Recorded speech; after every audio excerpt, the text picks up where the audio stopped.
Moby Dick by Herman Melville.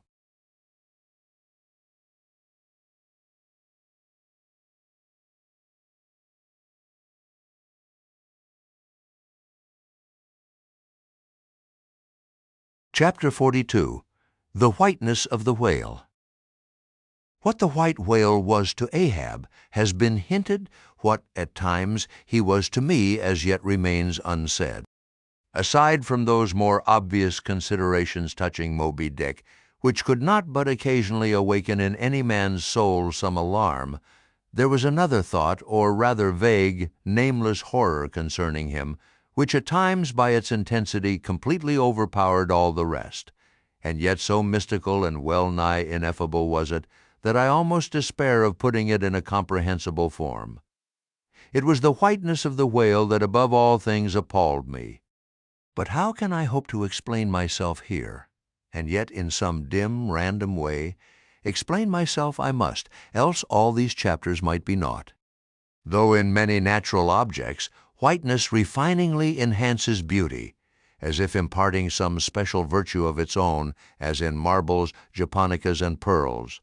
And though various nations have in some way recognized a certain royal preeminence in this hue, even the barbaric grand old kings of Pegu placing the title Lord of the White Elephants above all their other magniloquent ascriptions of dominion, and the modern kings of Siam unfurling the same snow-white quadruped in the royal standard, and the Hanoverian flag bearing the one figure of a snow-white charger, and the great Austrian Empire, Caesarian, heir to overlording Rome, having for the imperial color the same imperial hue, and though this preeminence in it applies to the human race itself, giving the white man ideal mastership over every dusky tribe, and though besides all this, whiteness has been even made significant of gladness, for among the Romans a white stone marked a joyful day, and though in other mortal sympathies and symbolizings, this same hue is made the emblem of many touching noble things. The innocence of brides, the benignity of age, though among the red men of America the giving of the white belt of wampum was the deepest pledge of honor, though in many climes whiteness typifies the majesty of justice in the ermine of the judge, and contributes to the daily state of kings and queens drawn by milk-white steeds, though even in the higher mysteries of the most august religions it has been made the symbol of the divine spotlessness and power. By the Persian fire-worshippers, the white forked flame being held the holiest on the altar, and in the Greek mythologies, great Jove himself being made incarnate in a snow-white bull. And though to the noble Iroquois the midwinter sacrifice of the sacred white dog was by far the holiest festival of their theology, that spotless, faithful creature being held the purest envoy they could send to the Great Spirit with the annual tidings of their own fidelity. And though directly from the Latin word for white, all Christian priests derive the name of one part of their sacred vesture, the alb or tunic worn beneath the cassock, and though among the holy pomps of the Romish faith, white is specially employed in the celebration of the Passion of our Lord, though in the vision of St. John, white robes are given to the redeemed, and the 24 elders stand clothed in white before the great white throne, and the Holy One that sitteth there white like wool. Yet for all these accumulated associations, with whatever is sweet and honorable and sublime, there yet lurks an elusive something in the innermost idea of this hue, which strikes more of panic to the soul than that redness which affrights in blood. This elusive quality it is which causes the thought of whiteness, when divorced from more kindly associations and coupled with any object terrible in itself, to heighten that terror to the furthest bounds. Witness the white bear of the poles and the white shark of the tropics. What but their smooth, flaky whiteness makes them the transcendent horrors they are? That ghastly whiteness it is which imparts such an abhorrent mildness, even more loathsome than terrific, to the dumb gloating of their aspect, so that not the fierce-fanged tiger in his heraldic coat can so stagger courage as the white-shrouded bear or shark. Bethink thee of the albatross. Whence come those clouds of spiritual wonderment and pale dread, in which that white phantom sails in all imaginations? Not Coleridge first threw that spell, but God's great unflattering laureate, Nature. Most famous in our Western annals and Indian traditions is that of the white steed of the prairies, a magnificent milk-white charger, large-eyed, small-headed, bluff-chested, and with the dignity of 1,000 monarchs in his lofty, overscorning carriage. He was the elected Xerxes of vast herds of wild horses, whose pastures in those days were only fenced by the Rocky Mountains and the Alleghanies. At their flaming head he westward trooped it like that chosen star which every evening leads on the hosts of light. The flashing cascade of his mane, the curving comet of his tail, invested him with housings more resplendent than gold and silver beaters could have furnished him. A most imperial and archangelical apparition of that unfallen Western world, which to the eyes of the old trappers and hunters revived the glories of those primeval times when Adam walked majestic as a god, bluff-bowed and fearless as this mighty steed. Whether marching amid his aides and marshals in the van of countless cohorts that endlessly streamed it over the plains like an Ohio, or whether with his circumambient subjects browsing all around at the horizon, the white steed gallopingly reviewed them with warm nostrils reddening through his cool milkiness. In whatever aspect he presented himself, always to the bravest Indians he was the object of trembling reverence and awe. Nor can it be questioned from what stands on legendary record of this noble horse that it was his spiritual whiteness chiefly, which so clothed him with divineness, and that this divineness had that in it which, though commanding worship, at the same time enforced a certain nameless terror. But there are other instances where this whiteness loses all that accessory and strange glory which invests it in the white steed and albatross. What is it that in the albino man so peculiarly repels and often shocks the eye, as that sometimes he is loathed by his own kith and kin? It is that whiteness which invests him, a thing expressed by the name he bears. The albino is as well made as other men, has no substantive deformity, and yet this mere aspect of all-pervading whiteness makes him more strangely hideous than the ugliest abortion. Why should this be so? Nor in quite other aspects does nature in her least palpable, but not the less malicious agencies, fail to enlist among her forces this crowning attribute of the terrible. From its snowy aspect, the gauntleted ghost of the southern seas has been denominated the white squall. Nor, in some historic instances, has the art of human malice omitted so potent an auxiliary. How wildly it heightens the effect of that passage in Froissart, when masked in the snowy symbol of their faction, the desperate White Hoods of Ghent murder their bailiff in the marketplace. Nor in some things does the common hereditary experience of all mankind fail to bear witness to the supernaturalism of this hue. It cannot well be doubted that the one visible quality in the aspect of the dead which most appalls the gazer is the marble pallor lingering there, as if indeed that pallor were as much like the badge of consternation in the other world as of mortal trepidation here.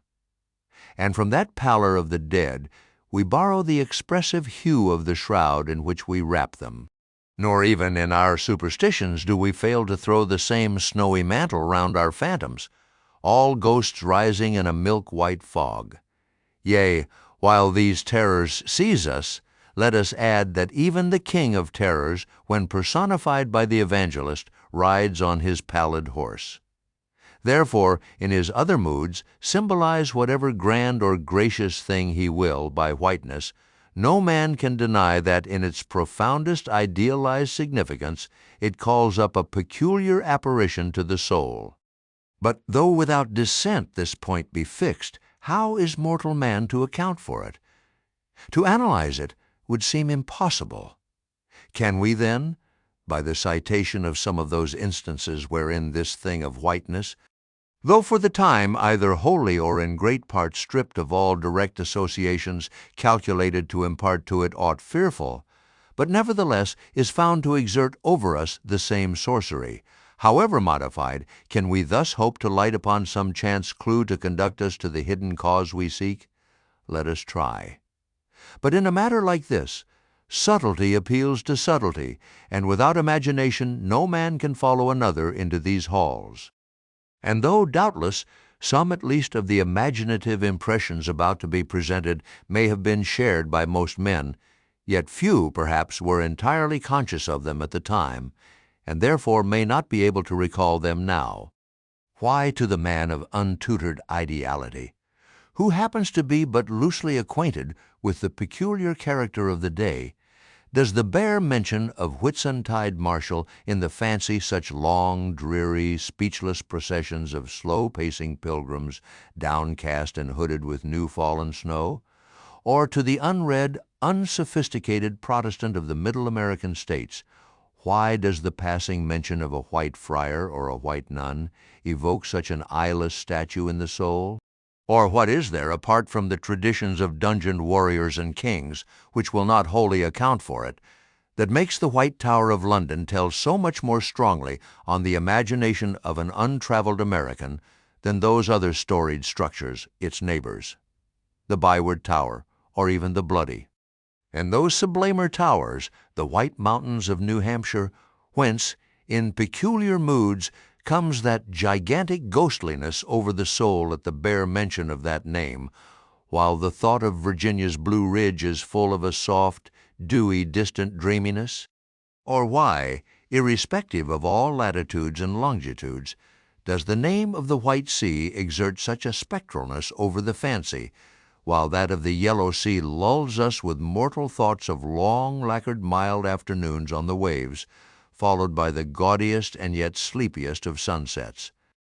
Or, to choose a wholly unsubstantial instance purely addressed to the fancy, why, in reading the old fairy tales of Central Europe, does the tall, pale man of the Hartz forests, whose changeless pallor unrustlingly glides through the green of the groves, why is this phantom more terrible than all the whooping imps of the Blocksberg?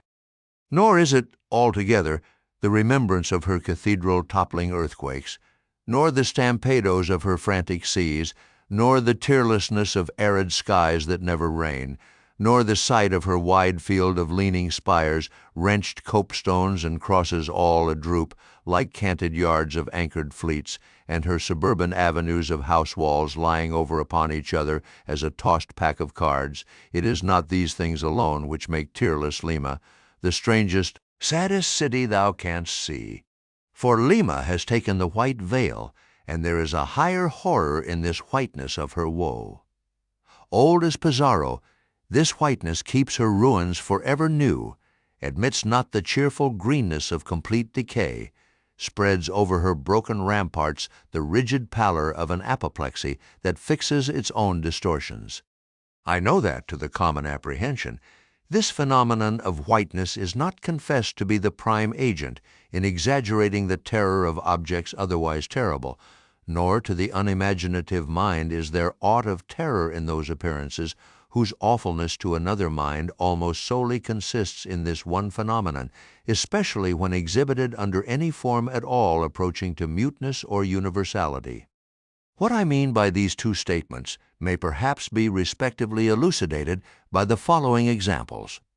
First, the mariner, when drawing nigh the coasts of foreign lands, if by night he hear the roar of breakers, starts to vigilance and feels just enough of trepidation to sharpen all his faculties. But under precisely similar circumstances, let him be called from his hammock to view his ship sailing through a midnight sea of milky whiteness. As if from encircling headlands shoals of combed white bears were swimming round him, then he feels a silent, superstitious dread. The shrouded phantom of the whitened waters is horrible to him as a real ghost. In vain the lead assures him he is still off soundings. Heart and helm they both go down. He never rests till blue water is under him again. Yet where is the mariner who will tell thee, sir? It was not so much the fear of striking hidden rocks as the fear of that hideous whiteness that so stirred me. Second, to the native Indian of Peru, the continual sight of the snow howdahed Andes conveys naught of dread, except, perhaps, in the mere fancying of the eternal frosted desolateness reigning at such vast altitudes, and the natural conceit of what a fearfulness it would be to lose oneself in such inhuman solitudes. Much the same is it with the backwoodsman of the West, who with comparative indifference views an unbounded prairie, sheeted with driven snow, no shadow of tree or twig to break the fixed trance of whiteness.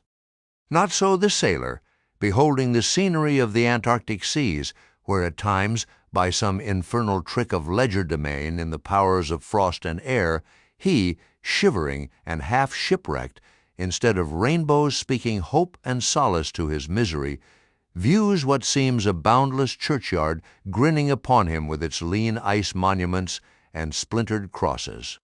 But thou sayest, methinks that white lead chapter about whiteness is but a white flag hung out from a craven soul. Thou surrenderest to a hypo, Ishmael. Tell me, why this strong young colt, foaled in some peaceful valley of Vermont, far removed from all beasts of prey, why is it that upon the sunniest day, if you but shake a fresh buffalo robe behind him, so that he cannot even see it, but only smells its wild animal muskiness, why will he start, snort, and with bursting eyes paw the ground in frenzies of affright? There is no remembrance in him of any gorings of wild creatures in his green northern home, so that the strange muskiness he smells cannot recall to him anything associated with the experience of former perils. For what knows he, this New England colt, of the black bisons of distant Oregon?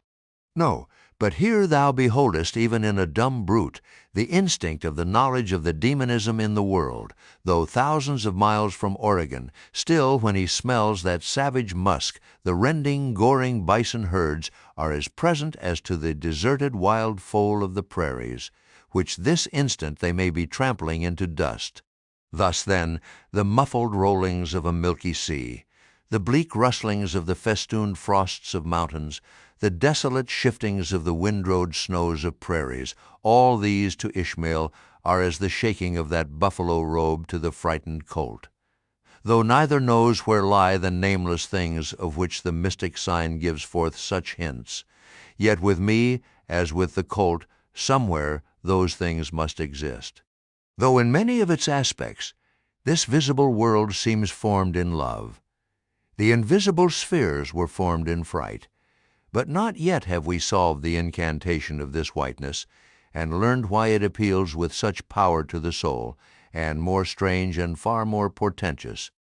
Why, as we have seen, it is at once the most meaning symbol of spiritual things, nay, the very veil of the Christian's deity, and yet should be, as it is, the intensifying agent in things the most appalling to mankind. Is it that by its indefiniteness it shadows forth the heartless voids and immensities of the universe, and thus stabs us from behind with the thought of annihilation when beholding the white depths of the Milky Way? Or is it that, as in essence whiteness is not so much a color as the visible absence of color, and at the same time the concrete of all colors, is it for these reasons that there is such a dumb blankness full of meaning in a wide landscape of snows? A colorless all-color of atheism from which we shrink?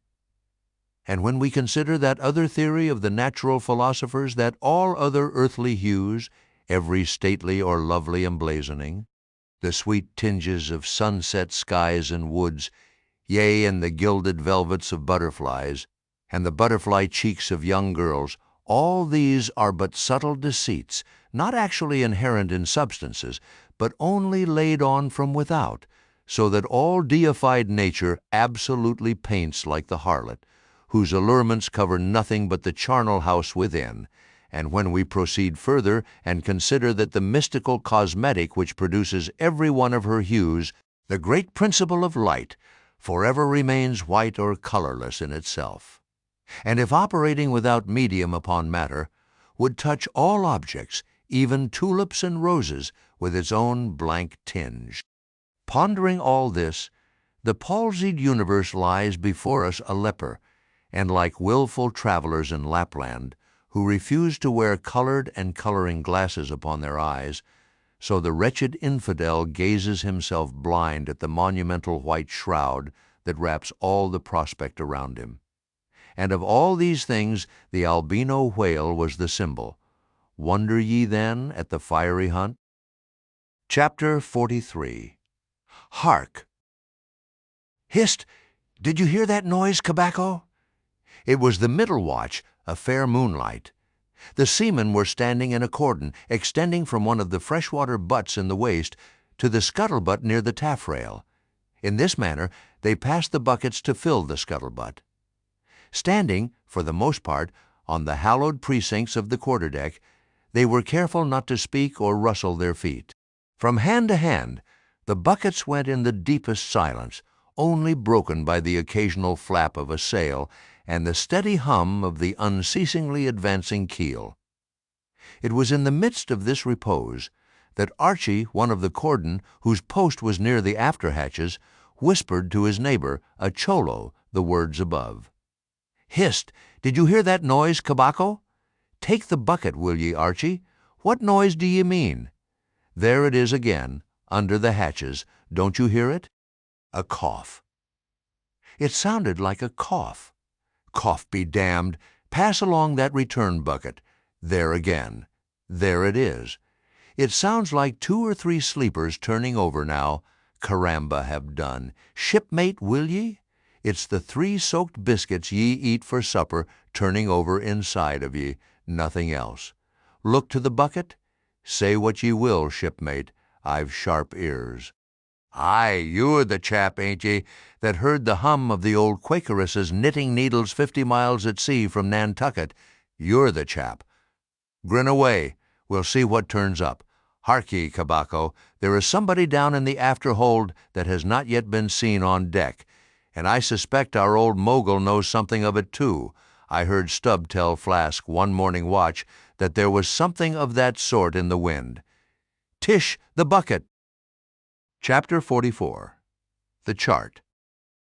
Had you followed Captain Ahab down into his cabin after the squall that took place on the night succeeding that wild ratification of his purpose with his crew, you would have seen him go to a locker in the transom, and bringing out a large wrinkled roll of yellowish sea charts, spread them before him on his screwed-down table.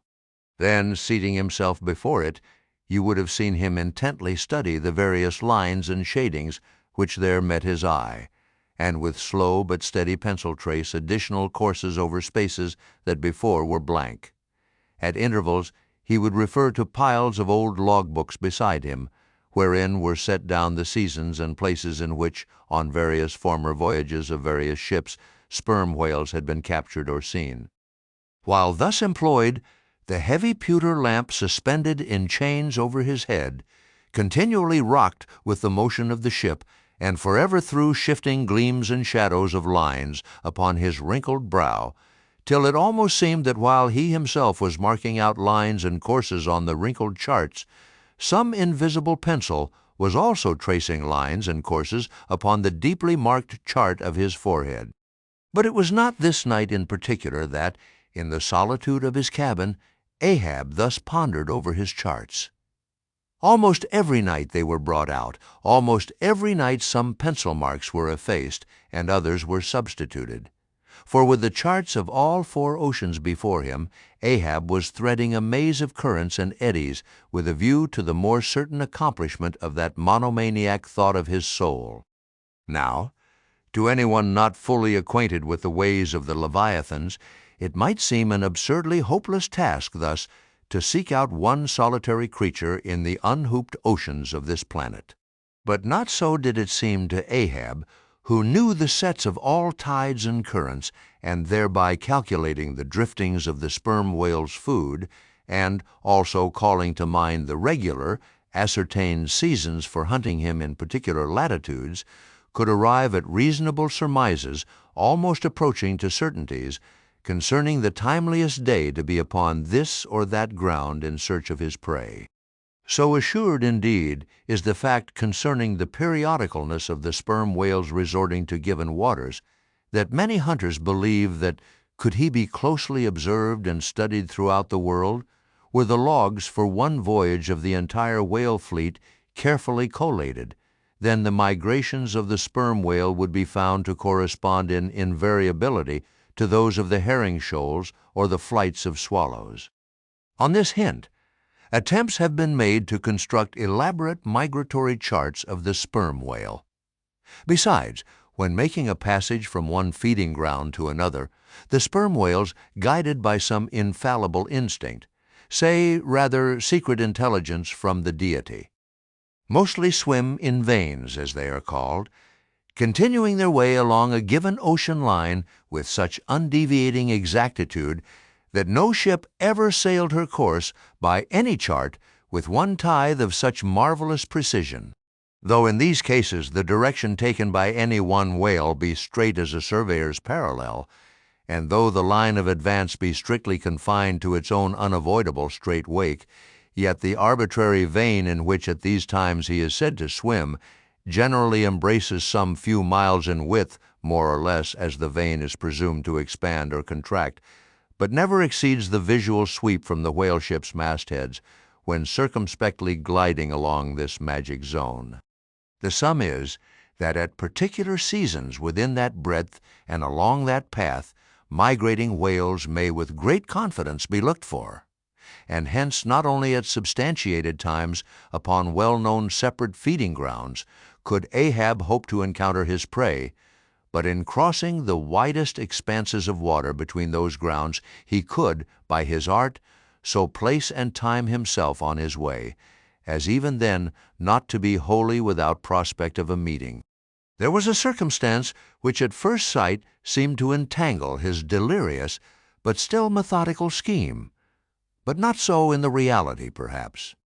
Though the gregarious sperm whales have their regular seasons for particular grounds, yet in general you cannot conclude that the herds which haunted such and such a latitude or longitude this year, say, will turn out to be identically the same with those that were found there the preceding season, though there are peculiar and unquestionable instances where the contrary of this has proved true. In general, the same remark, only within a less wide limit, applies to the solitaries and hermits among the matured, aged sperm whales. So that though Moby Dick had in a former year been seen, for example, on what is called the Seychelles ground in the Indian Ocean or Volcano Bay on the Japanese coast, yet it did not follow that were the Pequod to visit either of those spots at any subsequent corresponding season, she would infallibly encounter him there.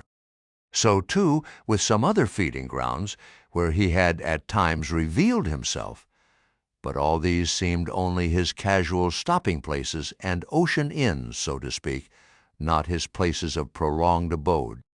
And where Ahab's chances of accomplishing his object have hitherto been spoken of, allusion has only been made to whatever wayside, antecedent, extra prospects were his ere a particular set time or place were attained, when all possibilities would become probabilities, and, as Ahab fondly thought, every possibility the next thing to a certainty, that particular set time and place were conjoined in the one technical phrase, the season on the line. For there and then, for several consecutive years, Moby Dick had been periodically descried lingering in those waters for a while, as the sun in its annual round loiters for a predicted interval in any one sign of the zodiac. There it was, too, that most of the deadly encounters with the white whale had taken place.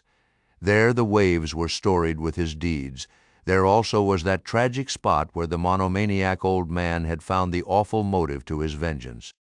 But in the cautious comprehensiveness and unloitering vigilance with which Ahab threw his brooding soul into this unfaltering hunt, he would not permit himself to rest all his hopes upon the one crowning fact above mentioned, however flattering it might be to those hopes, nor in the sleeplessness of his vow could he so tranquilize his unquiet heart as to postpone all intervening quest.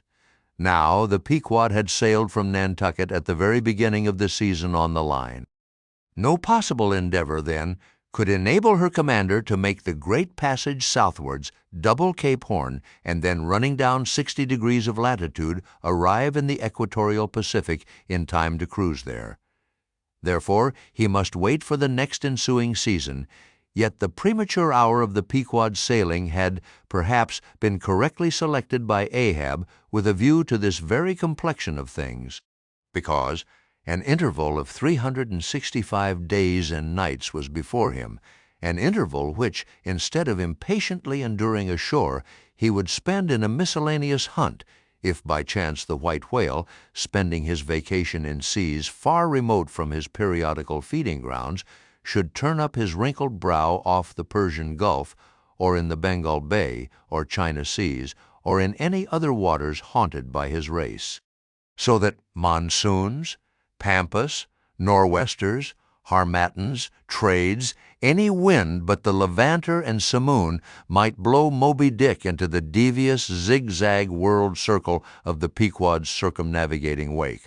But granting all this, yet regarded discreetly and coolly, seems it not but a mad idea, this, that in the broad boundless ocean one solitary whale, even if encountered, should be thought capable of individual recognition from his hunter, even as a white-bearded mufti in the thronged thoroughfares of Constantinople. Yes, for the peculiar snow-white brow of Moby Dick and his snow-white hump could not but be unmistakable. And have I not tallied the whale? Ahab would mutter to himself, as after poring over his charts till long after midnight he would throw himself back in reveries. Tallied him, and shall he escape? His broad fins are bored and scalloped out like a lost sheep's ear. And here his mad mind would run on in a breathless race till a weariness and faintness of pondering came over him, and in the open air of the deck he would seek to recover his strength. Ah, God! What trances of torments does that man endure who is consumed with one unachieved revengeful desire? He sleeps with clenched hands, and wakes with his own bloody nails in his palms. Often, when forced from his hammock by exhausting and intolerably vivid dreams of the night, which, resuming his own intense thoughts through the day, carried them on amid a clashing of frenzies, and whirled them round and round and round in his blazing brain, till the very throbbing of his life-spot became insufferable anguish, and when, as was sometimes the case, these spiritual throes in him heaved his being up from its base, and a chasm seemed opening in him, from which forked flames and lightning shot up, and accursed fiends beckoned him to leap down among them, when this hell in himself yawned beneath him, a wild cry would be heard through the ship, and with glaring eyes Ahab would burst from his stateroom as though escaping from a bed that was on fire. Yet these, perhaps, instead of being the unsuppressible symptoms of some latent weakness or fright at his own resolve, were but the plainest tokens of its intensity. For at such times crazy Ahab, the scheming, unappeasedly steadfast hunter of the white whale, this Ahab that had gone to his hammock, was not the agent that so caused him to burst from it in horror again. The latter was the eternal living principle or soul in him, and in sleep being for the time dissociated from the characterizing mind which at other times employed it for its outer vehicle or agent, it spontaneously sought escape from the scorching contiguity of the frantic thing, of which, for the time, it was no longer an integral. But as the mind does not exist unless leagued with the soul, therefore it must have been that, in Ahab's case, yielding up all his thoughts and fancies to his one supreme purpose, that purpose, by its own sheer inveteracy of will, forced itself against gods and devils into a kind of self-assumed, independent being of its own. Nay, could grimly live and burn, while the common vitality to which it was conjoined fled horror-stricken from the unbidden and unfathered birth. Therefore the tormented spirit that glared out of bodily eyes, when what seemed Ahab rushed from his room, was for the time but a vacated thing, a formless somnambulistic being, a ray of living light, to be sure, but without an object to color, and therefore a blankness in itself. God help thee, old man, thy thoughts have created a creature in thee, and he whose intense thinking thus makes him a Prometheus. A vulture feeds upon that heart forever, that vulture the very creature he creates. Chapter 45. The Affidavit.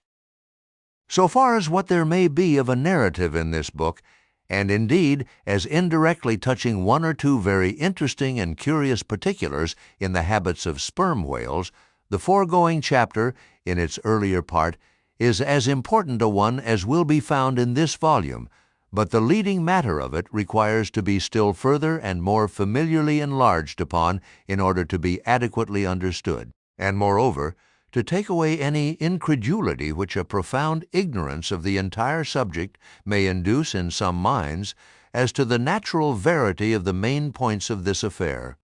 I care not to perform this part of my task methodically, but shall be content to produce the desired impression by separate citations of items practically or reliably known to me as a whaleman, and from these citations I take it.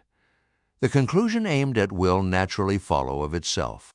First, I have personally known 3 instances where a whale, after receiving a harpoon, has effected a complete escape, and, after an interval in one instance of 3 years, has been again struck by the same hand and slain, when the 2 irons, both marked by the same private cipher, have been taken from the body. In the instance where 3 years intervened between the flinging of the 2 harpoons, and I think it may have been something more than that, the man who darted them happening, in the interval, to go in a trading ship on a voyage to Africa, went ashore there, joined a discovery party, and penetrated far into the interior, where he traveled for a period of nearly 2 years, often endangered by serpents, savages, tigers, poisonous miasmas, with all the other common perils incident to wandering in the heart of unknown regions. Meanwhile, the whale he had struck must also have been on its travels. No doubt it had thrice circumnavigated the globe, brushing with its flanks all the coasts of Africa, but to no purpose. This man and this whale again came together, and the one vanquished the other. I say I myself have known 3 instances similar to this. That is, in 2 of them I saw the whales struck, and upon the second attack saw the 2 irons with the respective marks cut in them, afterwards taken from the dead fish. In the 3-year instance, it so fell out that I was in the boat both times, first and last, and the last time distinctly recognized a peculiar sort of huge mole under the whale's eye, which I had observed there 3 years previous. I say 3 years, but I am pretty sure it was more than that. Here are 3 instances, then, which I personally know the truth of, but I have heard of many other instances from persons whose veracity in the matter there is no good ground to impeach. Secondly, it is well known in the sperm whale fishery, however ignorant the world ashore may be of it, that there have been several memorable historical instances where a particular whale in the ocean has been at distant times and places popularly cognizable. Why such a whale became thus marked was not altogether and originally owing to his bodily peculiarities as distinguished from other whales, for however peculiar in that respect any chance whale may be, they soon put an end to his peculiarities by killing him and boiling him down into a peculiarly valuable oil. No, the reason was this, that from the fatal experiences of the fishery there hung a terrible prestige of perilousness about such a whale as there did about Rinaldo Rinaldini, insomuch that most fishermen were content to recognize him by merely touching their tarpaulins when he would be discovered lounging by them on the sea without seeking to cultivate a more intimate acquaintance. Like some poor devils ashore that happen to know an irascible great man, they make distant, unobtrusive salutations to him in the street, lest if they pursued the acquaintance further, they might receive a summary thump for their presumption. But not only did each of these famous whales enjoy great individual celebrity, nay, you may call it an ocean-wide renown. Not only was he famous in life, and now is immortal in forecastle stories after death, but he was admitted into all the rights, privileges, and distinctions of a name, had as much a name, indeed, as Cambyses or Caesar.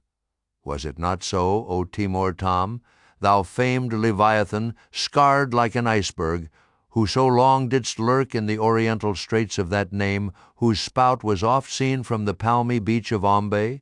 Was it not so, O New Zealand Jack? Thou terror of all cruisers, that crossed their wakes in the vicinity of the Tattoo Land? Was it not so, O Morquan, king of Japan, whose lofty jet they say at times assumed the semblance of a snow-white cross against the sky? Was it not so, O Don Miguel, thou Chilean whale, marked like an old tortoise with mystic hieroglyphics upon the back? In plain prose, here are 4 whales as well known to the students of cetacean history as Marius or Scylla to the classic scholar. But this is not all. New Zealand Tom and Don Miguel, after at various times creating great havoc among the boats of different vessels, were finally gone in quest of, systematically hunted out, chased and killed by valiant whaling captains who heaved up their anchors with that express object as much in view as in setting out through the Narragansett woods. Captain Butler of old had it in his mind to capture that notorious murderous savage Anawan, the headmost warrior of the Indian King Philip. I do not know where I can find a better place than just here, to make mention of 1 or 2 other things which to me seem important, as in printed form establishing in all respects the reasonableness of the whole story of the white whale, more especially the catastrophe. For this is one of those disheartening instances where truth requires full as much bolstering as error. So ignorant are most landsmen of some of the plainest and most palpable wonders of the world, that without some hints touching the plain facts, historical and otherwise, of the fishery, they might scout at Moby Dick as a monstrous fable, or still worse and more detestable, a hideous and intolerable allegory. First, though most men have some vague flitting ideas of the general perils of the grand fishery, yet they have nothing like a fixed, vivid conception of those perils, and the frequency with which they recur. One reason perhaps is that not 1 in 50 of the actual disasters and deaths by casualties in the fishery ever finds a public record at home, however transient and immediately forgotten that record. Do you suppose that that poor fellow there, who this moment perhaps caught by the whale line off the coast of New Guinea, is being carried down to the bottom of the sea by the sounding Leviathan? Do you suppose that that poor fellow's name will appear in the newspaper obituary you will read tomorrow at your breakfast? No, because the mails are very irregular between here and New Guinea. In fact, did you ever hear what might be called regular news, direct or indirect, from New Guinea? Yet I tell you that upon one particular voyage which I made to the Pacific, among many others, we spoke 30 different ships, every one of which had had a death by a whale, some of them more than one, and 3 that had each lost a boat's crew. For God's sake, be economical with your lamps and candles. Not a gallon you burn, but at least 1 drop of man's blood was spilled for it. Secondly, people ashore have indeed some indefinite idea that a whale is an enormous creature of enormous power, but I have ever found that when narrating to them some specific example of this twofold enormousness, they have significantly complimented me upon my facetiousness, when, I declare upon my soul, I had no more idea of being facetious than Moses when he wrote the history of the plagues of Egypt. But fortunately the special point I here seek can be established upon testimony entirely independent of my own. That point is this: the sperm whale is in some cases sufficiently powerful, knowing and judiciously malicious, as with direct aforethought to stave in, utterly destroy, and sink a large ship, and what is more, the sperm whale has done it. First, in the year 1820, the ship Essex, Captain Pollard of Nantucket, was cruising in the Pacific Ocean. One day she saw spouts, lowered her boats, and gave chase to a shoal of sperm whales. Ere long, several of the whales were wounded, when suddenly a very large whale escaping from the boats issued from the shoal and bore directly down upon the ship. Dashing his forehead against her hull, he so stove her in that in less than 10 minutes she settled down and fell over. Not a surviving plank of her has been seen since. After this severest exposure, part of the crew reached the land in their boats. Being returned home at last, Captain Pollard once more sailed for the Pacific in command of another ship, but the gods shipwrecked him again upon unknown rocks and breakers, For the second time his ship was utterly lost, and forthwith forswearing the sea, he has never tempted it since. At this day Captain Pollard is a resident of Nantucket. I have seen Owen Chase, who was chief mate of the Essex at the time of the tragedy. I have read his plain and faithful narrative. I have conversed with his son, and all this within a few miles of the scene of the catastrophe. Secondly, the ship Union, also of Nantucket, was in the year 1807 totally lost off the Azores by a similar onset, but the authentic particulars of this catastrophe I have never chanced to encounter, though from the whale hunters I have now and then heard casual allusions to it. Thirdly, some 18 or 20 years ago, Commodore J., then commanding an American sloop of war of the first class, happened to be dining with a party of whaling captains on board a Nantucket ship in the harbor of Oahu, Sandwich Islands. Conversation turning upon whales, the Commodore was pleased to be skeptical touching the amazing strength ascribed to them by the professional gentlemen present. He peremptorily denied, for example, that any whale could so smite his stout sloop of war as to cause her to leak so much as a thimbleful. Very good, but there is more coming. Some weeks after, the Commodore set sail in this impregnable craft for Valparaiso, but he was stopped on the way by a portly sperm whale that begged a few moments' confidential business with him. That business consisted in fetching the Commodore's craft such a thwack that with all his pumps going he made straight for the nearest port to heave down and repair. I am not superstitious, but I consider the Commodore's interview with that whale as providential. Was not Saul of Tarsus converted from unbelief by a similar fright? I tell you, the sperm whale will stand no nonsense. I will now refer you to Langsdorff's Voyages for a little circumstance in point, peculiarly interesting to the writer hereof. Langsdorff, you must know, by the way, was attached to the Russian Admiral Krusenstern's famous discovery expedition in the beginning of the present century. Captain Langsdorff thus begins his 17th chapter. By the 13th of May, our ship was ready to sail, and the next day we were out in the open sea on our way to Ochotsk. The weather was very clear and fine, but so intolerably cold that we were obliged to keep on our fur clothing. For some days we had very little wind. It was not till the 19th that a brisk gale from the northwest sprang up. An uncommon large whale, the body of which was larger than the ship itself, lay almost at the surface of the water, but was not perceived by anyone on board till the moment when the ship, which was in full sail, was almost upon him, so that it was impossible to prevent its striking against him. We were thus placed in the most imminent danger, as this gigantic creature, setting up its back, raised the ship 3 feet at least out of the water. The masts reeled, and the sails fell altogether, while we who were below all sprang instantly upon the deck, concluding that we had struck upon some rock. Instead of this, we saw the monster sailing off with the utmost gravity and solemnity. Captain De Wolf applied immediately to the pumps to examine whether or not the vessel had received any damage from the shock, but we found that very happily it had escaped entirely uninjured. Now, the Captain De Wolf here alluded to as commanding the ship in question is a New Englander who, after a long life of unusual adventures as a sea captain, this day resides in the village of Dorchester near Boston. I have the honor of being a nephew of his. I have particularly questioned him concerning this passage in Langsdorff. He substantiates every word. The ship, however, was by no means a large one, a Russian craft built on the Siberian coast and purchased by my uncle after bartering away the vessel in which he sailed from home.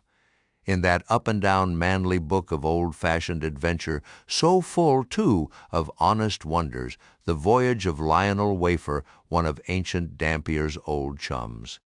I found a little matter set down so like that just quoted from Langsdorff that I cannot forbear inserting it here for a corroborative example, if such be needed. Lionel, it seems, was on his way to John Ferdinando, as he calls the modern Juan Fernandez. In our way thither, he says, about 4 o'clock in the morning, When we were about 150 leagues from the main of America, our ship felt a terrible shock, which put our men in such consternation that they could hardly tell where they were or what to think, but everyone began to prepare for death. And indeed, the shock was so sudden and violent that we took it for granted the ship had struck against a rock. But when the amazement was a little over, we cast the lead and sounded, but found no ground. The suddenness of the shock made the guns leap in their carriages, and several of the men were shaken out of their hammocks. Captain Davis, who lay with his head on a gun, was thrown out of his cabin. Lionel then goes on to impute the shock to an earthquake, and seems to substantiate the imputation by stating that a great earthquake, somewhere about that time, did actually do great mischief along the Spanish land. But I should not much wonder if, in the darkness of that early hour of the morning, the shock was after all caused by an unseen whale vertically bumping the hull from beneath. I might proceed with several more examples, one way or another known to me, of the great power and malice at times of the sperm whale. In more than one instance he has been known not only to chase the assailing boats back to their ships, but to pursue the ship itself, and long withstand all the lances hurled at him from its decks. The English ship Pussy Hall can tell a story on that head, and, as for his strength, let me say that there have been examples where the lines attached to a running sperm whale have, in a calm, been transferred to the ship and secured there, the whale towing her great hull through the water as a horse walks off with a cart. Again, it is very often observed that, if the sperm whale, once struck, is allowed time to rally, he then acts, not so often with blind rage, as with willful, deliberate designs of destruction to his pursuers. Nor is it without conveying some eloquent indication of his character that upon being attacked he will frequently open his mouth and retain it in that dread expansion for several consecutive minutes. But I must be content with only one more and a concluding illustration, a remarkable and most significant one, by which you will not fail to see that not only is the most marvelous event in this book corroborated by plain facts of the present day, but that these marvels, like all marvels, are mere repetitions of the ages, so that for the millionth time we say Amen with Solomon. Verily, there is nothing new under the sun. In the 6th Christian century lived Procopius, a Christian magistrate of Constantinople, in the days when Justinian was emperor and Belisarius general. As many know, he wrote the history of his own times, a work every way of uncommon value. By the best authorities, he has always been considered a most trustworthy and unexaggerating historian, except in some one or two particulars not at all affecting the matter presently to be mentioned.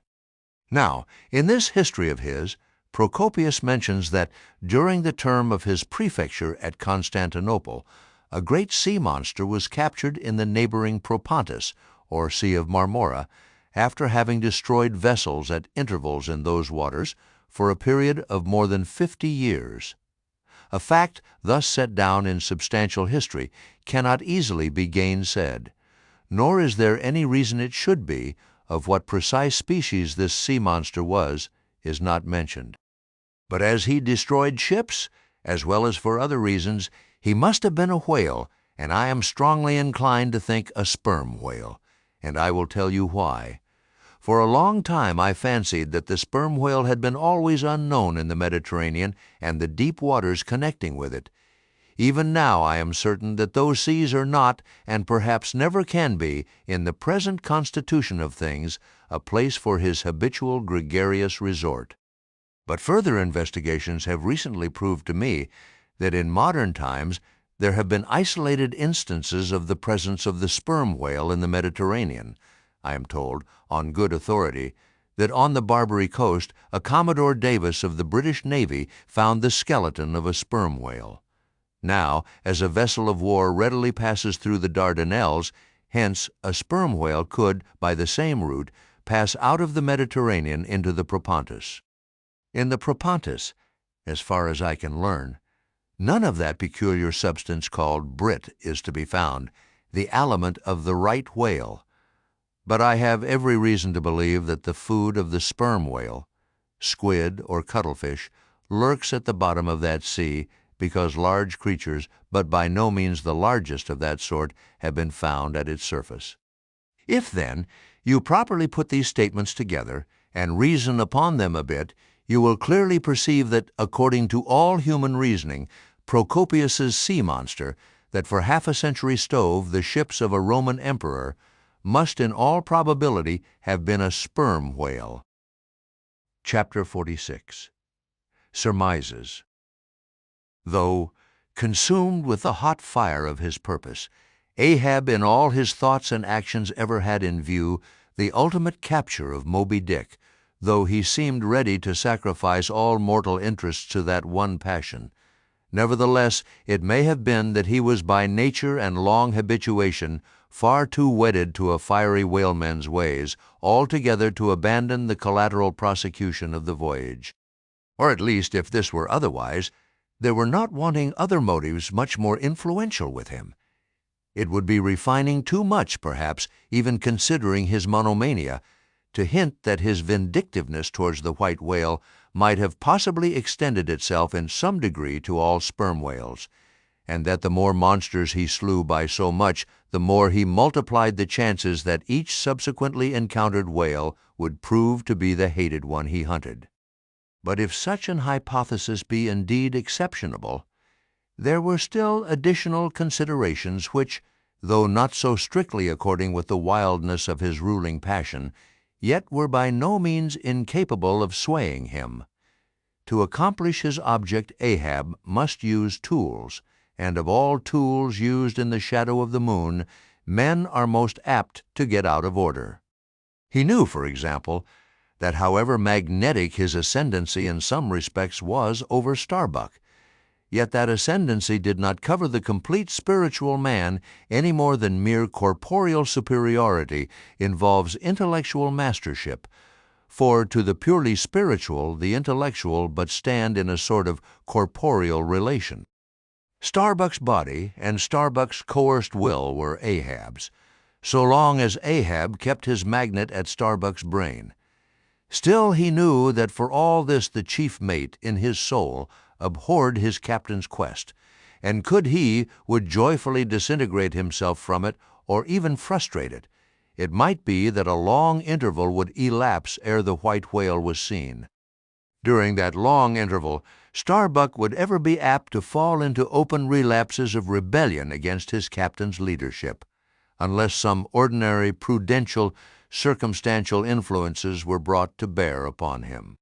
Not only that, but the subtle insanity of Ahab respecting Moby Dick was no ways more significantly manifested than in his superlative sense and shrewdness in foreseeing that, for the present, the hunt should in some way be stripped of that strange imaginative impiousness which naturally invested it, that the full terror of the voyage must be kept withdrawn into the obscure background, for few men's courage is proof against protracted meditation unrelieved by action, that when they stood their long night watches, his officers and men must have some nearer things to think of than Moby Dick.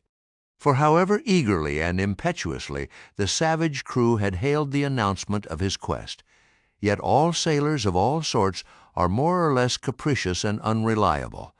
They live in the varying outer weather, and they inhale its fickleness.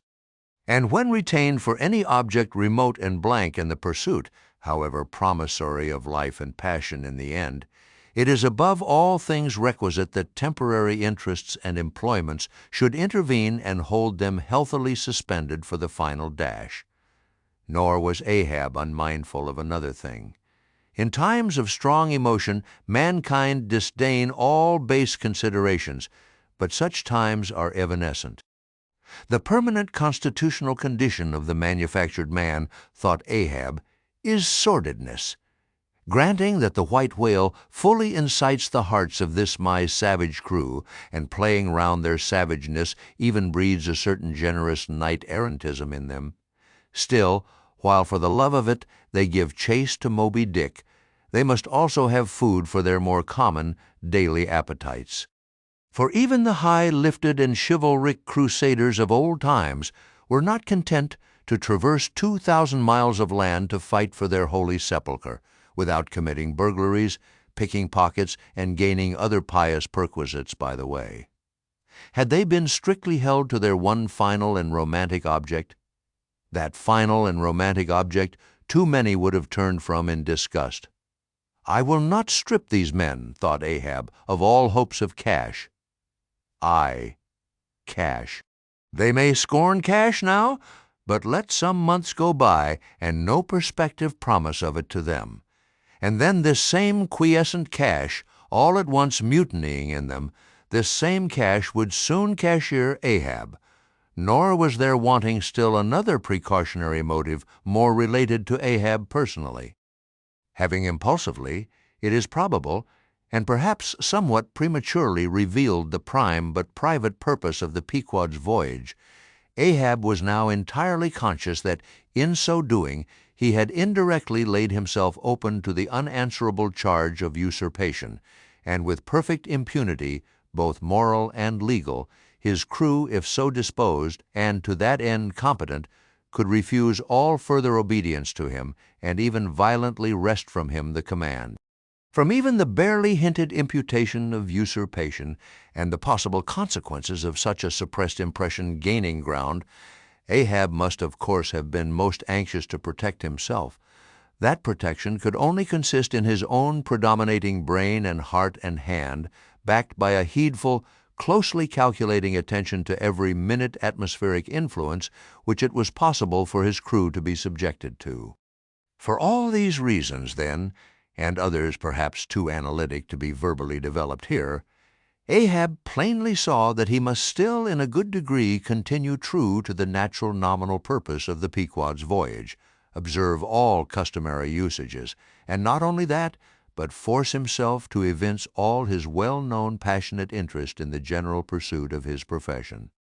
Be all this as it may, his voice was now often heard hailing the three mastheads and admonishing them to keep a bright lookout and not omit reporting even a porpoise. This vigilance was not long without reward. Chapter 47. The Mat Maker. It was a cloudy, sultry afternoon. The seamen were lazily lounging about the decks, or vacantly gazing over into the lead-colored waters. Queequeg and I were mildly employed weaving what is called a sword mat for an additional lashing to our boat.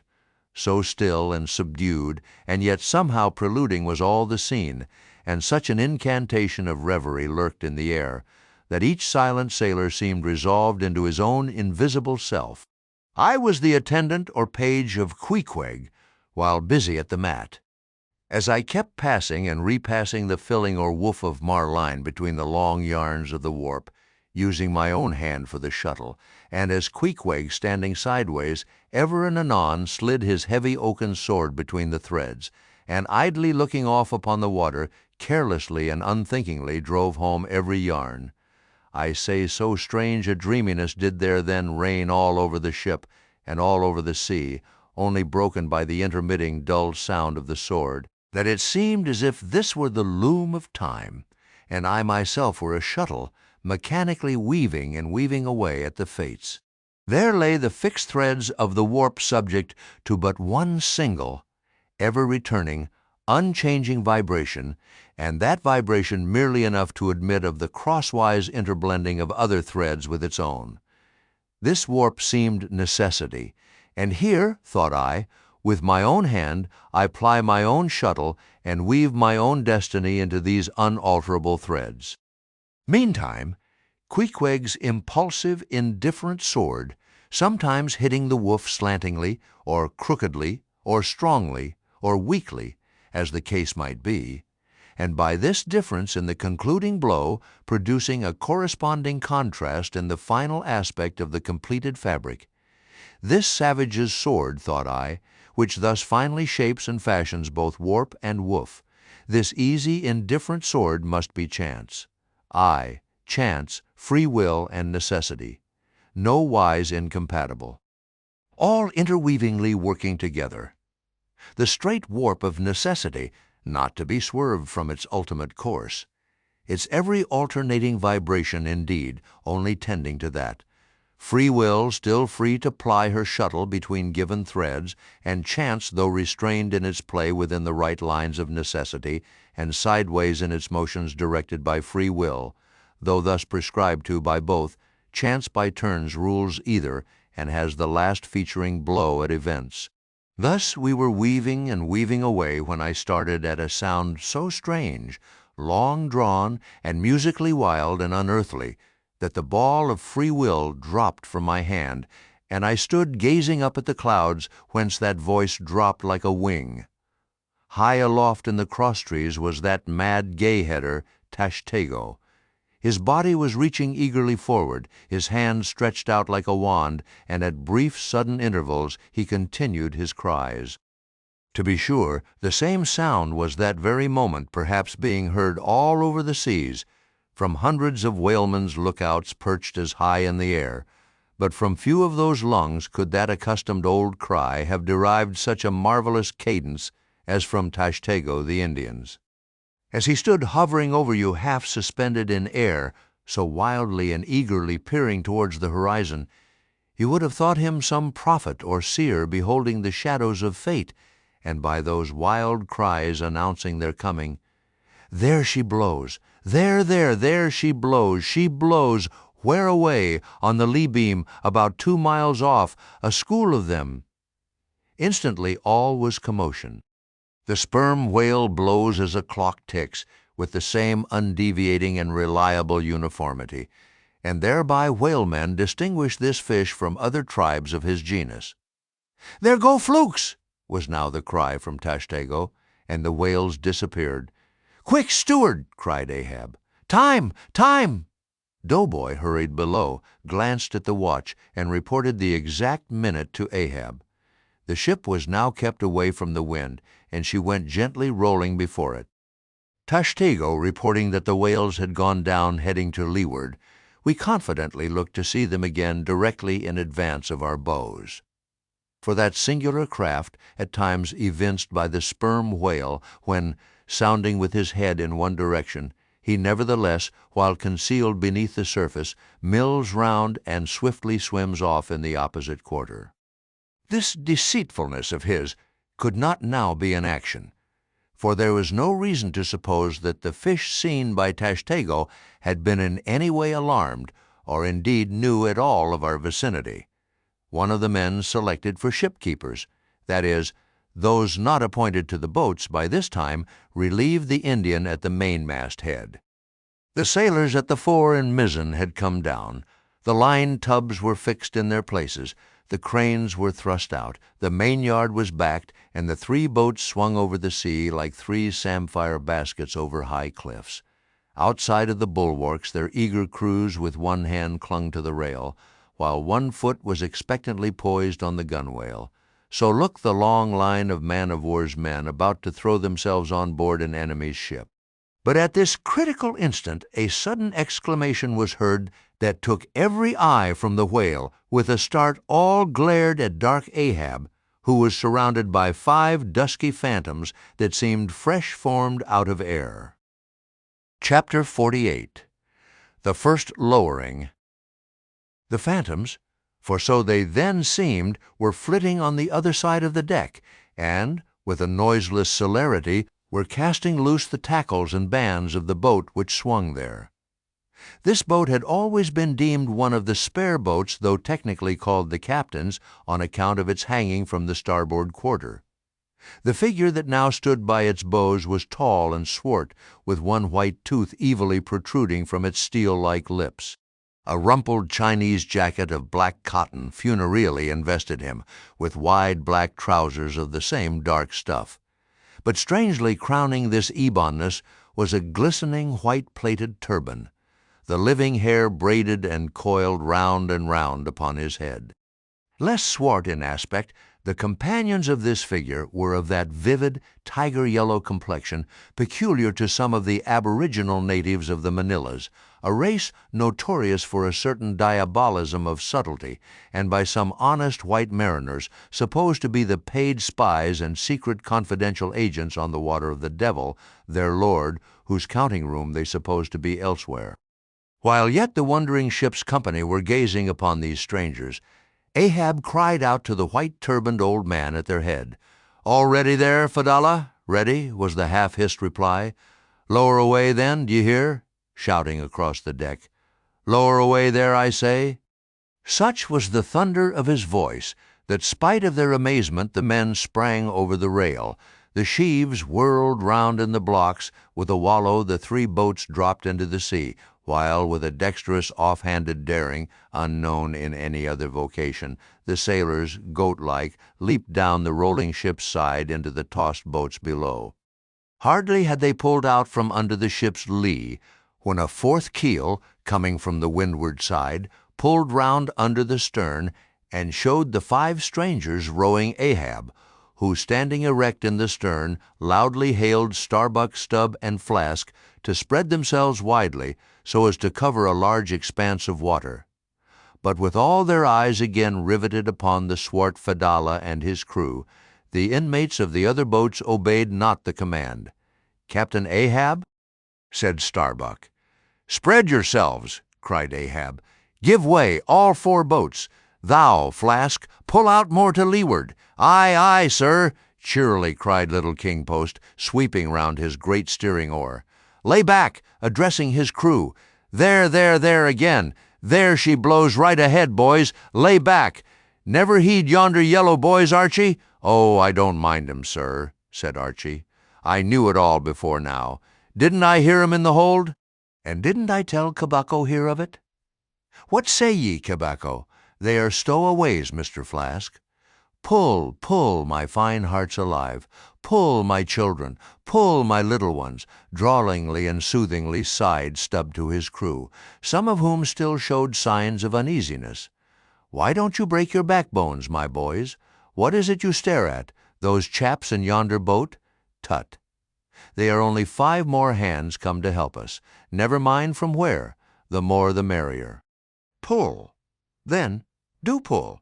Never mind the brimstone. Devils are good fellows enough. So, there you are now. That's the stroke for £1,000. That's the stroke to sweep the stakes. Hurrah for the gold cup of sperm oil, my heroes. 3 cheers, men. All hearts alive. Easy, easy. Don't be in a hurry. Don't be in a hurry. Why don't you snap your oars? You rascals, bite something, you dogs. So, then. Softly, softly. That's it, long and strong. Give way there, give way! The devil fetch ye, ye ragamuffin rapscallions, ye are all asleep. Stop snoring, ye sleepers, and pull. Pull, will ye? Pull, can't ye? Pull, won't ye? Why, in the name of gudgeons and ginger cakes, don't ye pull? Pull and break something. Pull and start your eyes out here. Whipping out the sharp knife from his girdle, every mother's son of ye draw his knife and pull with the blade between his teeth. That's it. That's it. Now ye do something. That looks like it, my steel bits. Start her. Start her, my silver spoons. Start her, marlin spikes. Stubb's exordium to his crew is given here at large, because he had rather a peculiar way of talking to them in general, and especially in inculcating the religion of rowing. But you must not suppose from this specimen of his sermonizings that he ever flew into downright passions with his congregation. Not at all, and therein consisted his chief peculiarity. He would say the most terrific things to his crew, in a tone so strangely compounded of fun and fury, and the fury seemed so calculated merely as a spice to the fun, that no oarsman could hear such queer invocations without pulling for dear life, and yet pulling for the mere joke of the thing.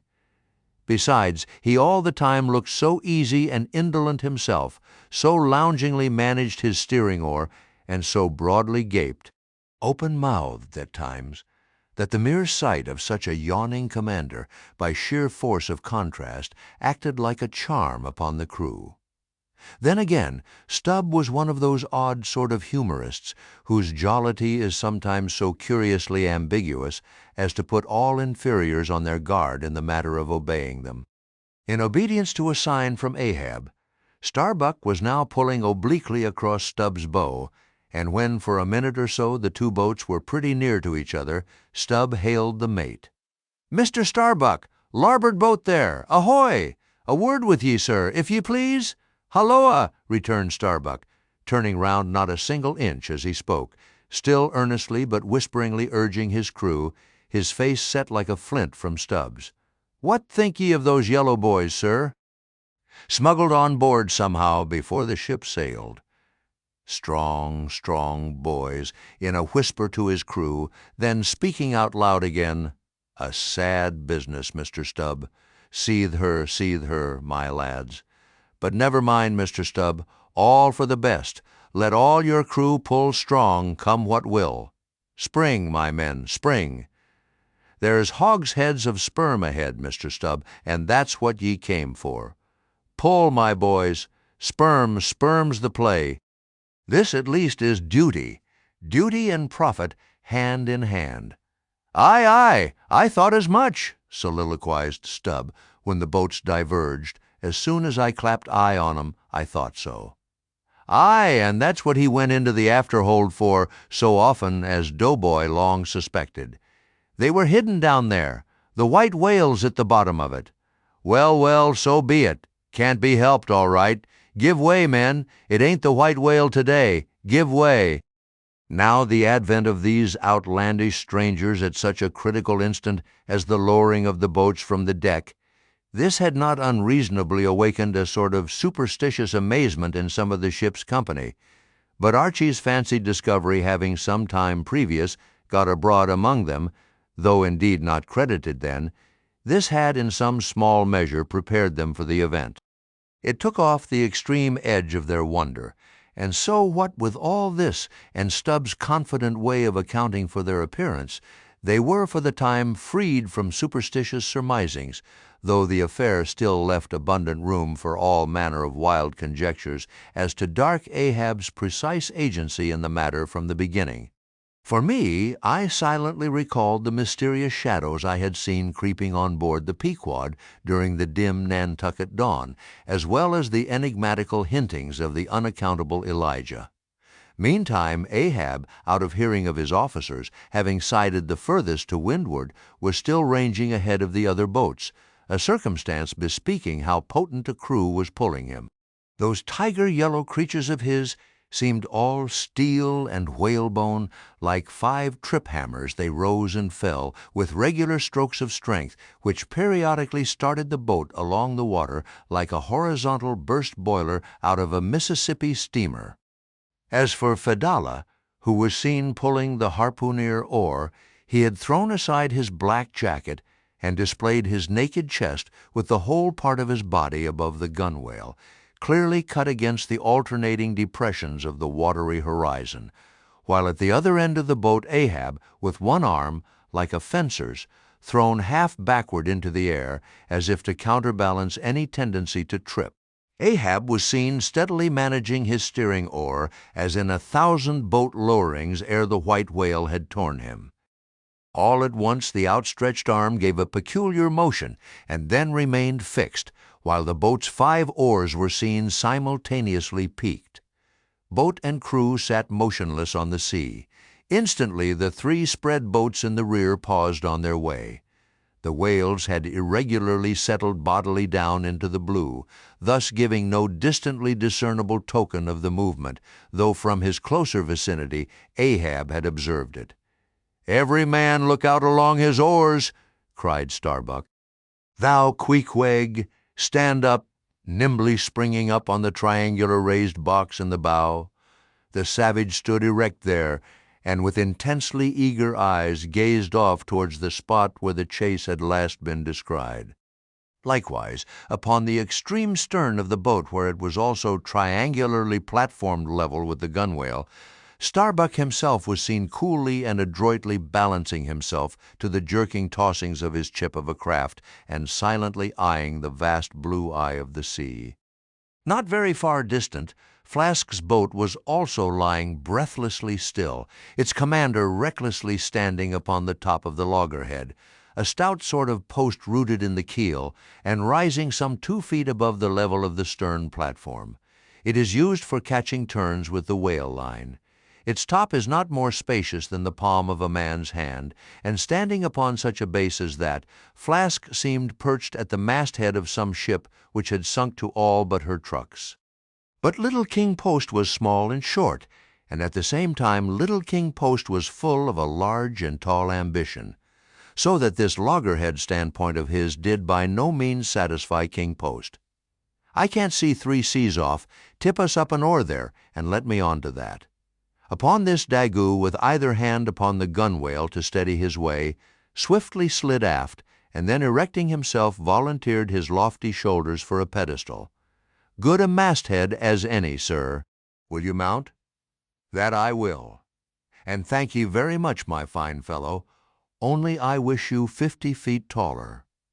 Whereupon, planting his feet firmly against 2 opposite planks of the boat, the gigantic negro, stooping a little, presented his flat palm to Flask's foot, and then putting Flask's hand on his hearse-plumed head and bidding him spring as he himself should toss, with one dexterous fling landed the little man high and dry on his shoulders. And here was Flask now standing, Daggoo with one lifted arm, furnishing him with a breastband to lean against and steady himself by. At any time it is a strange sight to the tyro to see with what wondrous habitude of unconscious skill the whaleman will maintain an erect posture in his boat even when pitched about by the most riotously perverse and cross-running seas. Still more strange to see him giddily perched upon the loggerhead itself under such circumstances. But the sight of little Flask mounted upon gigantic Daggoo was yet more curious, for sustaining himself with a cool, indifferent, easy, unthought-of, barbaric majesty, the noble negro to every roll of the sea harmoniously rolled his fine form. On his broad back, flaxen-haired Flask seemed a snowflake. The bearer looked nobler than the rider. Though truly vivacious, tumultuous, ostentatious little Flask would now and then stamp with impatience, but not one added heave did he thereby give to the negro's lordly chest. So have I seen passion and vanity stamping the living magnanimous earth, but the earth did not alter her tides and her seasons for that. Meanwhile Stubb, the third mate, betrayed no such far-gazing solicitudes. The whales might have made one of their regular soundings, not a temporary dive from mere fright, and if that were the case, Stubb, as his wont in such cases it seems, was resolved to solace the languishing interval with his pipe. He withdrew it from his hatband, where he always wore it aslant like a feather. He loaded it, and rammed home the loading with his thumb end, but hardly had he ignited his match across the rough sandpaper of his hand, when Tashtego, his harpooneer, whose eyes had been setting to windward like 2 fixed stars, suddenly dropped like light from his erect attitude to his seat, crying out in a quick frenzy of hurry, "Down, down, all, and give way! There they are!" To a landsman, no whale, nor any sign of a herring, would have been visible at that moment, nothing but a troubled bit of greenish-white water, and thin scattered puffs of vapor hovering over it, and suffusingly blowing off to leeward, like the confused scud from white rolling billows. The air around suddenly vibrated and tingled, as it were, like the air over intensely heated plates of iron. Beneath this atmospheric waving and curling, and partially beneath a thin layer of water, also the whales were swimming. Seen in advance of all the other indications, the puffs of vapor they spouted seemed their forerunning couriers and detached flying outriders. All 4 boats were now in keen pursuit of that one spot of troubled water and air, but it bade fair to outstrip them. It flew on and on as a mass of interblending bubbles borne down a rapid stream from the hills. "Pull, pull, my good boys," said Starbuck, in the lowest possible but intensest concentrated whisper to his men, while the sharp fixed glance from his eyes darted straight ahead of the bow, almost seemed as 2 visible needles in 2 unerring binnacle compasses. He did not say much to his crew, though, nor did his crew say anything to him. Only the silence of the boat was at intervals startlingly pierced by one of his peculiar whispers, now harsh with command, now soft with entreaty. How different the loud little king post! Sing out and say something, my hearties, roar and pull, my thunderbolts. Beach me on their black backs, boys.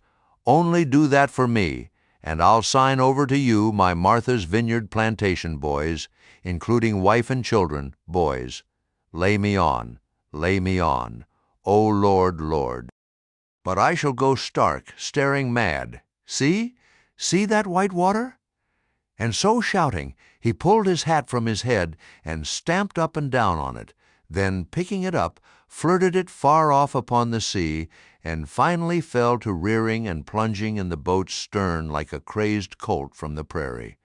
Look at that chap now, philosophically drawled Stubb, who, with his unlighted short pipe mechanically retained between his teeth, at a short distance, followed after. He's got fits. That Flask has? Fits? Yes, give him fits. That's the very word. Pitch fits into 'em. Merrily, merrily, hearts alive. Pudding for supper, you know. Merry's the word. Pull, babes, pull, sucklings, pull all. But what the devil are you hurrying about? Softly, softly, and steadily, my men. Only pull and keep pulling.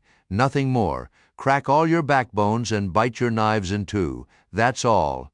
Take it easy. Why don't you take it easy, I say, and burst all your livers and lungs?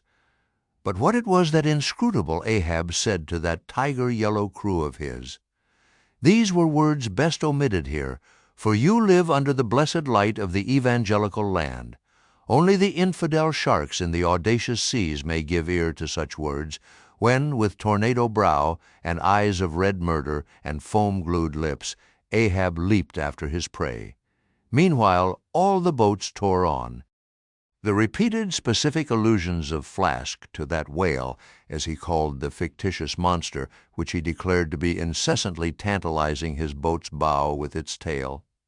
These allusions of his were at times so vivid and lifelike that they would cause some one or two of his men to snatch a fearful look over the shoulder. But this was against all rule, for the oarsmen must put out their eyes and ram a skewer through their necks, usage pronouncing that they must have no organs but ears and no limbs but arms in these critical moments. It was a sight full of quick wonder and awe.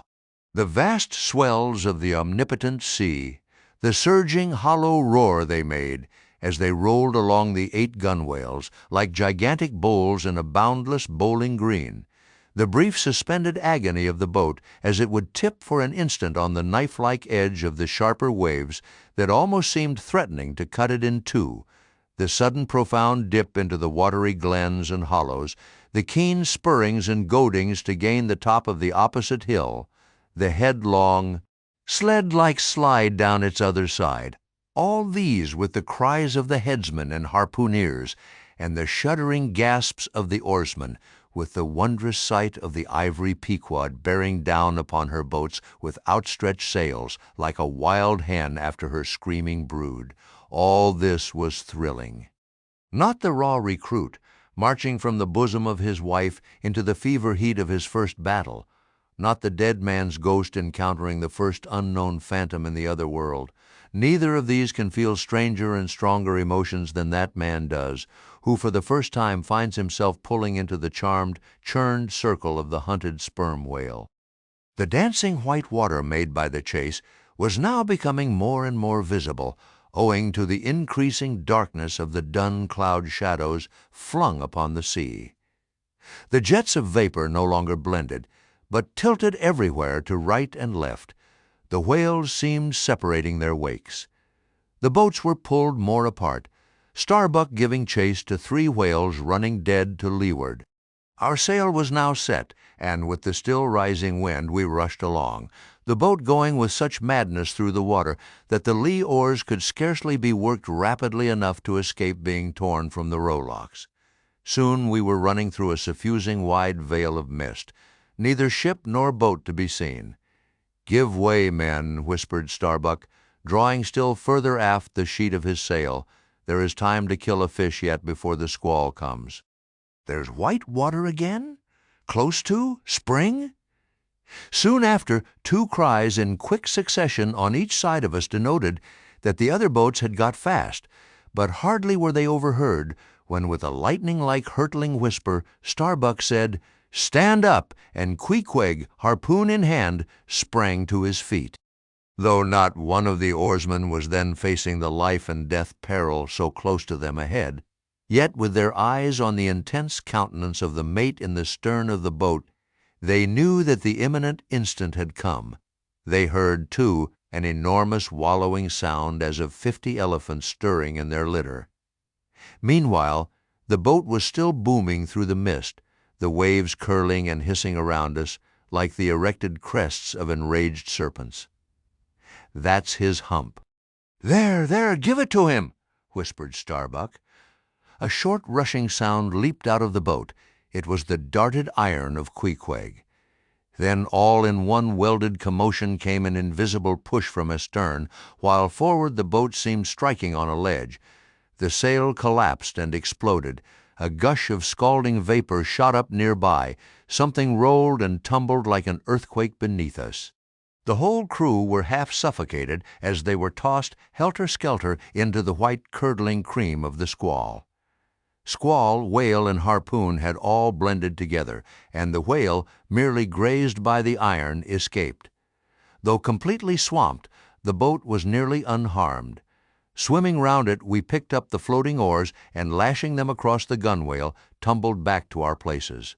There we sat up to our knees in the sea, the water covering every rib and plank, so that to our downward-gazing eyes the suspended craft seemed a coral boat grown up to us from the bottom of the ocean.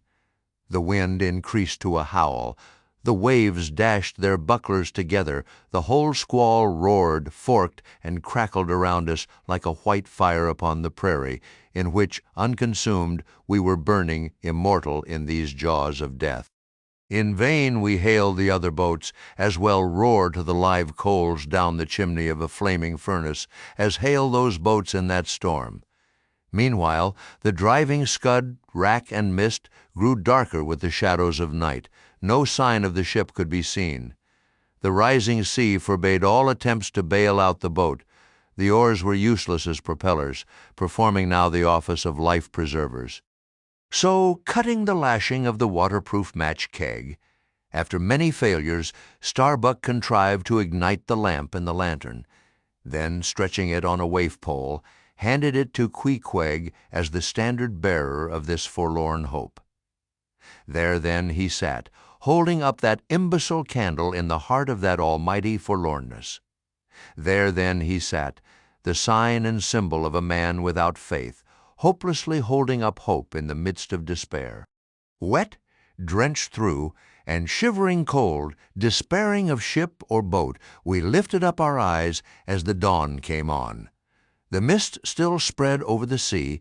The empty lantern lay crushed in the bottom of the boat. Suddenly Queequeg started to his feet, hollowing his hand to his ear. We all heard a faint creaking as of ropes and yards hitherto muffled by the storm. The sound came nearer and nearer. The thick mists were dimly parted by a huge, vague form. Affrighted, we all sprang into the sea as the ship at last loomed into view, bearing right down upon us within a distance of not much more than its length.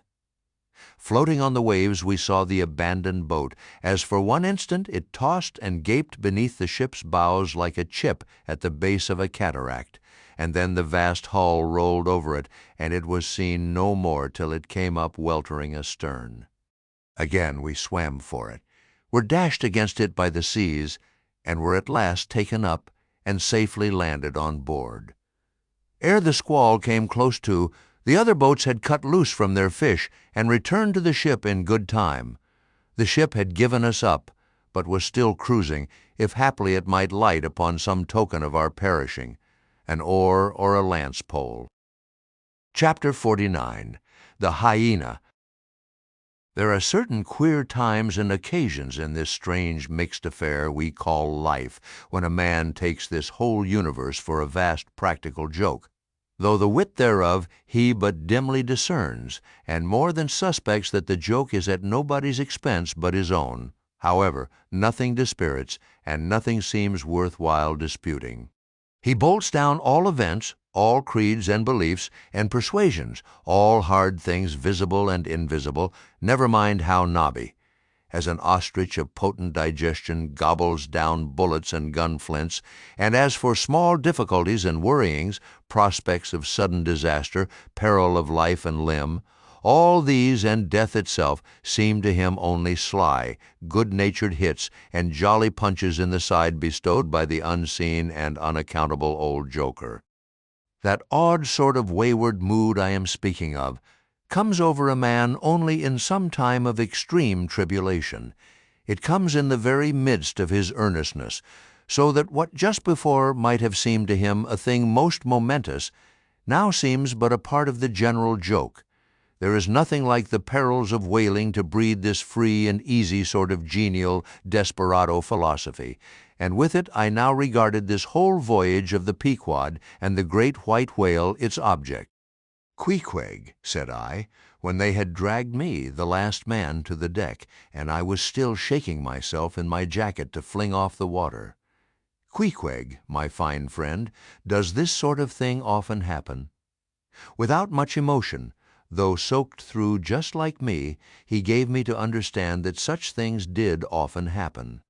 "Mr. Stubb," said I, turning to that worthy, who, buttoned up in his oil jacket, was now calmly smoking his pipe in the rain. "Mr. Stubb, I think I have heard you say that of all whale men you ever met, our chief mate, Mr. Starbuck, is by far the most careful and prudent. I suppose, then, that going plump on a flying whale with your sail set in a foggy squall is the height of a whaleman's discretion?" "Certain." "I've lowered for whales from a leaking ship in a gale off Cape Horn."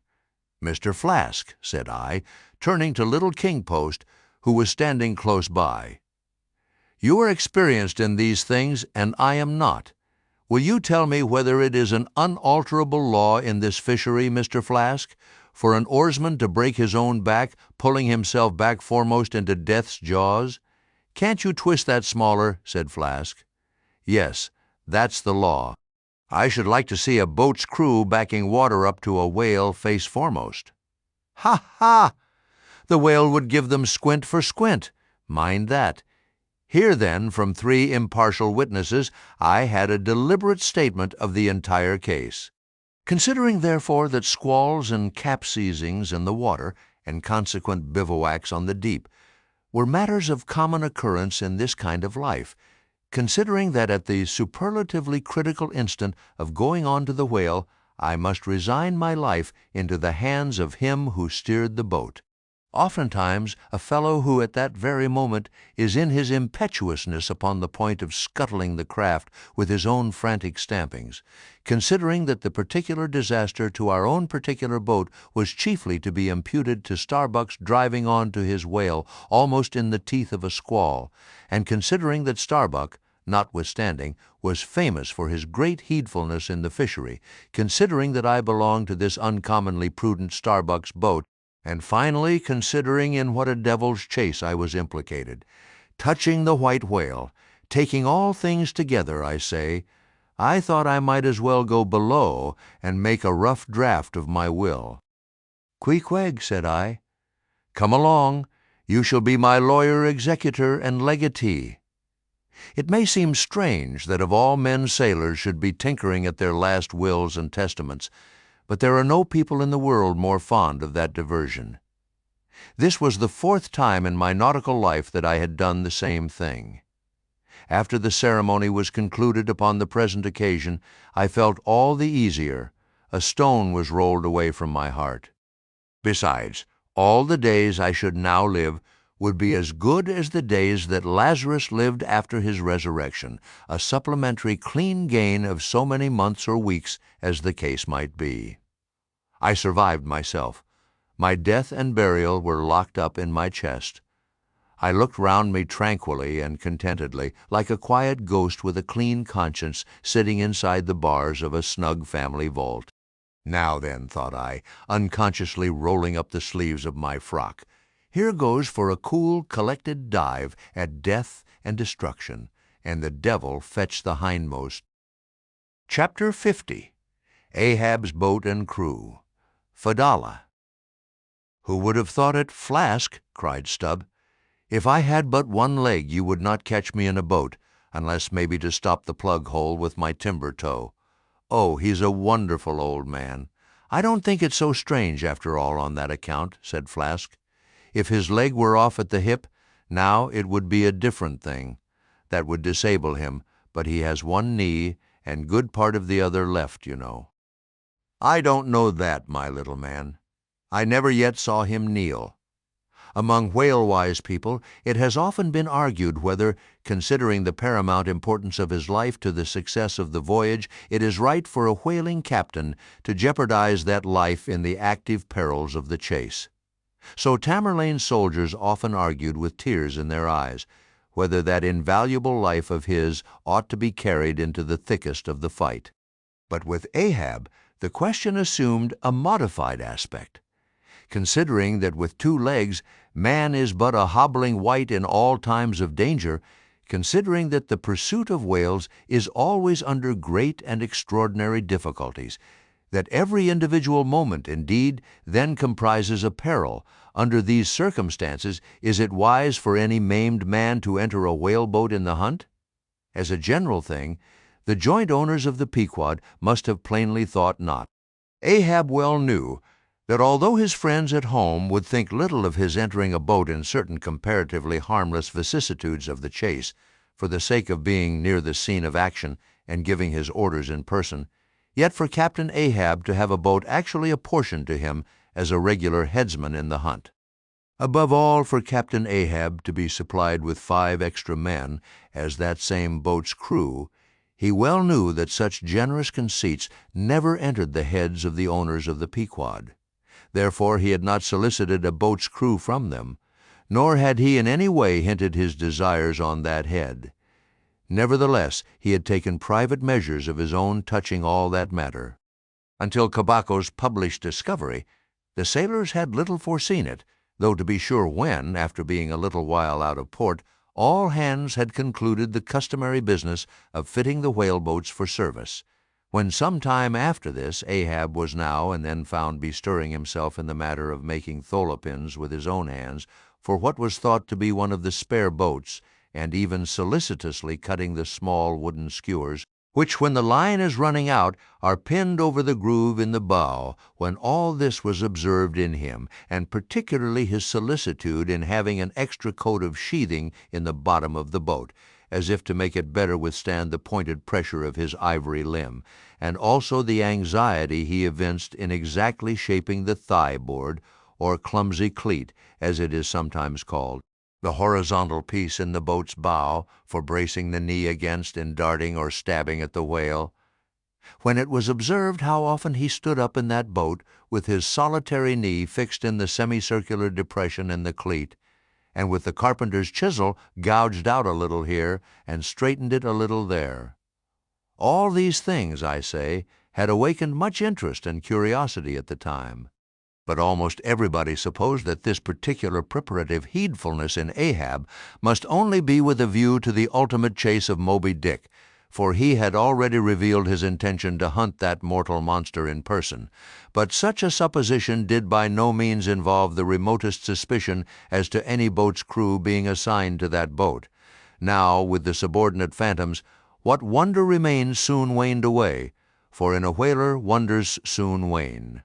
Besides, now and then such unaccountable odds and ends of strange nations come up from the unknown nooks and ash-holes of the earth to man these floating outlaws of whalers, and the ships themselves often pick up such queer castaway creatures found tossing about the open sea on planks, bits of wreck oars, whaleboats, canoes, blown-off Japanese junks, and what-not, that Beelzebub himself might climb up the side and step down into the cabin to chat with the captain, and it would not create any unsubduable excitement in the forecastle.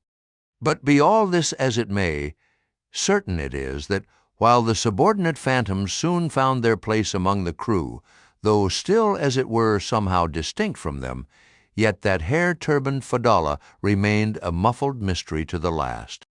Whence he came in a mannerly world like this, By what sort of unaccountable tie he soon evinced himself to be linked with Ahab's peculiar fortunes, nay, so far as to have some sort of a half-hinted influence, heaven knows, but it might have been even authority over him. All this none knew, but one cannot sustain an indifferent air concerning Fedallah.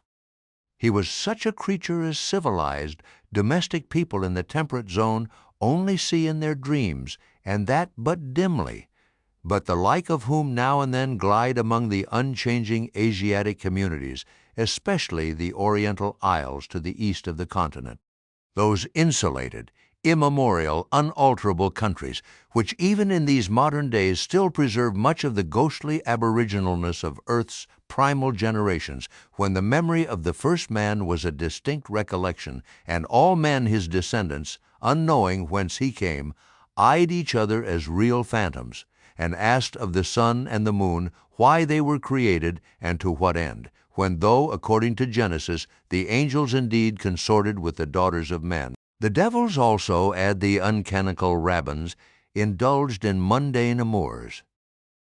Chapter 51. The Spirit-Spout. Days, weeks passed, and under easy sail, the ivory Pequod had slowly swept across 4 several cruising grounds that off the Azores, off the Cape de Verdes, on the Plate so-called, being off the mouth of the Rio de la Plata, and the Carroll Ground, an unstaked watery locality southerly from St. Helena. It was while gliding through these latter waters that one serene and moonlight night, when all the waves rolled by like scrolls of silver, and by their soft, suffusing seethings made what seemed a silvery silence, not a solitude. On such a silent night a silvery jet was seen far in advance of the white bubbles at the bow. Lit up by the moon, it looked celestial, seemed some plumed and glittering god uprising from the sea. Fedallah first descried this jet. For of these moonlight nights it was his wont to mount to the mainmast head and stand a lookout there with the same precision as if it had been day. And yet, though herds of whales were seen by night, not one whaleman in 100 would venture a lowering for them. You may think with what emotions, then, the seaman beheld this old Oriental perched aloft at such unusual hours, his turban and the moon companions in one sky. But when, after spending his uniform interval there for several successive nights without uttering a single sound, when, after all this silence, his unearthly voice was heard announcing that silvery moonlit jet, every reclining mariner started to his feet as if some winged spirit had lighted in the rigging and hailed the mortal crew. There she blows, had the trump of judgment blown, they could not have quivered more, yet still they felt no terror, rather pleasure. For though it was a most unwonted hour, yet so impressive was the cry, and so deliriously exciting, that almost every soul on board instinctively desired a lowering. Walking the deck with quick, side-lunging strides, Ahab commanded the topgallant sails and royals to be set, and every stunsail spread. The best man in the ship must take the helm. Then, with every masthead manned, the piled-up craft rolled down before the wind. The strange, upheaving, lifting tendency of the taffrail breeze, filling the hollows of so many sails, made the buoyant, hovering deck to feel like air beneath the feet, while still she rushed along as if 2 antagonistic influences were struggling in her. One to mount direct to heaven, the other to drive yawingly to some horizontal goal. And had you watched Ahab's face that night, you would have thought that in him also 2 different things were warring. While his one live leg made lively echoes along the deck, every stroke of his dead limb sounded like a coffin tap. On life and death this old man walked. But though the ship so swiftly sped, and though from every eye, like arrows, the eager glances shot, yet the silvery jet was no more seen that night.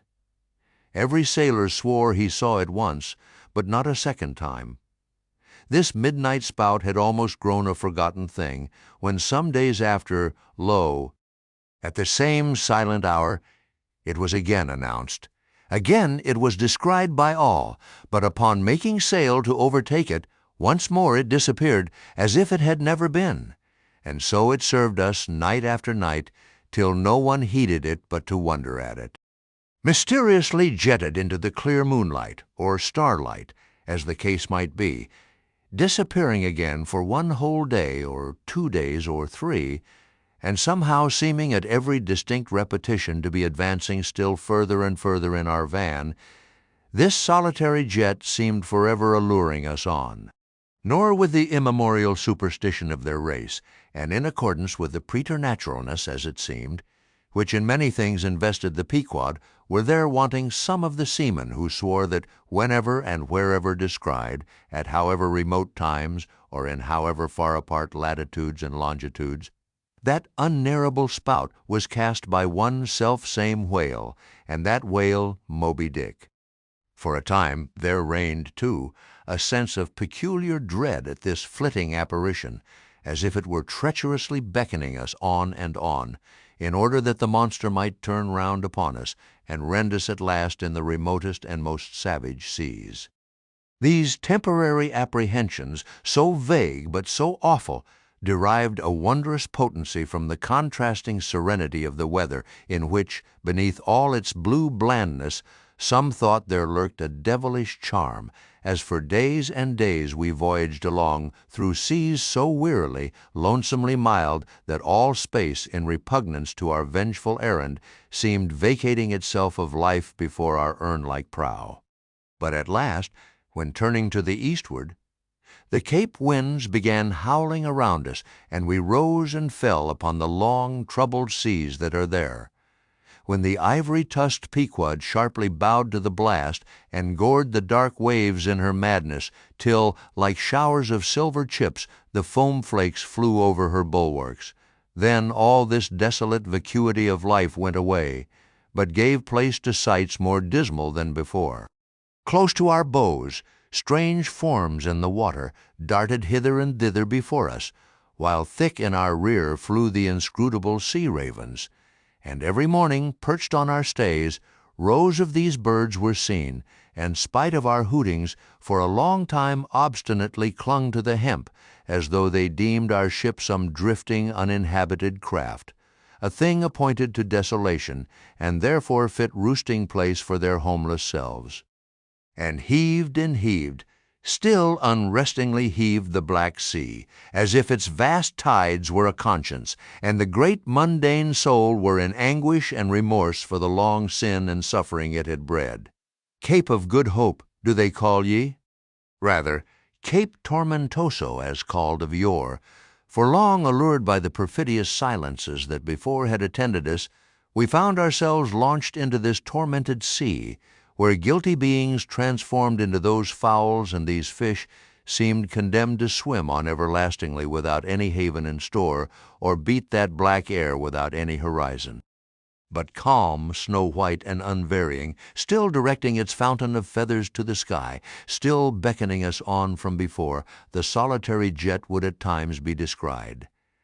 During all this blackness of the elements, Ahab, though assuming for the time the almost continual command of the drenched and dangerous deck, manifested the gloomiest reserve, and more seldom than ever addressed his mates. In tempestuous times like these, after everything above and aloft has been secured, nothing more can be done but passively to await the issue of the gale. Then captain and crew become practical fatalists. So, with his ivory leg inserted into its accustomed hole, and with one hand firmly grasping a shroud, Ahab for hours and hours would stand gazing dead to windward, while an occasional squall of sleet or snow would all but congeal his very eyelashes together. Meantime, the crew, driven from the forward part of the ship by the perilous seas that burstingly broke over its bows, stood in a line along the bulwarks in the waist, and the better to guard against the leaping waves, each man had slipped himself into a sort of bowline secured to the rail, in which he swung as in a loosened belt. Few or no words were spoken, and the silent ship, as if manned by painted sailors in wax, day after day tore on through all the swift madness and gladness of the demoniac waves. By night, the same muteness of humanity before the shrieks of the ocean prevailed. Still in silence the men swung in the bowlines. Still wordless Ahab stood up to the blast. Even when wearied nature seemed demanding repose, he would not seek that repose in his hammock. Never could Starbuck forget the old man's aspect, when one night going down into the cabin to mark how the barometer stood, he saw him with closed eyes, sitting straight in his floor-screwed chair, the rain and half-melted sleet of the storm from which he had some time before emerged, still slowly dripping from the unremoved hat and coat. On the table beside him lay unrolled one of those charts of tides and currents which have previously been spoken of. His lantern swung from his tightly clenched hand. Though the body was erect, the head was thrown back so that the closed eyes were pointed towards the needle of the telltale that swung from a beam in the ceiling. Terrible old man, thought Starbuck with a shudder, sleeping in this gale, still thou steadfastly eyest thy purpose. Chapter 52. The Albatross. Southeastward from the Cape, off the distant Crozettes, a good cruising ground for right whalemen, a sail loomed ahead, the Goni, Albatross, by name.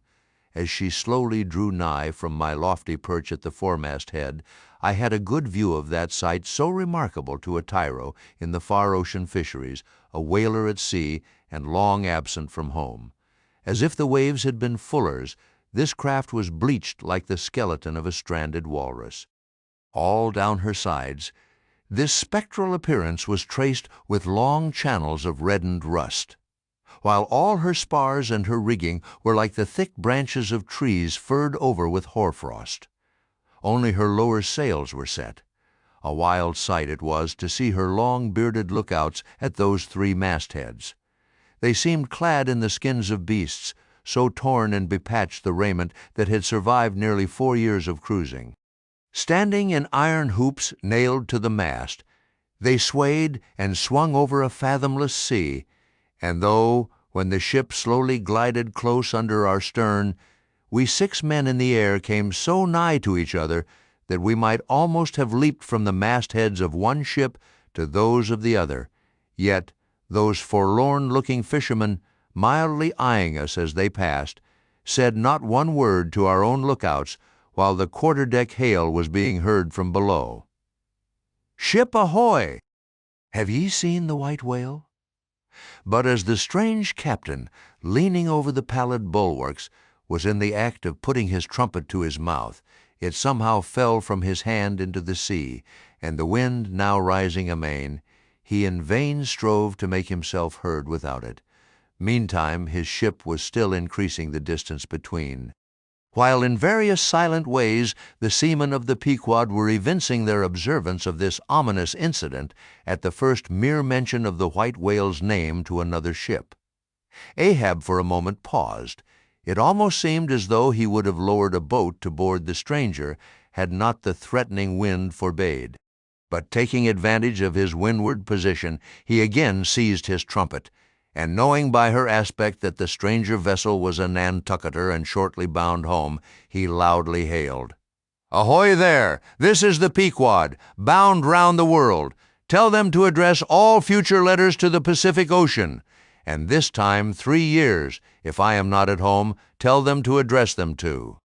At that moment the 2 wakes were fairly crossed, and instantly then, in accordance with their singular ways, shoals of small, harmless fish that for some days before had been placidly swimming by our side, darted away with what seemed shuddering fins and ranged themselves fore and aft with the stranger's flanks. Though in the course of his continual voyagings Ahab must often before have noticed a similar sight, yet to any monomaniac man the veriest trifles capriciously carry meanings. "Swim away from me, do ye?" murmured Ahab, gazing over into the water. There seemed but little in the words, but the tone conveyed more of deep, helpless sadness than the insane old man had ever before evinced. But turning to the steersman, who thus far had been holding the ship in the wind to diminish her headway, he cried out in his old lion voice, "Up helm! Keep her off round the world! Round the world!" There is much in that sound to inspire proud feelings, But whereto does all that circumnavigation conduct? Only through numberless perils to the very point whence we started, where those that we left behind secure were all the time before us. Were this world an endless plain, and by sailing eastward we could forever reach new distances and discover sights more sweet and strange than any Cyclades or islands of King Solomon, then there were promise in the voyage. But in pursuit of those far mysteries we dream of, or in tormented chase of that demon phantom that sometime or other swims before all human hearts, while chasing such over this round globe, they either lead us on in barren mazes or midway leave us whelmed. Chapter 53. The Gam. The ostensible reason why Ahab did not go on board of the whaler we had spoken was this: the wind and sea betokened storms. But even had this not been the case, he would not, after all, perhaps, have boarded her.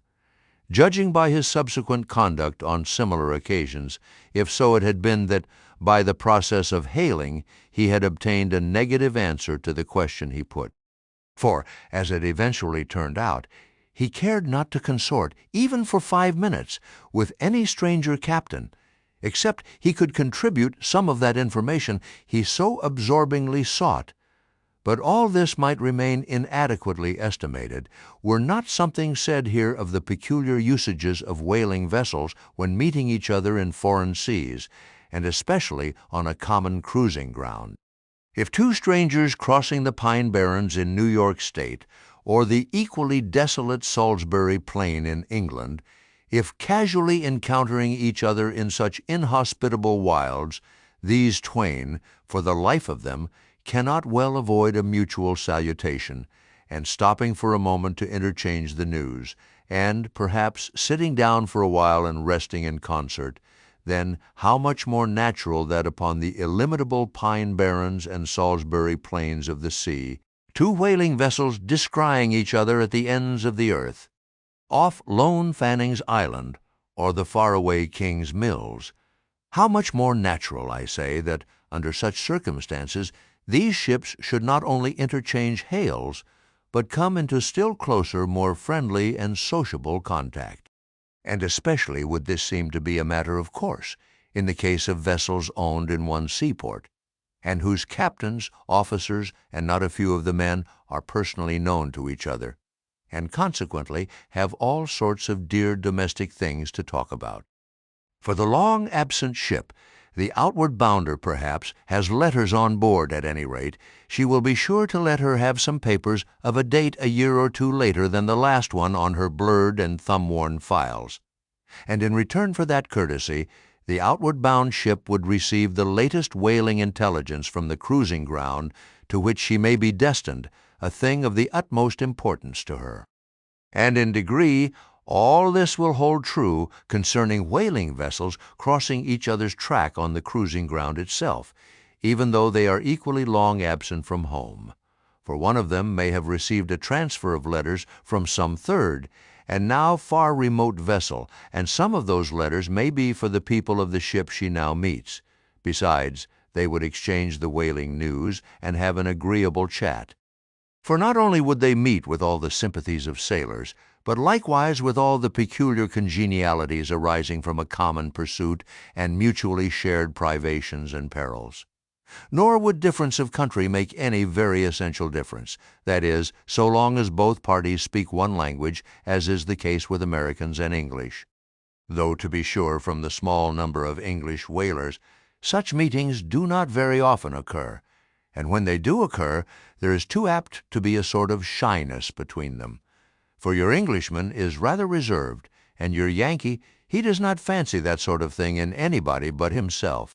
Besides, the English whalers sometimes affect a kind of metropolitan superiority over the American whalers, regarding the long, lean Nantucketer with his nondescript provincialisms as a sort of sea peasant. But where this superiority in the English whaleman does really consist, it would be hard to say, seeing that the Yankees in one day collectively kill more whales than all the English collectively in 10 years. But this is a harmless little foible in the English whale hunters, which the Nantucketer does not take much to heart, probably because he knows that he has a few foibles himself. So, then, we see that of all ships separately sailing the sea, the whalers have most reason to be sociable, and they are so. Whereas some merchant ships crossing each other's wake in the mid-Atlantic will oftentimes pass on without so much as a single word of recognition, mutually cutting each other on the high seas, like a brace of dandies in Broadway, and all the time indulging, perhaps, in finical criticism upon each other's rig. As for men of war, when they chance to meet at sea, they first go through such a string of silly bowings and scrapings, such a ducking of ensigns, that there does not seem to be much right-down hearty goodwill and brotherly love about it at all. As touching slave ships meeting, why, they are in such a prodigious hurry, they run away from each other as soon as possible, and as for pirates, when they chance to cross each other's crossbones, the first hail is, "How many skulls?" The same way that whalers hail, "How many barrels?" And that question once answered, pirates straightway steer apart, for they are infernal villains on both sides, and don't like to see overmuch of each other's villainous likenesses. But look at the godly, honest, unostentatious, hospitable, sociable, free and easy whaler.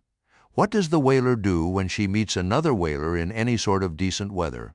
She has a gam, a thing so utterly unknown to all other ships that they never heard of the name even, and if by chance they should hear of it, they only grin at it and repeat gamesome stuff about spouters and blubber boilers and such like pretty exclamations.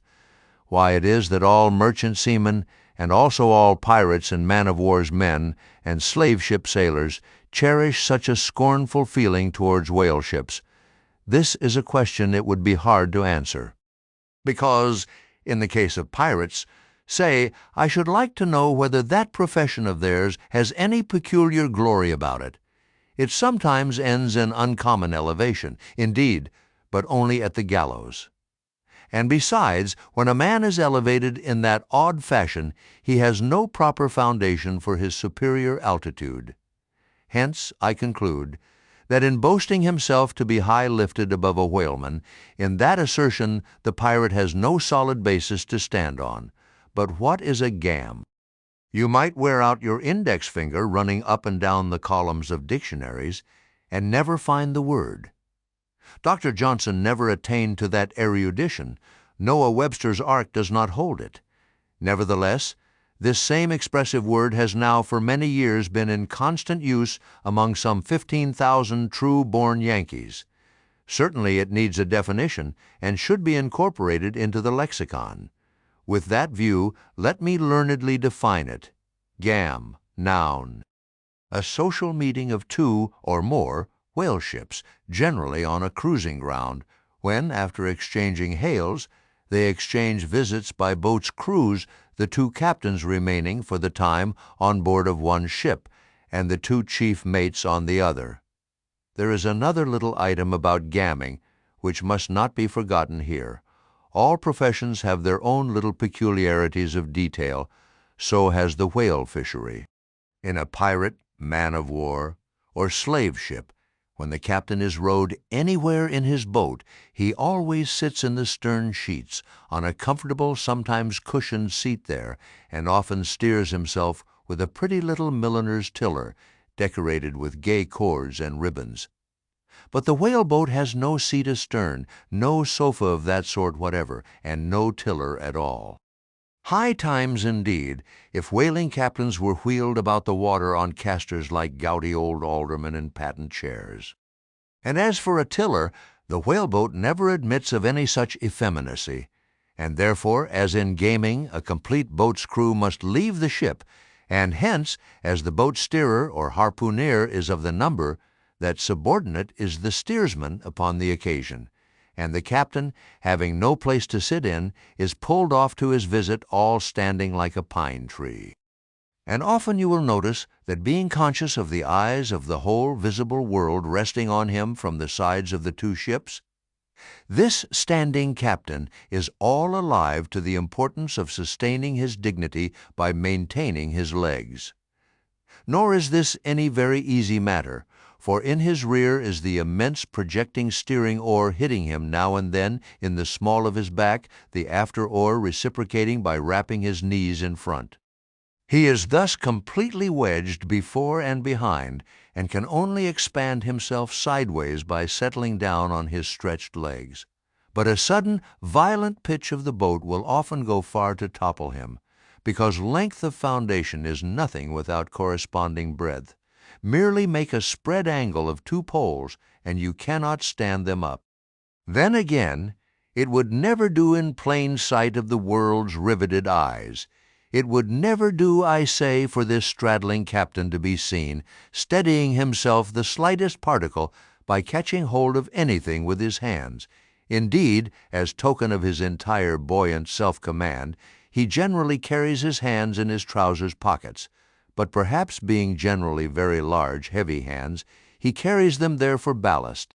Nevertheless, there have occurred instances, well authenticated ones too, where the captain has been known for an uncommonly critical moment or two, in a sudden squall, say, to seize hold of the nearest oarsman's hair and hold on there like grim death.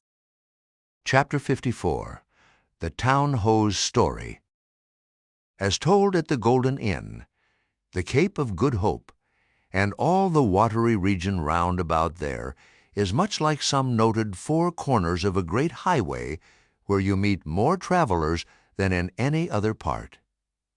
It was not very long after speaking the Goney that another homeward-bound whaleman, the Town Ho, was encountered. She was manned almost wholly by Polynesians. In the short gam that ensued, she gave us strong news of Moby Dick. To some, the general interest in the white whale was now wildly heightened by a circumstance of the Town Ho's story, which seemed obscurely to involve with the whale a certain wondrous inverted visitation of one of those so-called judgments of God which at times are said to overtake some men.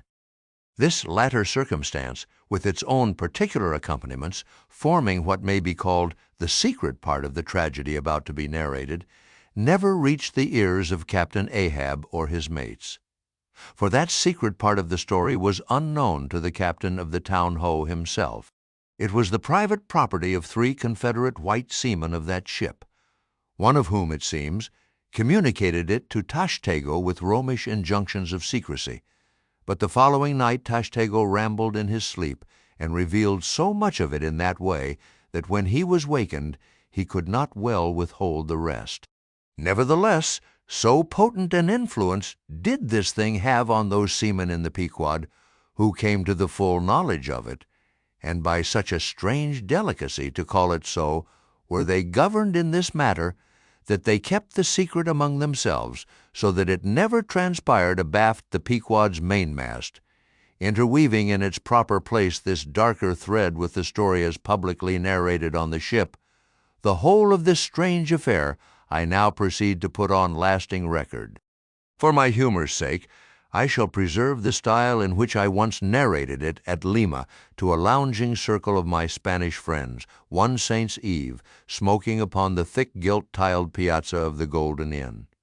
Of those fine cavaliers, the young Dons, Pedro and Sebastian, were on the closer terms with me, and hence the interluding questions they occasionally put, and which are duly answered at the time. Some 2 years prior to my first learning the events which I am about rehearsing to you, gentlemen, the Town Ho sperm whaler of Nantucket was cruising in your Pacific here, not very many days' sail eastward from the eaves of this good Golden Inn. She was somewhere to the northward of the line. One morning, upon handling the pumps, according to daily usage, it was observed that she made more water in her hold than common. They supposed a swordfish had stabbed her, gentlemen. But the captain, having some unusual reason for believing that rare good luck awaited him in those latitudes, and therefore being very averse to quit them, and the leak not being then considered at all dangerous, though, indeed, they could not find it after searching the hold as low down as was possible in rather heavy weather, the ship still continued her cruisings, the mariners working at the pumps at wide and easy intervals. But no good luck came.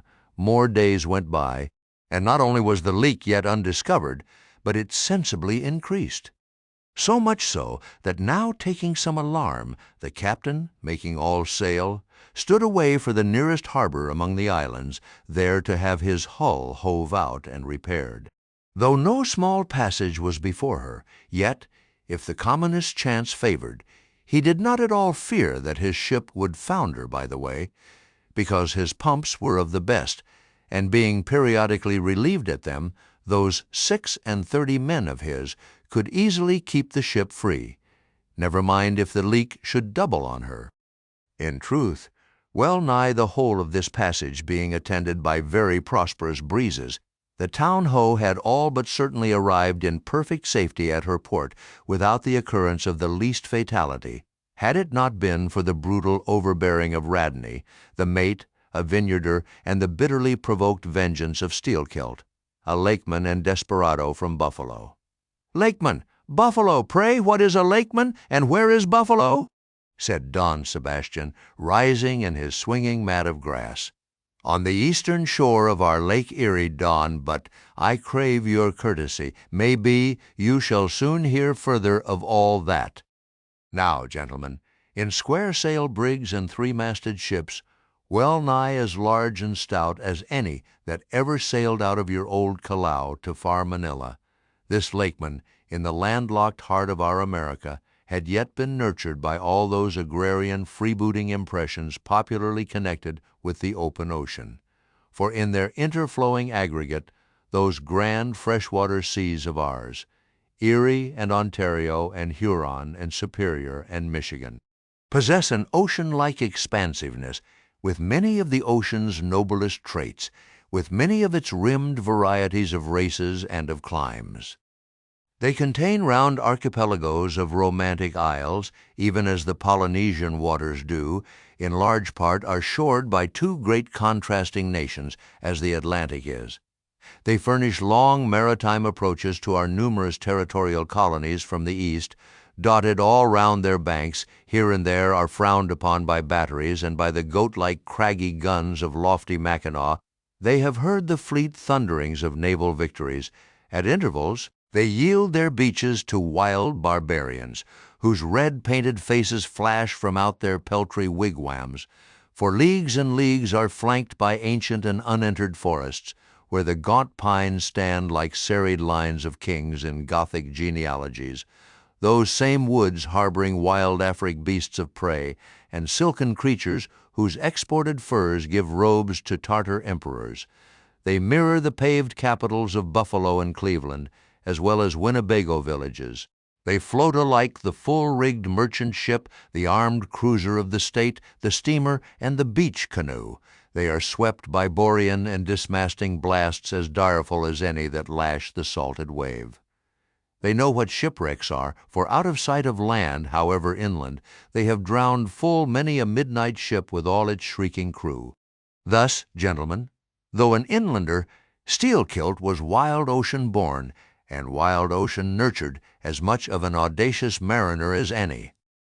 And for Radney, though in his infancy he may have laid him down on the lone Nantucket beach, to nurse at his maternal sea, though in after life he had long followed our austere Atlantic and your contemplative Pacific, yet was he quite as vengeful and full of social quarrel as the backwoods seaman, fresh from the latitudes of buckhorn-handled bowie knives. Yet was this Nantucketer a man with some good-hearted traits, and this lakeman a mariner, who, though a sort of devil indeed, might yet by inflexible firmness, only tempered by that common decency of human recognition, which is the meanest slave's right. Thus treated, this Steelkilt had long been retained harmless and docile. At all events, he had proved so thus far, but Radney was doomed and made mad, and Steelkilt, but, gentlemen, you shall hear. It was not more than a day or two at the furthest after pointing her prow for her island haven, that the town-ho's leak seemed again increasing, but only so as to require an hour or more at the pumps every day.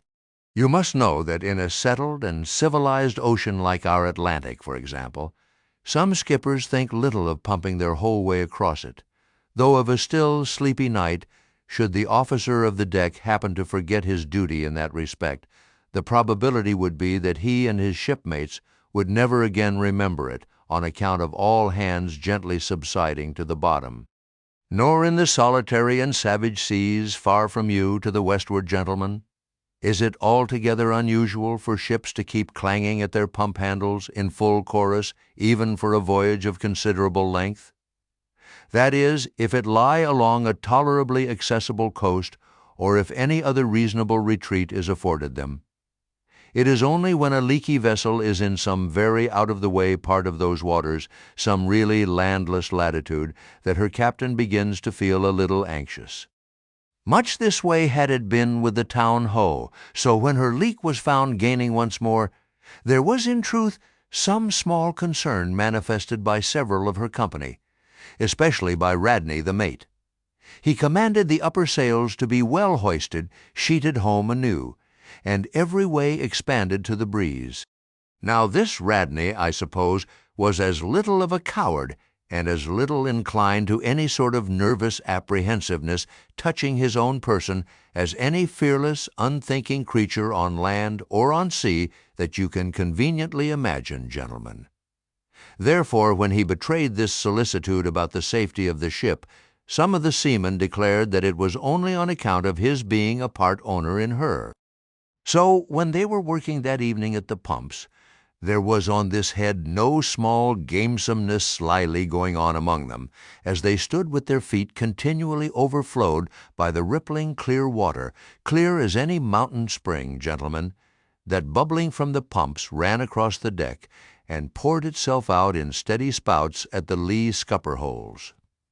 Now, as you well know, it is not seldom the case in this conventional world of ours, watery or otherwise, that when a person placed in command over his fellow men finds one of them to be very significantly his superior in general pride of manhood, straightway against that man he conceives an unconquerable dislike and bitterness, and if he have a chance, he will pull down and pulverize that subaltern's tower and make a little heap of dust of it. Be this conceit of mine as it may, gentlemen, at all events, Steelkilt was a tall and noble animal with a head like a Roman and a flowing golden beard like the tasseled housings of your last viceroy's snorting charger, and a brain and a heart and a soul in him, gentlemen, which had made Steelkilt Charlemagne had he been born son to Charlemagne's father. But Radney, the mate, was ugly as a mule, yet as hardy, as stubborn, as malicious. He did not love Steelkilt, and Steelkilt knew it. Espying the mate drawing near as he was toiling at the pump with the rest, the lakeman affected not to notice him, but, unawed, went on with his gay banterings. "Aye, aye, my merry lads, it's a lively leak this. Hold a cannikin, one of ye, and let's have a taste, by the Lord. It's worth bottling. I tell you what, men, old Rad's investment must go for it. He had best cut away his part of the hull and tow it home. The fact is, boys, that swordfish only began the job. He's come back again with a gang of ship carpenters, sawfish and filefish and what not, and the whole posse of 'em are now hard at work cutting and slashing at the bottom, making improvements, I suppose. If old Rad were here now, I'd tell him to jump overboard and scatter 'em. They're playing the devil with his estate, I can tell him. But he's a simple old soul, Rad, and a beauty too. Boys, they say, the rest of his property is invested in looking-glasses. I wonder if he'd give a poor devil like me the model of his nose. Damn your eyes, what's that pump stopping for? Roared Radney, pretending not to have heard the sailors talk. Thunder away at it. Aye, aye, sir, said Steelkilt, merry as a cricket. Lively, boys, lively now. And with that, the pump clanged like 50 fire engines. The men tossed their hats off to it, and ere long that peculiar gasping of the lungs was heard which denotes the fullest tension of life's utmost energies. Quitting the pump at last, with the rest of his band, the lakeman went forward all panting, and sat himself down on the windlass, his face fiery red, his eyes bloodshot, and wiping the profuse sweat from his brow. Now, what cozening fiend it was, gentlemen, that possessed Radney to meddle with such a man in that corporeally exasperated state, I know not, but so it happened. Intolerably striding along the deck, the mate commanded him to get a broom and sweep down the planks, and also a shovel, and remove some offensive matters consequent upon allowing a pig to run at large. Now, gentlemen, sweeping a ship's deck at sea is a piece of household work which in all times but raging gales is regularly attended to every evening. It has been known to be done in the case of ships actually foundering at the time. Such, gentlemen, is the inflexibility of sea usages and the instinctive love of neatness in seamen, some of whom would not willingly drown without first washing their faces. But in all vessels, this broom business is the prescriptive province of the boys, if boys there be aboard. Besides, it was the stronger men in the town hoe that had been divided into gangs, taking turns at the pumps, and being the most athletic seaman of them all, Steelkilt had been regularly assigned captain of one of the gangs. Consequently, he should have been freed from any trivial business not connected with truly nautical duties, such being the case with his comrades. I mention all these particulars so that you may understand exactly how this affair stood between the two men. But there was more than this. The order about the shovel was almost as plainly meant to sting and insult Steelkilt as though Radney had spat in his face. Any man who has gone sailor in a whale ship will understand this, and all this and doubtless much more the lakeman fully comprehended when the mate uttered his command. But as he sat still for a moment, and as he steadfastly looked into the mate's malignant eye and perceived the stacks of powder casks heaped up in him and the slow match silently burning along towards them, as he instinctively saw all this, that strange forbearance and unwillingness to stir up the deeper passionateness in any already ireful being. A repugnance most felt, when felt at all, by really valiant men even when aggrieved. This nameless phantom feeling, gentlemen, stole over Steelkilt. Therefore, in his ordinary tone, only a little broken by the bodily exhaustion he was temporarily in, he answered him saying that sweeping the deck was not his business, and he would not do it. And then, without at all alluding to the shovel, he pointed to 3 lads as the customary sweepers, who, not being billeted at the pumps, had done little or nothing all day. To this Radney replied with an oath, in a most domineering and outrageous manner, unconditionally reiterating his command. Meanwhile, advancing upon the still-seated lakeman with an uplifted cooper's club hammer, which he had snatched from a cask nearby. Heated and irritated as he was by his spasmodic toil at the pumps, for all his first nameless feeling of forbearance, the sweating Steelkilt could but ill brook this bearing in the mate, but somehow still smothering the conflagration within him. Without speaking, he remained doggedly rooted to his seat, till at last the incensed Radney shook the hammer within a few inches of his face, furiously commanding him to do his bidding. Steelkilt rose, and slowly retreating round the windlass, steadily followed by the mate with his menacing hammer, deliberately repeated his intention not to obey. Seeing, however, that his forbearance had not the slightest effect, by an awful and unspeakable intimation with his twisted hand, he warned off the foolish and infatuated man, but it was to no purpose. And in this way the two went once slowly round the windlass, when, resolved at last no longer to retreat, bethinking him that he had now forborne as much as comported with his humor, the lakeman paused on the hatches and thus spoke to the officer, "Mr. Radney, I will not obey you. Take that hammer away, or look to yourself." But the predestinated mate, coming still closer to him, where the lakeman stood fixed, now shook the heavy hammer within an inch of his teeth, meanwhile repeating a string of insufferable maledictions.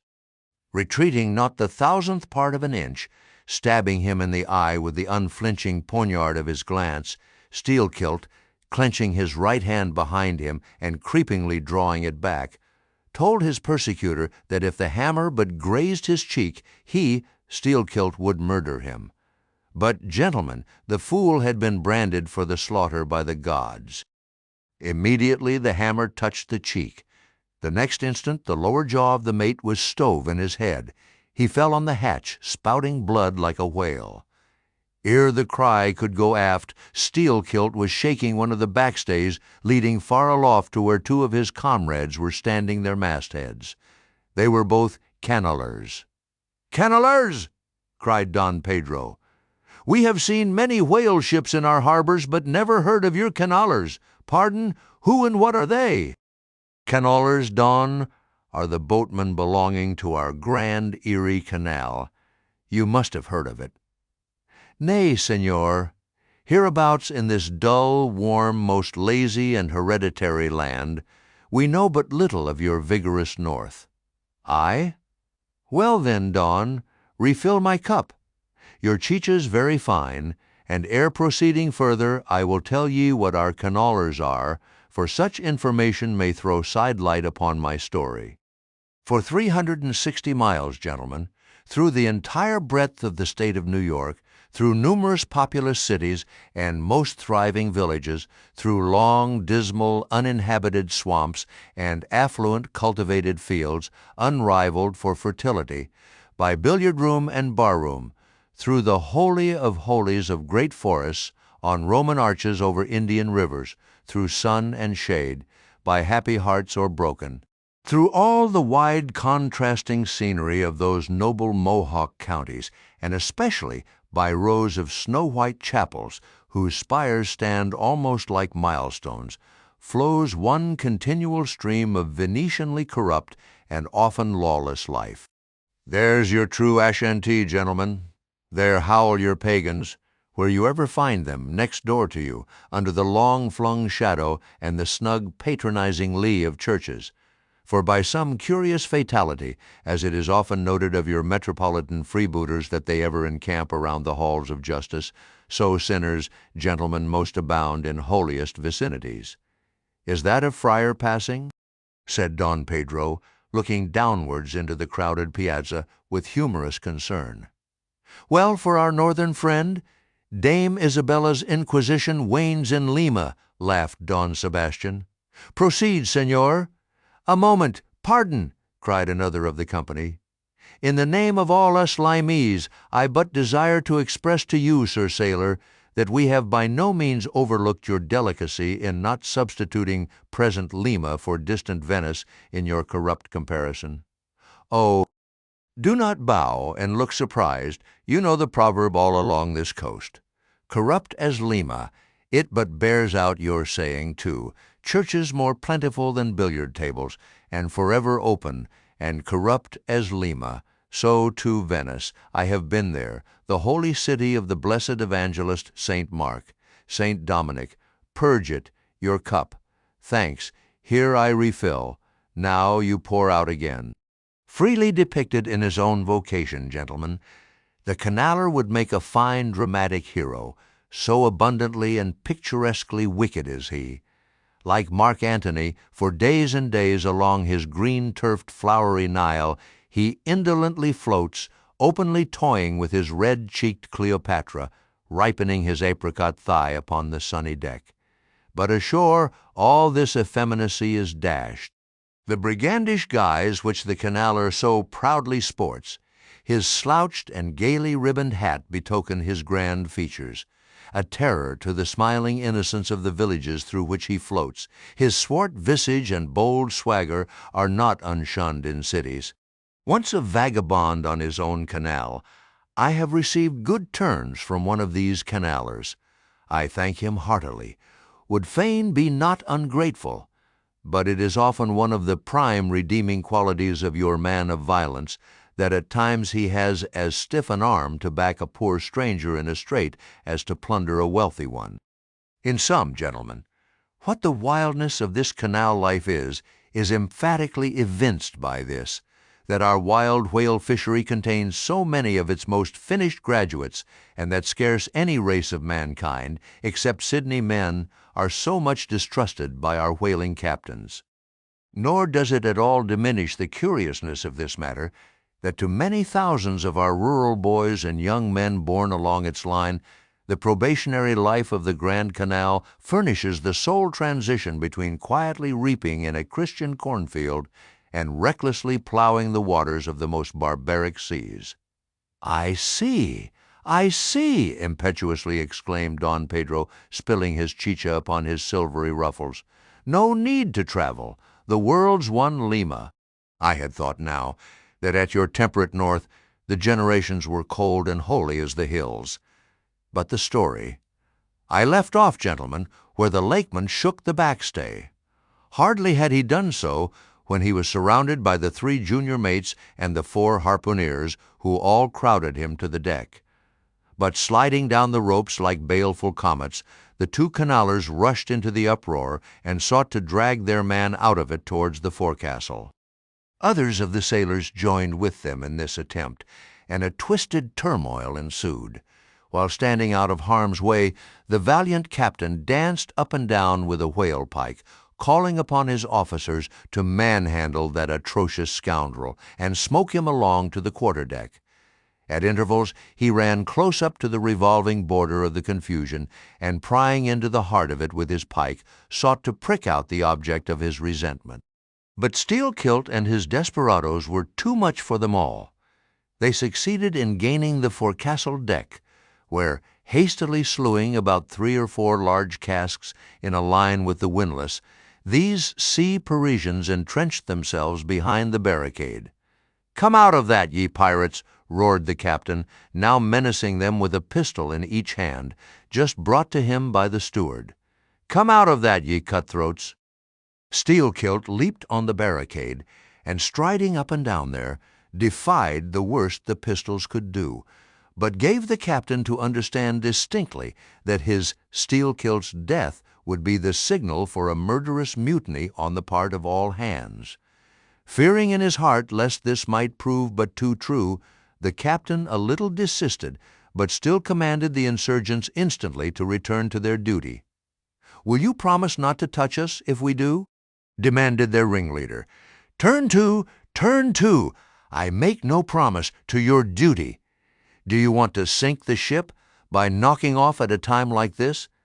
Turn to!" and he once more raised a pistol. "Sink the ship?" cried Steelkilt. "Aye, let her sink. Not a man of us turns to, unless you swear not to raise a rope yarn against us. What say ye, men?" turning to his comrades. A fierce cheer was their response.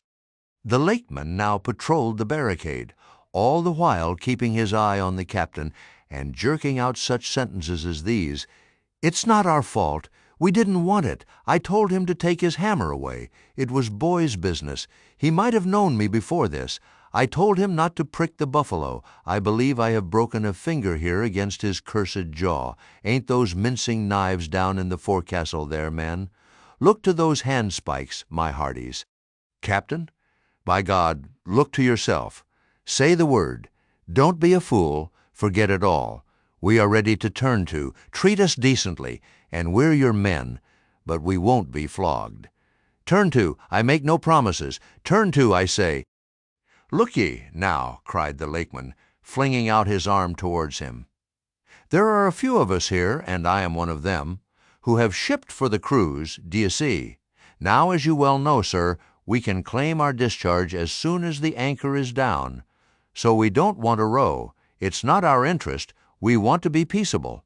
We are ready to work, but we won't be flogged." "Turn to!" roared the captain. Steelkilt glanced round him a moment, and then said, "I tell you what it is now, captain. Rather than kill ye, and be hung for such a shabby rascal, we won't lift a hand against ye unless ye attack us.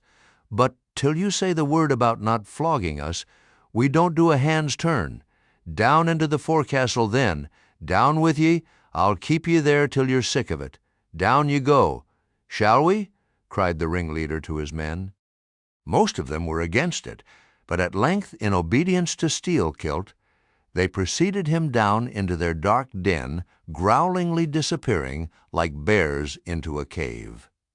As the lakeman's bare head was just level with the planks, the captain and his posse leaped the barricade and, rapidly drawing over the slide of the scuttle, planted their group of hands upon it, and loudly called for the steward to bring the heavy brass padlock belonging to the companionway. Then, opening the slide a little, the captain whispered something down the crack, closed it, and turned the key upon them, 10 in number, leaving on deck some 20 or more who thus far had remained neutral.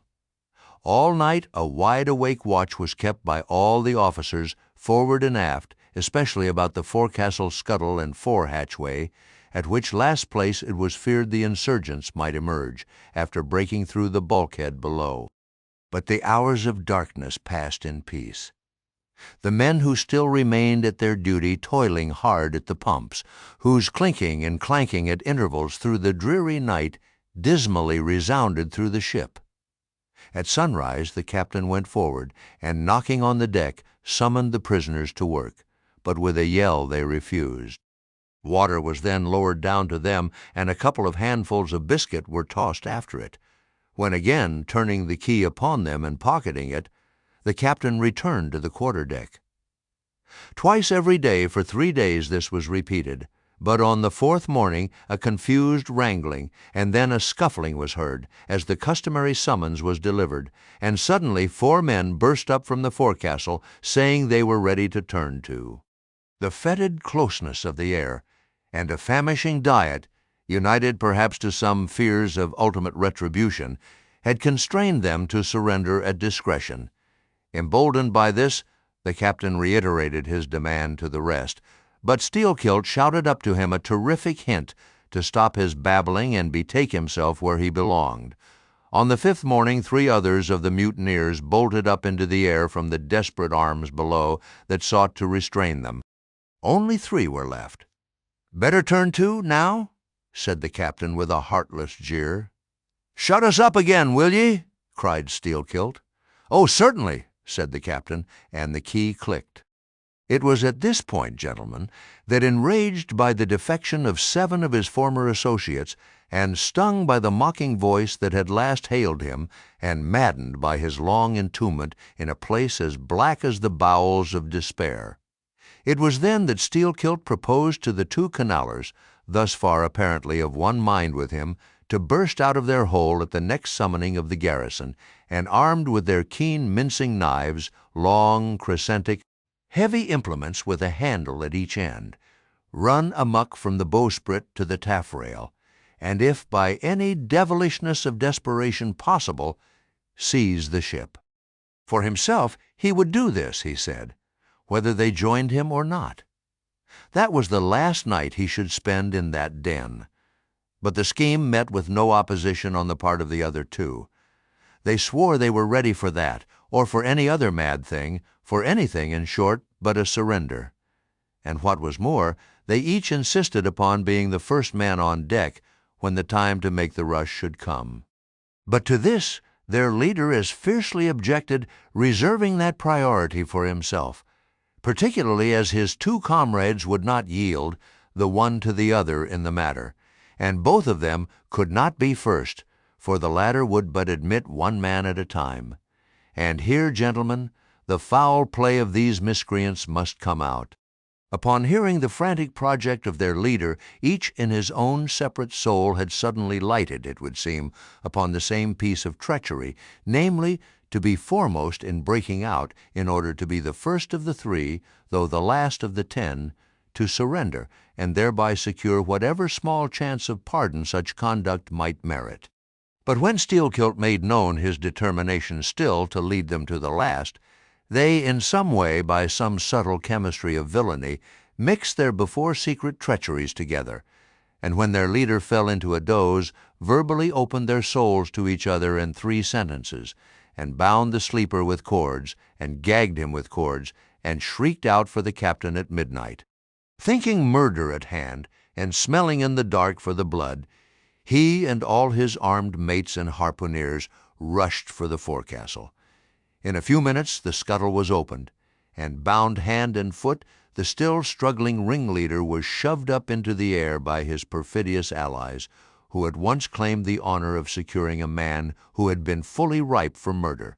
But all these were collared and dragged along the deck like dead cattle, and side by side were seized up into the mizzen rigging like 3/4 of meat. And there they hung till morning. "Damn ye!" cried the captain, pacing to and fro before them. "The vultures would not touch ye, ye villains." At sunrise he summoned all hands, and separating those who had rebelled from those who had taken no part in the mutiny, he told the former that he had a good mind to flog them all round. Thought, upon the whole, he would do so, he ought to, justice demanded it, but for the present, considering their timely surrender, he would let them go with a reprimand, which he accordingly administered in the vernacular. "But as for you, ye carrion rogues," turning to the 3 men in the rigging, "for you I mean to mince ye up for the trypots," and seizing a rope he applied it with all his might to the backs of the 2 traitors, till they yelled no more, but lifelessly hung their heads sideways, as the 2 crucified thieves are drawn. "My wrist is sprained with ye," he cried at last, "but there is still rope enough left for you, my fine bantam, that wouldn't give up. Take that gag from his mouth, and let us hear what he can say for himself." For a moment the exhausted mutineer made a tremulous motion of his cramped jaws, and then, painfully twisting round his head, said in a sort of hiss, "What I say is this, and mind it well, if you flog me, I murder you. Say ye so? Then see how ye frighten me." And the captain drew off with the rope to strike. "Best not," hissed the lakeman, "but I must." And the rope was once more drawn back for the stroke. Steelkilt here hissed out something inaudible to all but the captain, who, to the amazement of all hands, started back, paced the deck rapidly 2 or 3 times, and then suddenly throwing down his rope said, "I won't do it. Let him go. Cut him down, do you hear?" But as the junior mates were hurrying to execute the order, a pale man, with a bandaged head, arrested them. Radney, the chief mate. Ever since the blow, he had lain in his berth, but that morning, hearing the tumult on the deck, he had crept out, and thus far had watched the whole scene. Such was the state of his mouth that he could hardly speak, but mumbling something about his being willing and able to do what the captain dared not attempt, he snatched the rope and advanced to his pinioned foe. "You are a coward," hissed the lakeman. "So I am, but take that." The mate was in the very act of striking, when another hiss stayed his uplifted arm. He paused, and then, pausing no more, made good his word, spite of Steelkilt's threat, whatever that might have been. The 3 men were then cut down, all hands were turned to, and sullenly worked by the moody seamen, the iron pumps clanged as before. Just after dark that day, when one watch had retired below, a clamor was heard in the forecastle, and the 2 trembling traitors running up besieged the cabin door, saying they durst not consort with the crew. Entreaties, cuffs, and kicks could not drive them back, so at their own instance they were put down in the ship's run for salvation. Still, no sign of mutiny reappeared among the rest. On the contrary, it seemed that mainly at Steelkilt's instigation, they had resolved to maintain the strictest peacefulness, obey all orders to the last, and, when the ship reached port, desert her in a body. But in order to ensure the speediest end to the voyage, they all agreed to another thing, namely, not to sing out for whales in case any should be discovered. For, spite of her leak, and spite of all her other perils, the Town-Ho still maintained her mastheads, and her captain was just as willing to lower for a fish that moment as on the day his craft first struck the cruising ground, and Radney the mate was quite as ready to change his berth for a boat, and with his bandaged mouth seek to gag in death the vital jaw of the whale. But though the lakeman had induced the seamen to adopt this sort of passiveness in their conduct, he kept his own counsel, at least till all was over, concerning his own proper and private revenge upon the man who had stung him in the ventricles of his heart. He was in Radney the chief mate's watch, and, as if the infatuated man sought to run more than halfway to meet his doom after the scene at the rigging, he insisted, against the express counsel of the captain, upon resuming the head of his watch at night. Upon this, and one or two other circumstances, Steelkilt systematically built the plan of his revenge. During the night, Radney had an unseamanlike way of sitting on the bulwarks of the quarter-deck and leaning his arm upon the gunwale of the boat which was hoisted up there, a little above the ship's side. In this attitude, it was well known, he sometimes dozed. There was a considerable vacancy between the boat and the ship, and down between this was the sea. Steelkilt calculated his time, and found that his next trick at the helm would come round at 2 o'clock in the morning of the third day from that in which he had been betrayed. At his leisure, he employed the interval in braiding something very carefully in his watches below. "What are you making there?" said a shipmate. "What do you think? What does it look like?" "Like a lanyard for your bag, but it's an odd one, seems to me." "Yes, rather oddish," said the lakeman, holding it at arm's length before him, "but I think it will answer." "Shipmate, I haven't enough twine, have you any?" But there was none in the forecastle. "Then I must get some from old Rad," and he rose to go aft. "You don't mean to go a-begging to him," said a sailor. "Why not? Do you think he won't do me a turn, when it's to help himself in the end, shipmate?" And going to the mate, he looked at him quietly and asked him for some twine to mend his hammock. It was given him. Neither twine nor lanyard were seen again, but the next night an iron ball, closely netted, partly rolled from the pocket of the lakeman's monkey jacket as he was tucking the coat into his hammock for a pillow. 24 hours after, his trick at the silent helm. Nigh to the man who was apt to doze over the grave always ready dug to the seaman's hand. That fatal hour was then to come, and in the foreordaining soul of Steelkilt, the mate was already stark and stretched as a corpse, with his forehead crushed in. But, gentlemen, a fool saved the would-be murderer from the bloody deed he had planned, yet complete revenge he had, and without being the avenger. For by a mysterious fatality, heaven itself seemed to step in to take out of his hands into its own the damning thing he would have done. It was just between daybreak and sunrise of the morning of the second day, when they were washing down the decks, that a stupid Tenerife man, drawing water in the main chains, all at once shouted out, "There she rolls! There she rolls! Jesu, what a whale! It was Moby Dick!" "Moby Dick!" cried Don Sebastian. "St. Dominic! Sir Sailor! But do whales have christenings? Whom call you Moby Dick?" A very white and famous and most deadly immortal monster, Don. But that would be too long a story. "How? How?" cried all the young Spaniards, crowding. "Nay, Dons, nay, nay, I cannot rehearse that now. Let me get more into the air, sirs. The chicha, the chicha!" cried Don Pedro. "Our vigorous friend looks faint. Fill up his empty glass." "No need, gentlemen, one moment, and I proceed. Now, gentlemen," so suddenly perceiving the snowy whale within 50 yards of the ship, forgetful of the compact among the crew.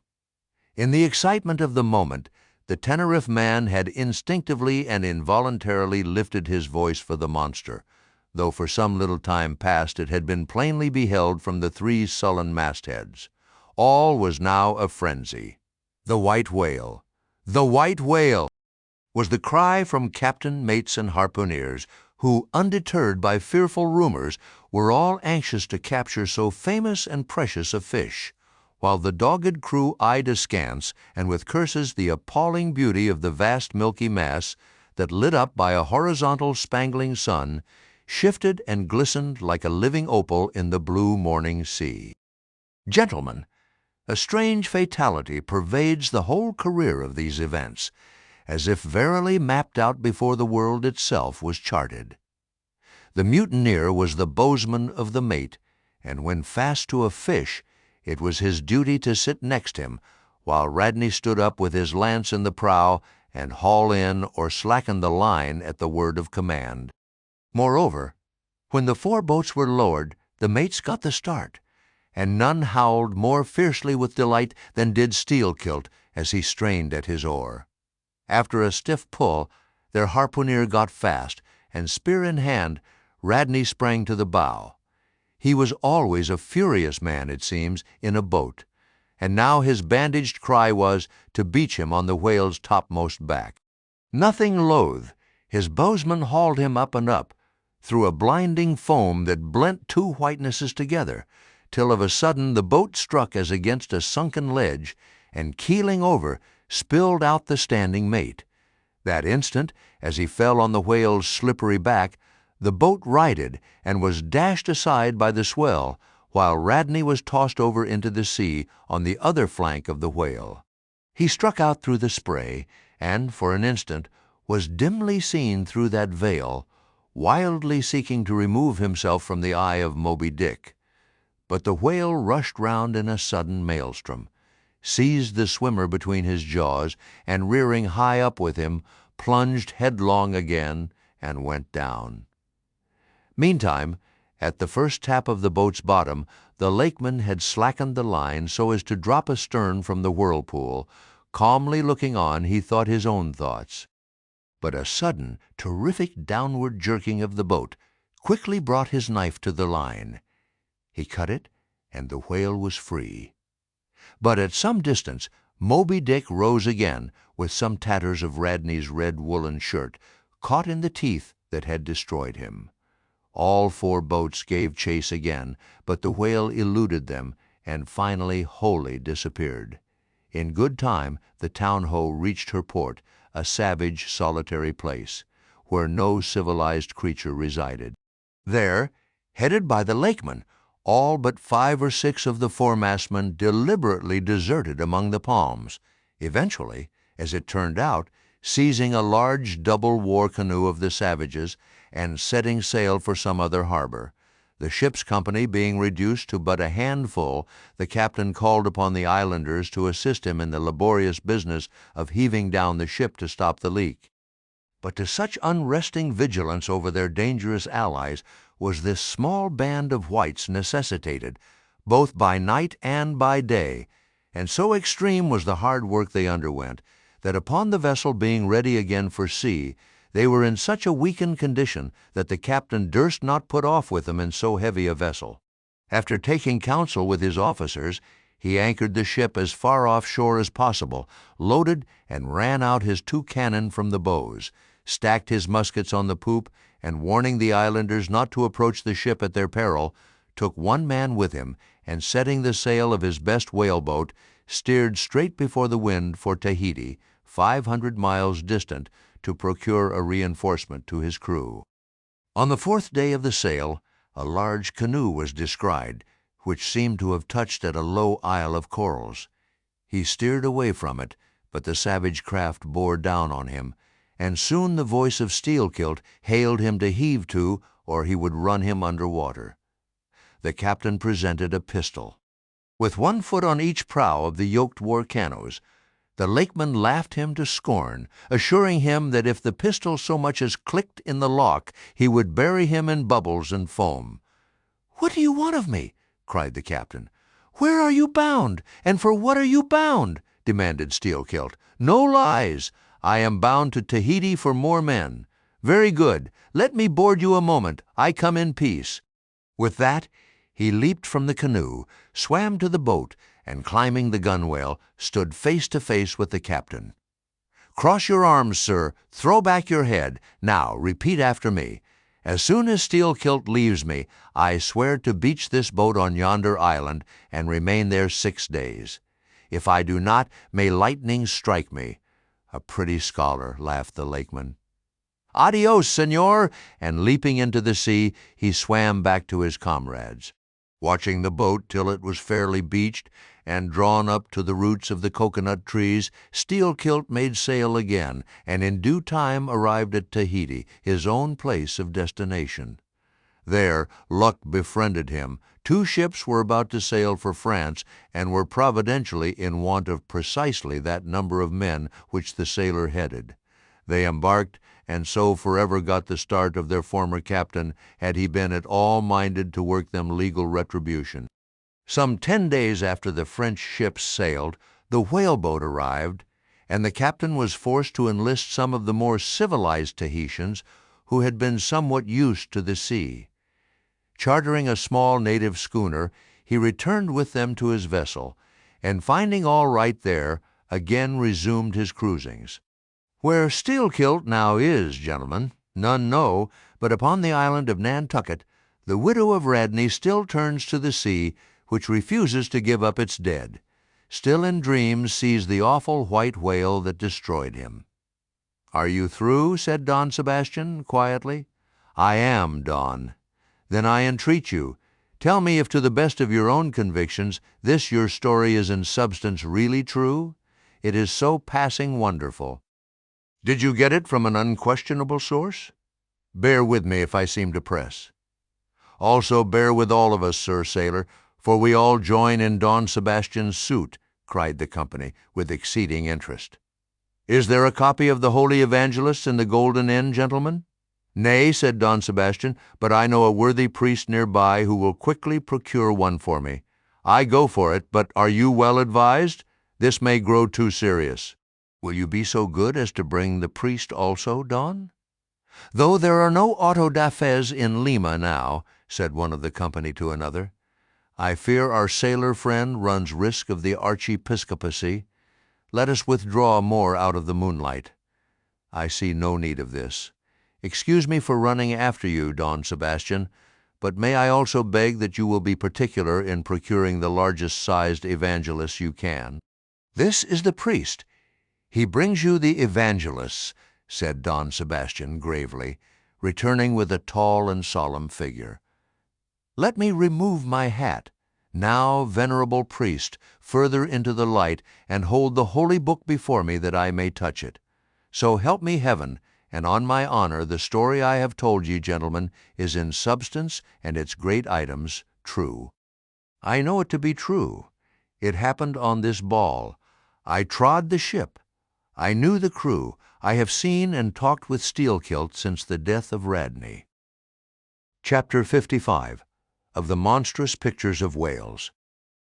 "I shall ere long paint to you as well as one can without canvas, something like the true form of the whale as he actually appears to the eye of the whaleman when in his own absolute body the whale is moored alongside the whale ship, so that he can be fairly stepped upon there.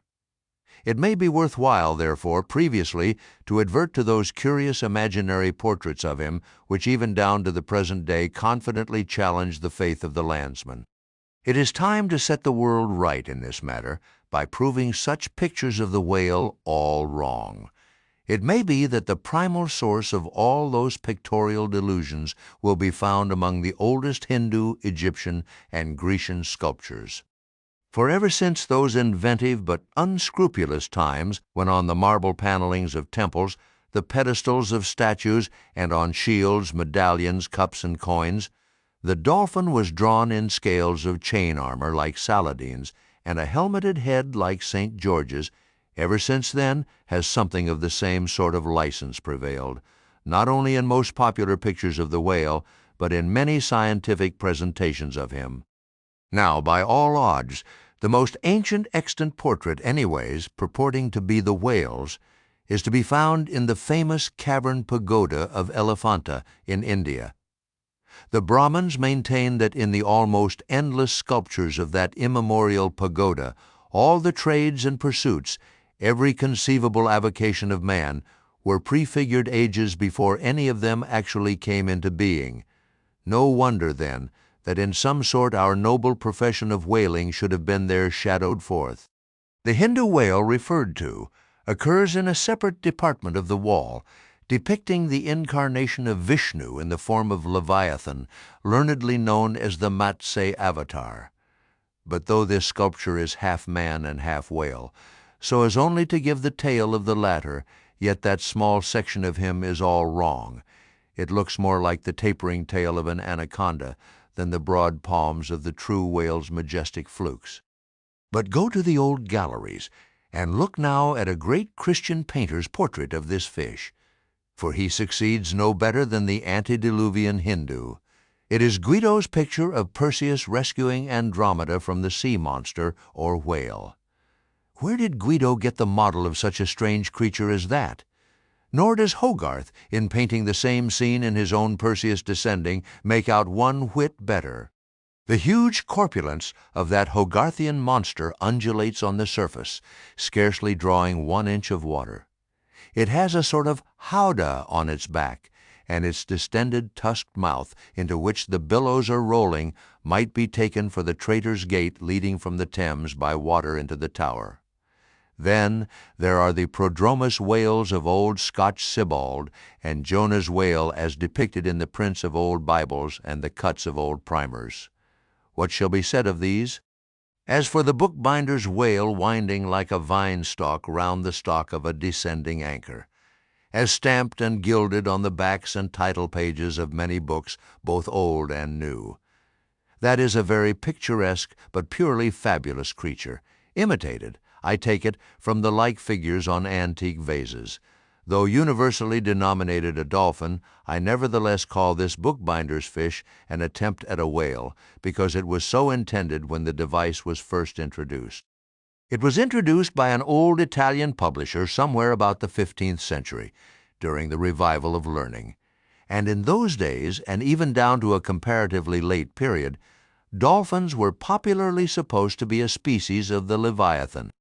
In the vignettes and other embellishments of some ancient books, you will at times meet with very curious touches at the whale, where all manner of spouts, jets, dew, hot springs and cold, Saratoga and Baden-Baden, come bubbling up from his unexhausted brain.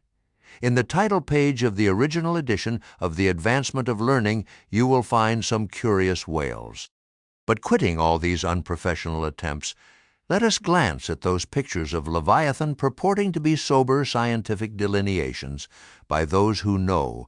In old Harris's collection of voyages there are some plates of whales extracted from a Dutch book of voyages, ad 1671, entitled A Whaling Voyage to Spitzbergen in the ship Jonas in the Whale, Peter Peterson of Friesland, master. In one of those plates the whales, like great rafts of logs, are represented lying among ice isles, with white bears running over their living backs. In another plate, the prodigious blunder is made of representing the whale with perpendicular flukes. Then again, there is an imposing quarto, written by one Captain Colnett, a post-captain in the English Navy, entitled A Voyage Round Cape Horn into the South Seas, for the purpose of extending the spermaceti whale fisheries.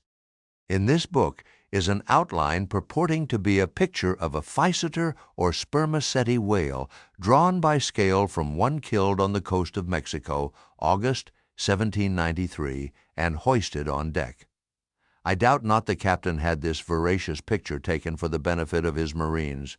To mention but one thing about it, let me say that it has an eye which applied, according to the accompanying scale, to a full-grown sperm whale, would make the eye of that whale a bow window some 5 feet long. Ah, my gallant captain, why did ye not give us Jonah looking out of that eye? Nor are the most conscientious compilations of natural history for the benefit of the young and tender free from the same heinousness of mistake. Look at that popular work, Goldsmith's Animated Nature. In the abridged London edition of 1807, there are plates of an alleged whale and a narwhale. I do not wish to seem inelegant, but this unsightly whale looks much like an amputated sow, and, as for the narwhale, one glimpse at it is enough to amaze one, that in this 19th century such a hippogriff could be palmed for genuine upon any intelligent public of schoolboys. Then again, in 1825, Bernard Germain, Count de la Cepede, a great naturalist, published a scientific systemized whale book, wherein are several pictures of the different species of the Leviathan. All these are not only incorrect, but the picture of the Mysticetus, or Greenland whale, that is to say, the right whale. Even Scoresby, a long-experienced man as touching that species, declares not to have its counterpart in nature. But the placing of the cap sheaf to all this blundering business was reserved for the scientific Frederick Cuvier, brother to the famous Baron. In 1836, he published a natural history of whales, in which he gives what he calls a picture of the sperm whale. Before showing that picture to any Nantucketer, you had best provide for your summary retreat from Nantucket. In a word, Frederick Cuvier's sperm whale is not a sperm whale, but a squash. Of course, he never had the benefit of a whaling voyage, such men seldom have, but whence he derived that picture, who can tell? Perhaps he got it as his scientific predecessor in the same field, Desmarest, got one of his authentic abortions, that is, from a Chinese drawing. And what sort of lively lads with the pencil those Chinese are, many queer cups and saucers inform us. As for the sign painters' whales seen in the streets hanging over the shops of oil dealers, what shall be said of them? They are generally Richard III whales, with dromedary humps, and very savage, breakfasting on 3 or 4 sailor tarts, that is, whale boats full of mariners, their deformities floundering in seas of blood and blue paint. But these manifold mistakes in depicting the whale are not so very surprising after all. Consider. Most of the scientific drawings have been taken from the stranded fish, and these are about as correct as a drawing of a wrecked ship with broken back would correctly represent the noble animal itself in all its undashed pride of hull and spars. Though elephants have stood for their full lengths, the living Leviathan has never yet fairly floated himself for his portrait. The living whale, in his full majesty and significance, is only to be seen at sea in unfathomable waters, and afloat the vast bulk of him is out of sight, like a launched line of battleship. And out of that element it is a thing eternally impossible for mortal man to hoist him bodily into the air, so as to preserve all his mighty swells and undulations.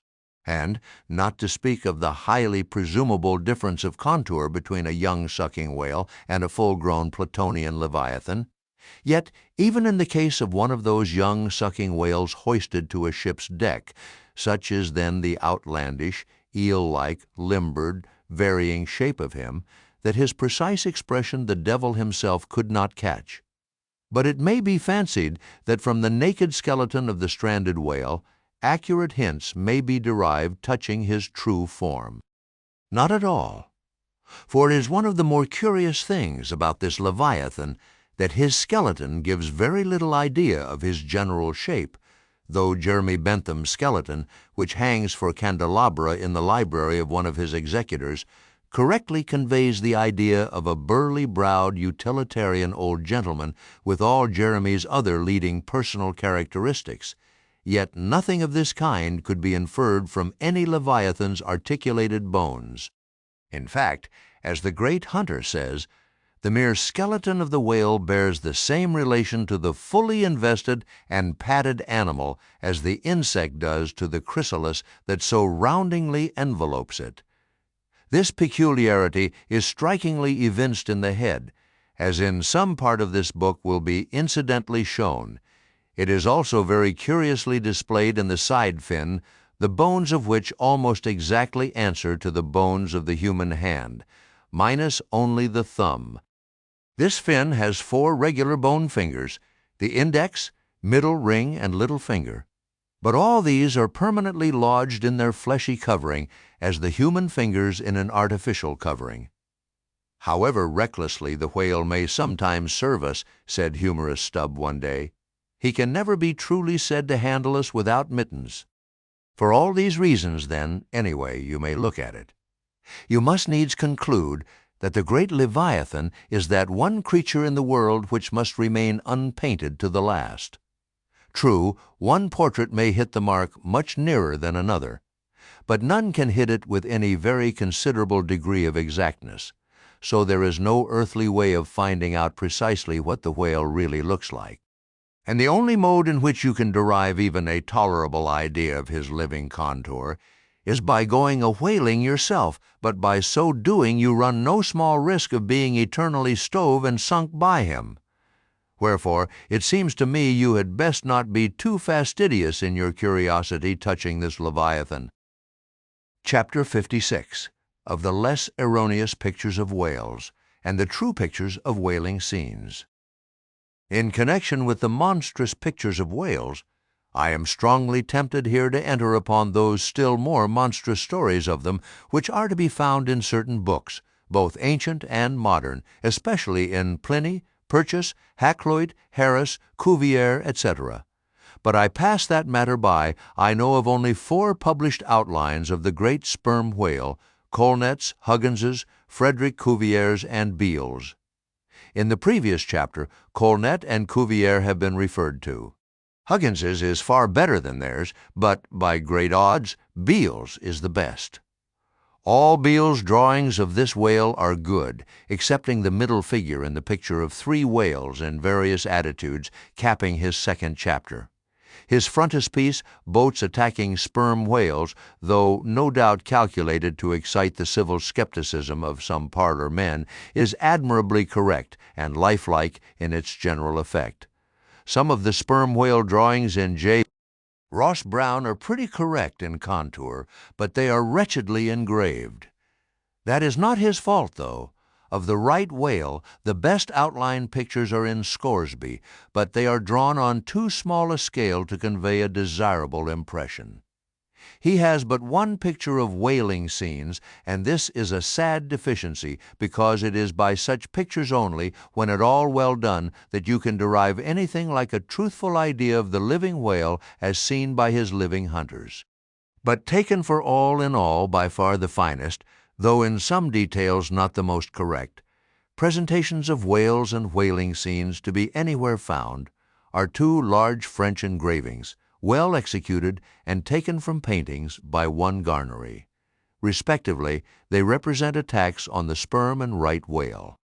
In the first engraving, a noble sperm whale is depicted in full majesty of might, just risen beneath the boat from the profundities of the ocean, and bearing high in the air upon his back the terrific wreck of the stoven planks. The prow of the boat is partially unbroken, and is drawn just balancing upon the monster's spine, and standing in that prow, for that one single incomputable flash of time, you behold an oarsman, half shrouded by the incensed boiling spout of the whale, and in the act of leaping, as if from a precipice. The action of the whole thing is wonderfully good and true. The half-emptied line tub floats on the whitened sea. The wooden poles of the spilled harpoons obliquely bob in it. The heads of the swimming crew are scattered about the whale in contrasting expressions of affright, while in the black stormy distance the ship is bearing down upon the scene. Serious fault might be found with the anatomical details of this whale, but let that pass, since, for the life of me, I could not draw so good a one. In the second engraving, the boat is in the act of drawing alongside the barnacled flank of a large running right whale that rolls his black weedy bulk in the sea like some mossy rock slide from the Patagonian cliffs. His jets are erect, full, and black like soot, so that from so abounding a smoke in the chimney, you would think there must be a brave supper cooking in the great bowels below. Seafowls are pecking at the small crabs, shellfish, and other sea candies and macaroni, which the right whale sometimes carries on his pestilent back, and all the while the thick-lipped leviathan is rushing through the deep, leaving tons of tumultuous white curds in his wake, and causing the slight boat to rock in the swells like a skiff caught nigh the paddle wheels of an ocean steamer. Thus, the foreground is all raging commotion, but behind, in admirable artistic contrast, is the glassy level of a sea becalmed, the drooping unstarched sails of the powerless ship, and the inert mass of a dead whale, a conquered fortress, with the flag of capture lazily hanging from the whale pole inserted into his spout hole. Who Garnery the painter is, or was, I know not, but my life for it, he was either practically conversant with his subject, or else marvelously tutored by some experienced whaleman. The French are the lads for painting action. Go and gaze upon all the paintings of Europe, and where will you find such a gallery of living and breathing commotion on canvas as in that triumphal hall at Versailles, where the beholder fights his way pell-mell through the consecutive great battles of France, where every sword seems a flash of the northern lights, and the successive armed kings and emperors dash by like a charge of crowned centaurs. Not wholly unworthy of a place in that gallery, are these sea battle pieces of garnery? The natural aptitude of the French for seizing the picturesqueness of things seems to be peculiarly evinced in what paintings and engravings they have of their whaling scenes. With not 1/10 of England's experience in the fishery, and not the 1,000th part of that of the Americans, they have nevertheless furnished both nations with the only finished sketches at all capable of conveying the real spirit of the whale hunt. For the most part, the English and American whale draftsmen seem entirely content with presenting the mechanical outline of things, such as the vacant profile of the whale, which, so far as picturesqueness of effect is concerned, is about tantamount to sketching the profile of a pyramid.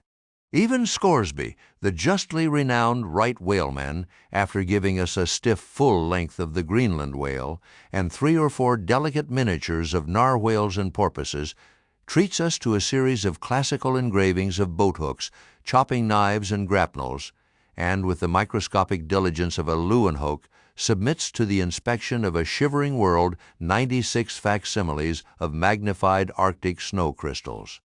I mean no disparagement to the excellent Voyager. I honor him for a veteran. But in so important a matter it was certainly an oversight not to have procured for every crystal a sworn affidavit taken before a Greenland justice of the peace. In addition to those fine engravings from Garnery, there are 2 other French engravings worthy of note, by someone who subscribes himself H. Durand. One of them, though not precisely adapted to our present purpose, nevertheless deserves mention on other accounts. It is a quiet noon scene among the isles of the Pacific, a French whaler anchored inshore in a calm and lazily taking water on board, the loosened sails of the ship and the long leaves of the palms in the background both drooping together in the breezeless air. The effect is very fine, when considered with reference to its presenting the hardy fishermen under one of their few aspects of oriental repose. The other engraving is quite a different affair. The ship hove to upon the open sea, and in the very heart of the leviathanic life, with a right whale alongside, the vessel, in the act of cutting in, hove over to the monster as if to a quay, and a boat, hurriedly pushing off from this scene of activity, is about giving chase to whales in the distance. The harpoons and lances lie leveled for use. 3 oarsmen are just setting the mast in its hole, while from a sudden roll of the sea, the little craft stands half erect out of the water like a rearing horse.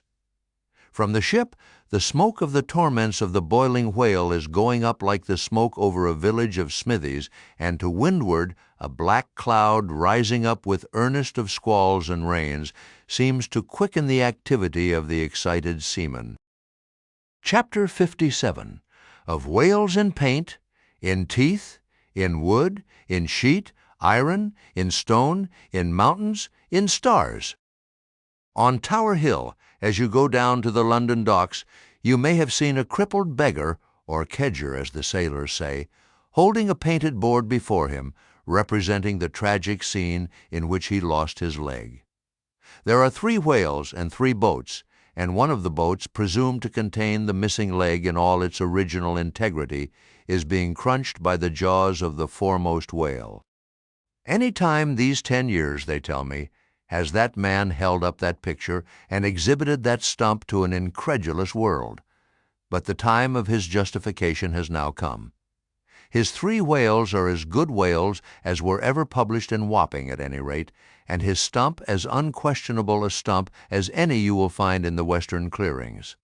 But though forever mounted on that stump, never a stump speech does the poor whaleman make, but with downcast eyes stands ruefully contemplating his own amputation.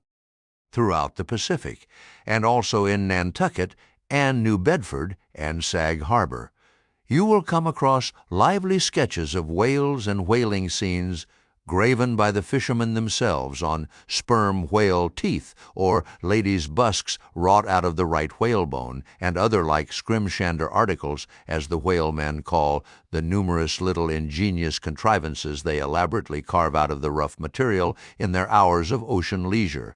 Some of them have little boxes of dentistical-looking implements, specially intended for the scrimshandering business. But in general, they toil with their jackknives alone, and with that almost omnipotent tool of the sailor, they will turn you out anything you please in the way of a mariner's fancy. Long exile from Christendom and civilization inevitably restores a man to that condition in which God placed him, i.e., what is called savagery. Your true whale hunter is as much a savage as an Iroquois. I myself am a savage, owning no allegiance but to the king of the cannibals, and ready at any moment to rebel against him. Now, one of the peculiar characteristics of the savage in his domestic hours is his wonderful patience of industry. An ancient Hawaiian war club or spear paddle, in its full multiplicity and elaboration of carving, is as great a trophy of human perseverance as a Latin lexicon. For, with but a bit of broken seashell or a shark's tooth, that miraculous intricacy of wooden network has been achieved, and it has cost steady years of steady application, as with the Hawaiian savage, so with the white sailor savage. With the same marvelous patience, and with the same single shark's tooth of his one poor jackknife, he will carve you a bit of bone sculpture, not quite as workmanlike, but as close-packed in its maziness of design as the Greek savage Achilles' shield, and full of barbaric spirit and suggestiveness as the prince of that fine old Dutch savage Albert Dürer. Wooden whales, or whales cut in profile out of the small dark slabs of the noble South Sea warwood, are frequently met with in the forecastles of American whalers. Some of them are done with much accuracy. At some old gable-roofed country houses you will see brass whales hung by the tail for knockers to the roadside door. When the porter is sleepy, the anvil-headed whale would be best. But these knocking whales are seldom remarkable as faithful essays. On the spires of some old-fashioned churches you will see sheet-iron whales placed there for weathercocks, but they are so elevated, and besides that are to all intents and purposes so labeled with hands off, you cannot examine them closely enough to decide upon their merit. In bony, ribby regions of the earth, where at the base of high broken cliffs masses of rock lie strewn in fantastic groupings upon the plain, you will often discover images as of the petrified forms of the Leviathan partly merged in grass, which of a windy day breaks against them in a surf of green surges. Then, again, in mountainous countries where the traveler is continually girdled by amphitheatrical heights, here and there from some lucky point of view you will catch passing glimpses of the profiles of whales defined along the undulating ridges. But you must be a thorough whaleman to see these sights, and not only that, but if you wish to return to such a sight again, you must be sure and take the exact intersecting latitude and longitude of your first standpoint, else so chance-like are such observations of the hills that your precise previous standpoint would require a laborious rediscovery, like the Saloma Islands, which still remain incognita, though once high-ruffed Mendana trod them and old Figuera chronicled them. Nor when expandingly lifted by your subject can you fail to trace out great whales in the starry heavens, and boats in pursuit of them, as when long filled with thoughts of war the eastern nations saw armies locked in battle among the clouds. Thus at the north have I chased Leviathan round and round the pole, with the revolutions of the bright points that first defined him to me, and beneath the effulgent Antarctic skies I have boarded the Argo Navis and joined the chase against the starry Cetus, far beyond the utmost stretch of Hydrus and the flying fish. With a frigate's anchors for my bridle bits and fasces of harpoons for spurs, would I could mount that whale and leap the topmost skies to see whether the fabled heavens with all their countless tents really lie encamped beyond my mortal sight. Chapter 58. Brit. Steering northeastward from the Crozettes, we fell in with vast meadows of Brit, the minute yellow substance upon which the right whale largely feeds. For leagues and leagues it undulated round us, so that we seemed to be sailing through boundless fields of ripe and golden wheat. On the second day, numbers of right whales were seen, who, secure from the attack of a sperm whaler like the Pequod, with open jaws sluggishly swam through the Brit, which, adhering to the fringing fibers of that wondrous Venetian blind in their mouths, was in that manner separated from the water that escaped at the lip. As morning mowers, who side by side slowly and seethingly advance their scythes through the long wet grass of marshy meads, even so these monsters swam, making a strange grassy cutting sound, and leaving behind them endless swaths of blue upon the yellow sea. But it was only the sound they made as they parted the Brit which at all reminded one of mowers. Seen from the mastheads, especially when they paused and were stationary for a while, their vast black forms looked more like lifeless masses of rock than anything else. And, as in the great hunting countries of India, the stranger at a distance will sometimes pass on the plains recumbent elephants without knowing them to be such, taking them for bare, blackened elevations of the soil, even so often with him who for the first time beholds this species of the leviathans of the sea. And even when recognized at last, their immense magnitude renders it very hard really to believe that such bulky masses of overgrowth can possibly be instinct in all parts, with the same sort of life that lives in a dog or a horse. Indeed, in other respects, you can hardly regard any creatures of the deep with the same feelings that you do those of the shore. For though some old naturalists have maintained that all creatures of the land are of their kind in the sea, and though taking a broad general view of the thing, this may very well be, yet coming to specialties, where, for example, does the ocean furnish any fish that in disposition answers to the sagacious kindness of the dog? The accursed shark alone can in any generic respect be said to bear comparative analogy to him. But though to landsmen in general the native inhabitants of the seas have ever been regarded with emotions unspeakably unsocial and repelling, though we know the sea to be an everlasting terra incognita, so that Columbus sailed over numberless unknown worlds to discover his one superficial western one, though by vast odds the most terrific of all mortal disasters have immemorially and indiscriminately befallen tens and hundreds of thousands of those who have gone upon the waters, though but a moment's consideration will teach that however baby man may brag of his science and skill, and however much in a flattering future that science and skill may augment, yet forever and forever to the crack of doom the sea will insult and murder him, and pulverize the stateliest, stiffest frigate he can make. Nevertheless, by the continual repetition of these very impressions, man has lost that sense of the full awfulness of the sea which aboriginally belongs to it. The first boat we read of floated on an ocean that with Portuguese vengeance had whelmed a whole world without leaving so much as a widow. That same ocean rolls now. That same ocean destroyed the wrecked ships of last year. Yea, foolish mortals, Noah's flood is not yet subsided. 2/3 of the fair world it yet covers, wherein differ the sea and the land, that a miracle upon one is not a miracle upon the other. Preternatural terrors rested upon the Hebrews, when under the feet of Korah and his company the live ground opened and swallowed them up forever. Yet not a modern sun ever sets, but in precisely the same manner the live sea swallows up ships and crews. But not only is the sea such a foe to man who is an alien to it, but it is also a fiend to its own offspring, worse than the Persian host who murdered his own guests, sparing not the creatures which itself hath spawned. Like a savage tigress that, tossing in the jungle, overlays her own cubs, so the sea dashes even the mightiest whales against the rocks, and leaves them there side by side with the split wrecks of ships. No mercy, No power but its own controls it. Panting and snorting like a mad battle steed that has lost its rider, the masterless ocean overruns the globe.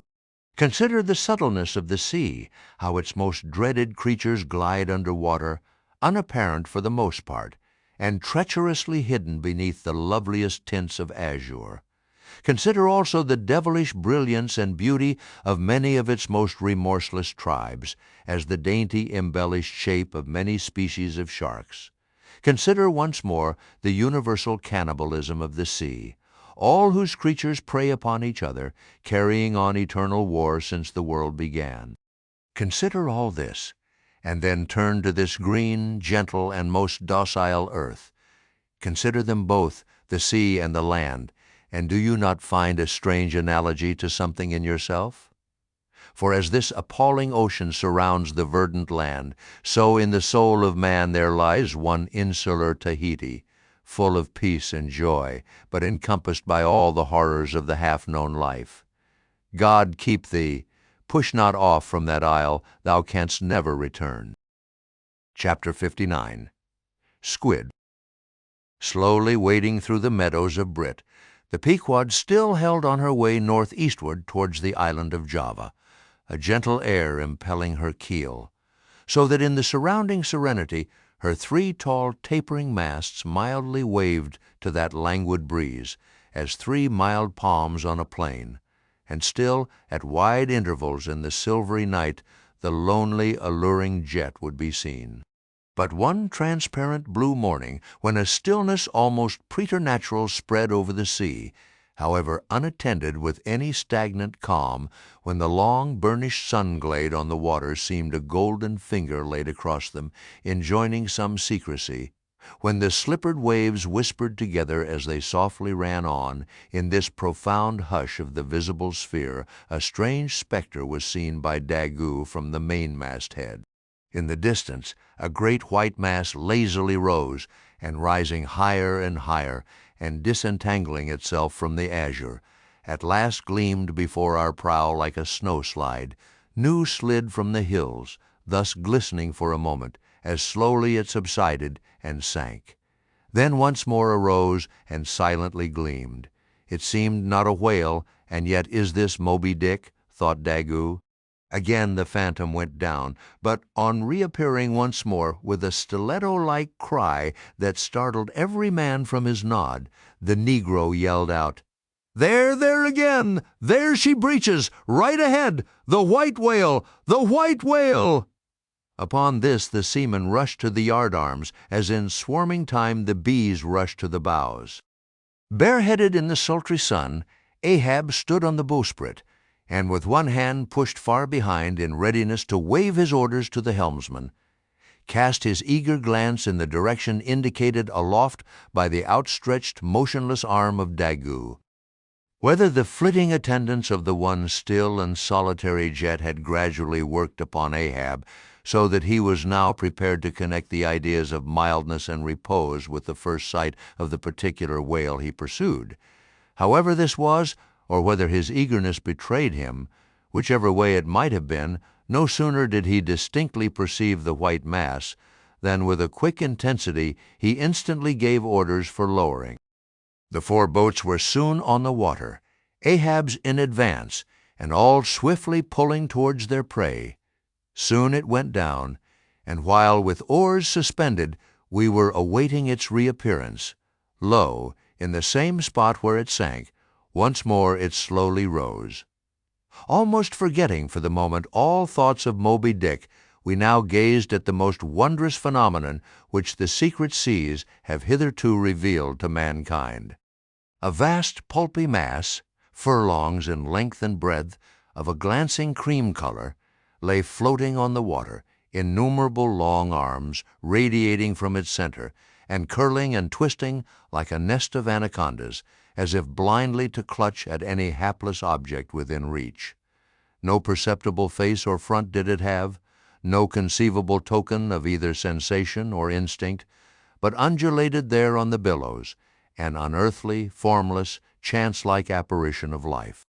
As with a low, sucking sound, it slowly disappeared again, Starbuck, still gazing at the agitated waters where it had sunk, with a wild voice exclaimed, "Almost rather had I seen Moby Dick and fought him than to have seen thee, thou white ghost." "What was it, sir?" said Flask. "The great live squid, which, they say, few whale ships ever beheld, and returned to their ports to tell of it." But Ahab said nothing. Turning his boat, he sailed back to the vessel, the rest as silently following. Whatever superstitions the sperm whalemen in general have connected with the sight of this object, certain it is that a glimpse of it being so very unusual, that circumstance has gone far to invest it with portentousness. So rarely is it beheld, that though one and all of them declare it to be the largest animated thing in the ocean, yet very few of them have any but the most vague ideas concerning its true nature and form. Notwithstanding, they believe it to furnish to the sperm whale his only food. For though other species of whales find their food above water, and may be seen by man in the act of feeding, the spermaceti whale obtains his whole food in unknown zones below the surface, and only by inference is it that anyone can tell of what precisely that food consists. At times, when closely pursued, he will disgorge what are supposed to be the detached arms of the squid, some of them thus exhibited exceeding 20 and 30 feet in length. They fancy that the monster to which these arms belonged ordinarily clings by them to the bed of the ocean, and that the sperm whale, unlike other species, is supplied with teeth in order to attack and tear it. There seems some ground to imagine that the great kraken of Bishop Pontoppidan may ultimately resolve itself into squid. The manner in which the bishop describes it as alternately rising and sinking, with some other particulars he narrates, in all this the two correspond, but much abatement is necessary with respect to the incredible bulk he assigns it.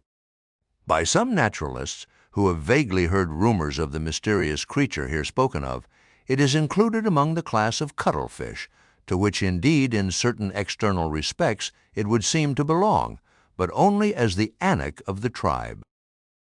Chapter 60. The Line. With reference to the whaling scene shortly to be described, as well as for the better understanding of all similar scenes elsewhere presented, I have here to speak of the magical, sometimes horrible whale line. The line originally used in the fishery was of the best hemp, slightly vapored with tar, not impregnated with it, as in the case of ordinary ropes, for while tar, as ordinarily used, makes the hemp more pliable to the rope-maker, and also renders the rope itself more convenient to the sailor for common ship use, yet not only would the ordinary quantity too much stiffen the whale line for the close coiling to which it must be subjected, but as most seamen are beginning to learn, tar in general by no means adds to the rope's durability or strength, however much it may give it compactness and gloss.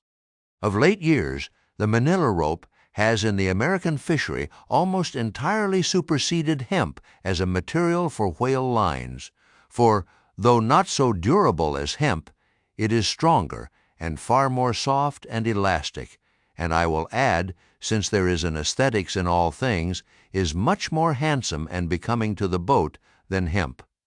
Hemp is a dusky, dark fellow, a sort of Indian, but manila is as a golden-haired Circassian to behold.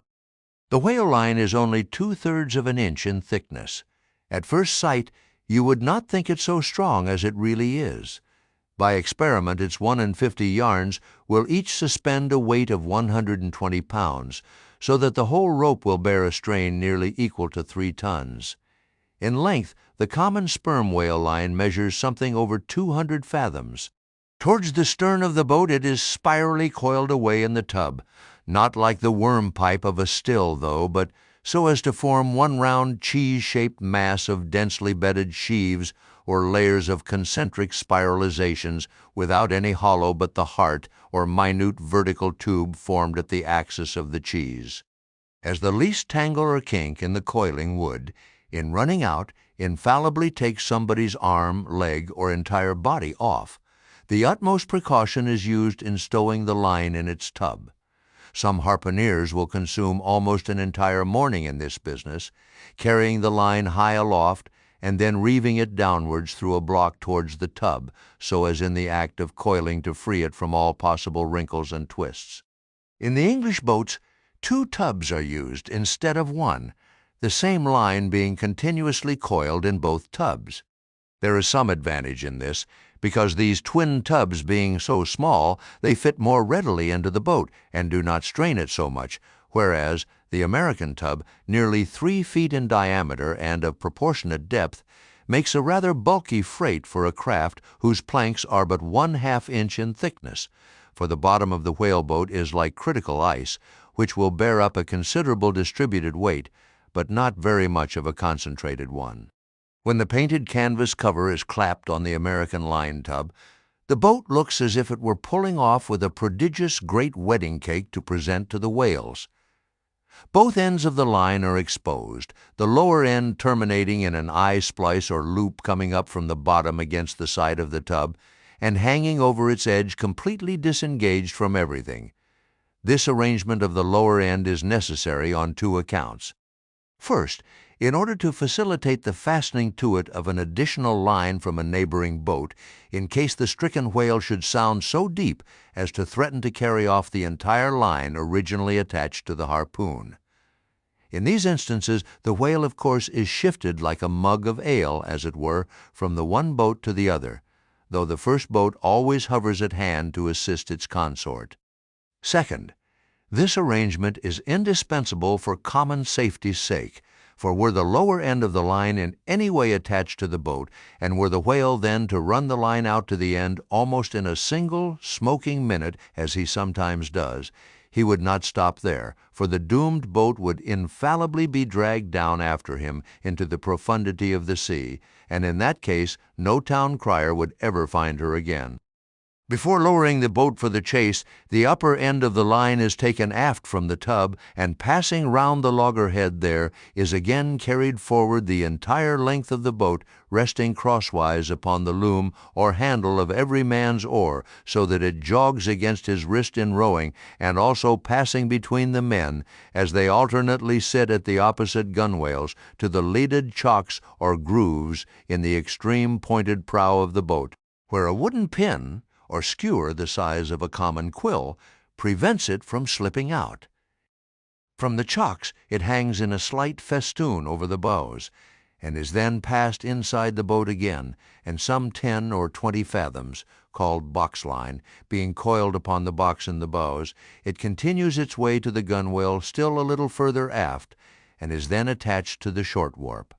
The rope, which is immediately connected with the harpoon, but previous to that connection, the short warp goes through sundry mystifications too tedious to detail. Thus the whale line folds the whole boat in its complicated coils, twisting and writhing around it in almost every direction.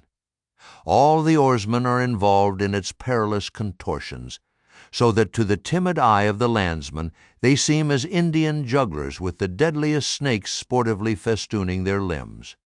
Nor can any son of mortal woman for the first time seat himself amid those hempen intricacies, and while straining his utmost at the oar, bethink him that at any unknown instant the harpoon may be darted, and all these horrible contortions be put in play like ringed lightnings. He cannot be thus circumstanced without a shudder that makes the very marrow in his bones to quiver in him like a shaken jelly. Yet habit, strange thing, what cannot habit accomplish? Gayer sallies, more merry mirth, better jokes, and brighter repartees you never heard over your mahogany than you will hear over the half-inch white cedar of the whaleboat when thus hung in hangman's nooses, and like the 6 burghers of Calais before King Edward, the 6 men composing the crew pull into the jaws of death, with a halter around every neck, as you may say.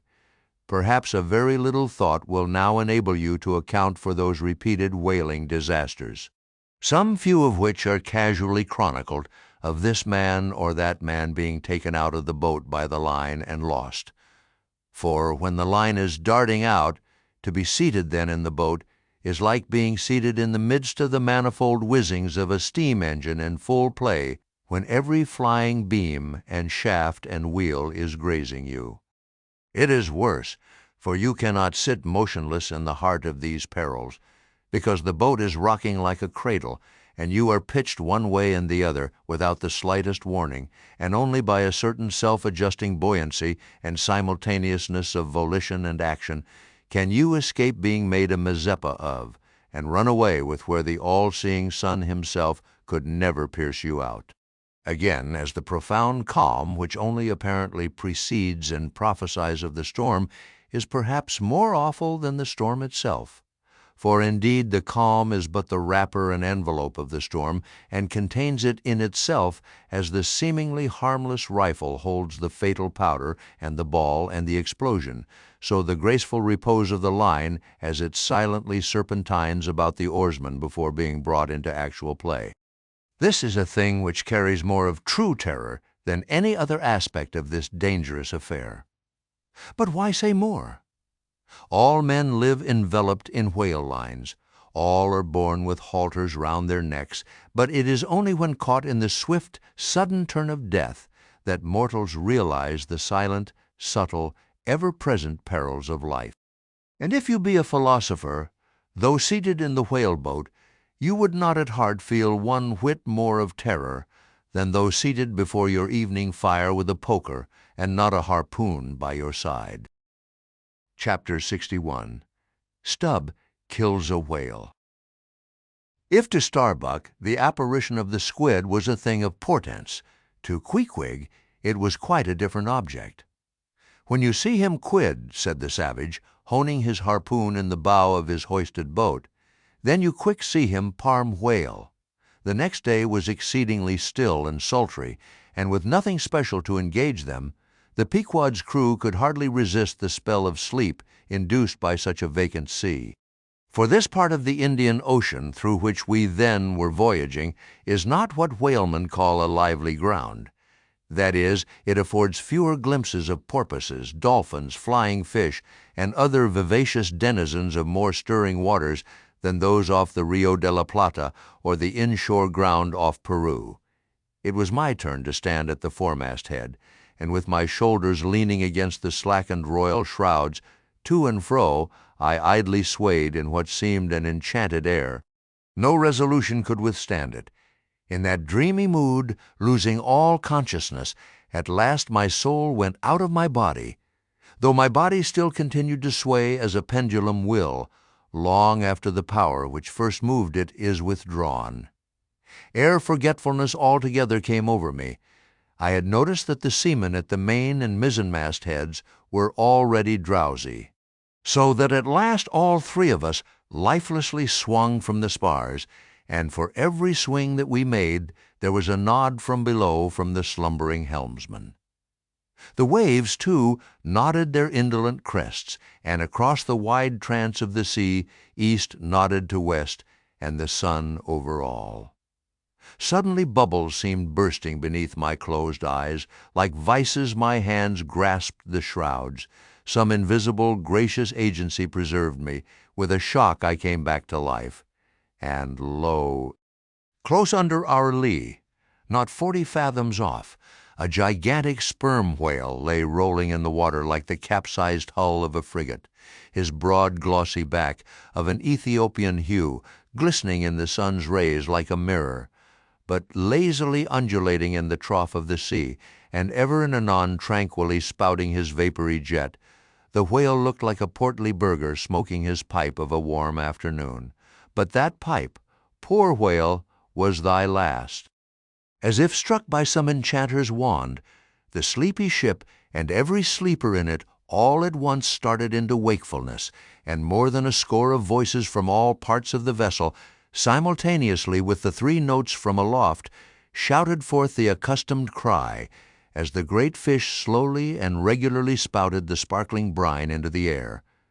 "Clear away the boats, luff!" cried Ahab, and obeying his own order, he dashed the helm down before the helmsman could handle the spokes.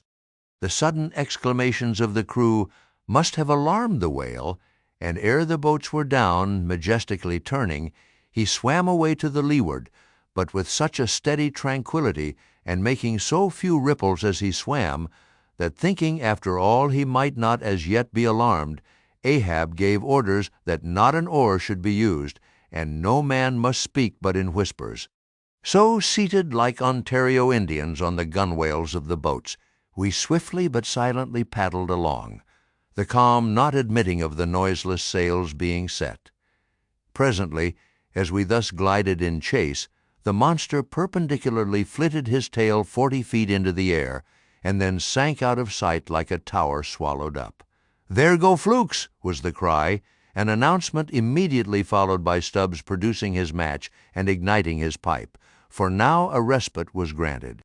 After the full interval of his sounding had elapsed, the whale rose again, and being now in advance of the smoker's boat, and much nearer to it than to any of the others, Stubb counted upon the honor of the capture. It was obvious now that the whale had at length become aware of his pursuers. All silence of cautiousness was therefore no longer of use. Paddles were dropped, and oars came loudly into play. And still puffing at his pipe, Stubb cheered on his crew to the assault. Yes, a mighty change had come over the fish. All alive to his jeopardy, he was going head out, that part obliquely projecting from the mad yeast which he brewed. Start her, my men! Don't hurry yourselves, take plenty of time, but start her like thunderclaps. That's all," cried Stubb, spluttering out the smoke as he spoke. "Start her now. Give 'em the long and strong stroke, Tashtego. Start her, Tash, my boy. Start her, all. But keep cool, keep cool. Cucumbers is the word. Easy, easy. Only start her like grim death and grinning devils, and raise the buried dead perpendicular out of their graves, boys. That's all. Start her. Woo-hoo! Wahee!" screamed the gay-header in reply, raising some old war-whoop to the skies, as every oarsman in the strained boat involuntarily bounced forward with the one tremendous leading stroke which the eager Indian gave. But his wild screams were answered by others quite as wild. "Ki-hee! Ki-hee!" yelled Daggoo, straining forwards and backwards on his seat, like a pacing tiger in his cage. "Kala! Kulu!" howled Queequeg, as if smacking his lips over a mouthful of grenadier's steak. And thus, with oars and yells, the keels cut the sea. Meanwhile, Stubb, retaining his place in the van, still encouraged his men to the onset, all the while puffing the smoke from his mouth. Like desperadoes they tugged and they strained, till the welcome cry was heard. "Stand up, Tashtego, give it to him." The harpoon was hurled. "Stern all!" The oarsmen backed water. The same moment something went hot and hissing along every one of their wrists. It was the magical line. An instant before, Stubb had swiftly caught 2 additional turns with it round the loggerhead, whence, by reason of its increased rapid circlings, a hempen blue smoke now jetted up and mingled with the steady fumes from his pipe. As the line passed round and round the loggerhead, so also, just before reaching that point, it blisteringly passed through and through both of Stubb's hands, from which the hand-cloths, or squares of quilted canvas sometimes worn at these times, had accidentally dropped. It was like holding an enemy's sharp, 2-edged sword by the blade, and that enemy all the time striving to wrest it out of your clutch. "Wet the line! Wet the line!" cried Stubb to the tub oarsman, him seated by the tub, who, snatching off his hat, dashed sea-water into it. More turns were taken, so that the line began holding its place. The boat now flew through the boiling water like a shark all fins. Stubb and Tashtego here changed places, stem for stern, a staggering business truly in that rocking commotion.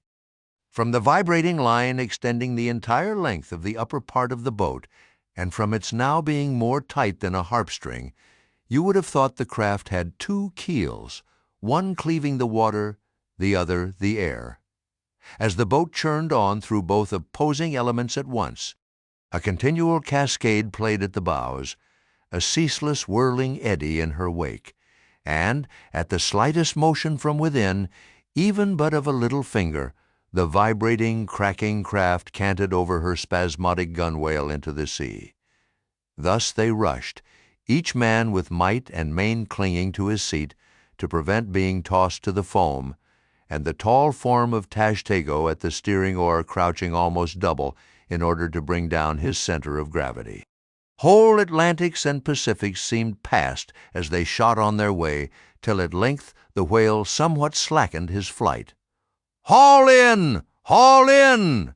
cried Stubb to the bowsman, and, facing round towards the whale, all hands began pulling the boat up to him, while yet the boat was being towed on. Soon ranging up by his flank, Stubb, firmly planting his knee in the clumsy cleat, darted dart after dart into the flying fish. At the word of command, the boat alternately sterning out of the way of the whale's horrible wallow, and then ranging up for another fling. The red tide now poured from all sides of the monster like brooks down a hill. His tormented body rolled not in brine but in blood, which bubbled and seethed for furlongs behind in their wake. The slanting sun, playing upon this crimson pond in the sea, sent back its reflection into every face, so that they all glowed to each other like red men. And all the while, jet after jet of white smoke was agonizingly shot from the spiracle of the whale, and vehement puff after puff from the mouth of the excited headsman, as at every dart, hauling in upon his crooked lance by the line attached to it, Stubb straightened it again and again by a few rapid blows against the gunwale, then again and again sent it into the whale. "Pull up! Pull up!" he now cried to the bowsman as the waning whale relaxed in his wrath. "Pull up!" Close to, and the boat ranged along the fish's flank. When reaching far over the bow, Stubb slowly churned his long, sharp lance into the fish, and kept it there, carefully churning and churning, as if cautiously seeking to feel after some gold watch that the whale might have swallowed, and which he was fearful of breaking ere he could hook it out. But that gold watch he sought was the innermost life of the fish. And now it is struck, for, starting from his trance into that unspeakable thing called his flurry, the monster horribly wallowed in his blood, overwrapped himself in impenetrable, mad, boiling spray, so that the imperiled craft, instantly dropping astern, had much ado blindly to struggle out from that frenzied twilight into the clear air of the day. And now, abating in his flurry, the whale once more rolled out into view, surging from side to side, spasmodically dilating and contracting his spout hole with sharp, cracking, agonized respirations. At last, gush after gush of clotted red gore, as if it had been the purple lees of red wine, shot into the frighted air, and falling back again, ran dripping down his motionless flanks into the sea. His heart had burst. "He's dead, Mr. Stubb," said Daggoo. Yes. Both pipes smoked out, and withdrawing his own from his mouth, Stubb scattered the dead ashes over the water, and for a moment stood thoughtfully eyeing the vast corpse he had made.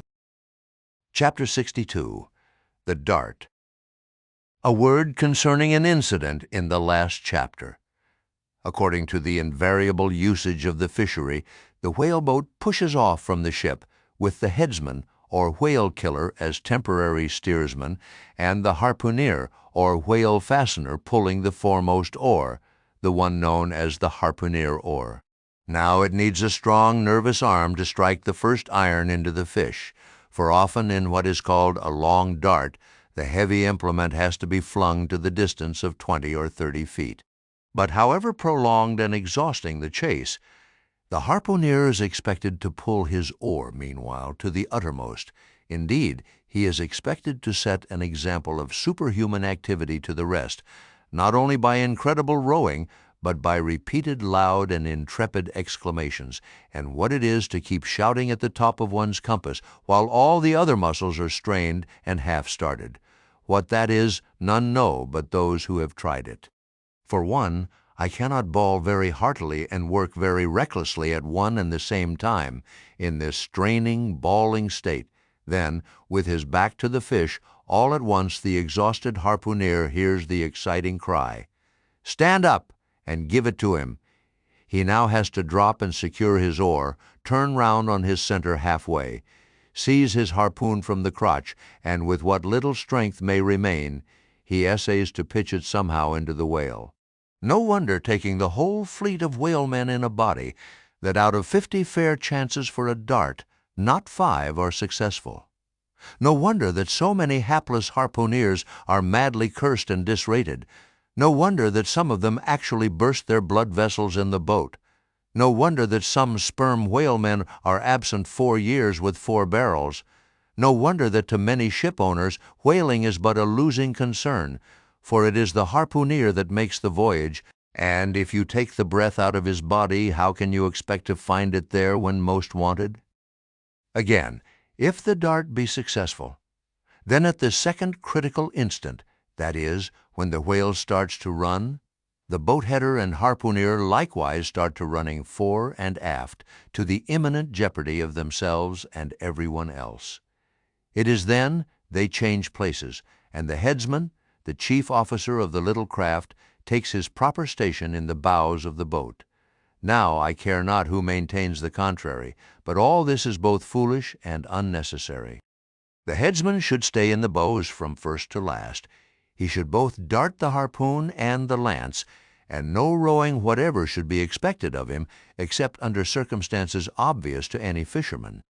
I know that this would sometimes involve a slight loss of speed in the chase, but long experience in various whalemen of more than one nation has convinced me that in the vast majority of failures in the fishery, it has not by any means been so much the speed of the whale as the before described exhaustion of the harpooner that has caused them.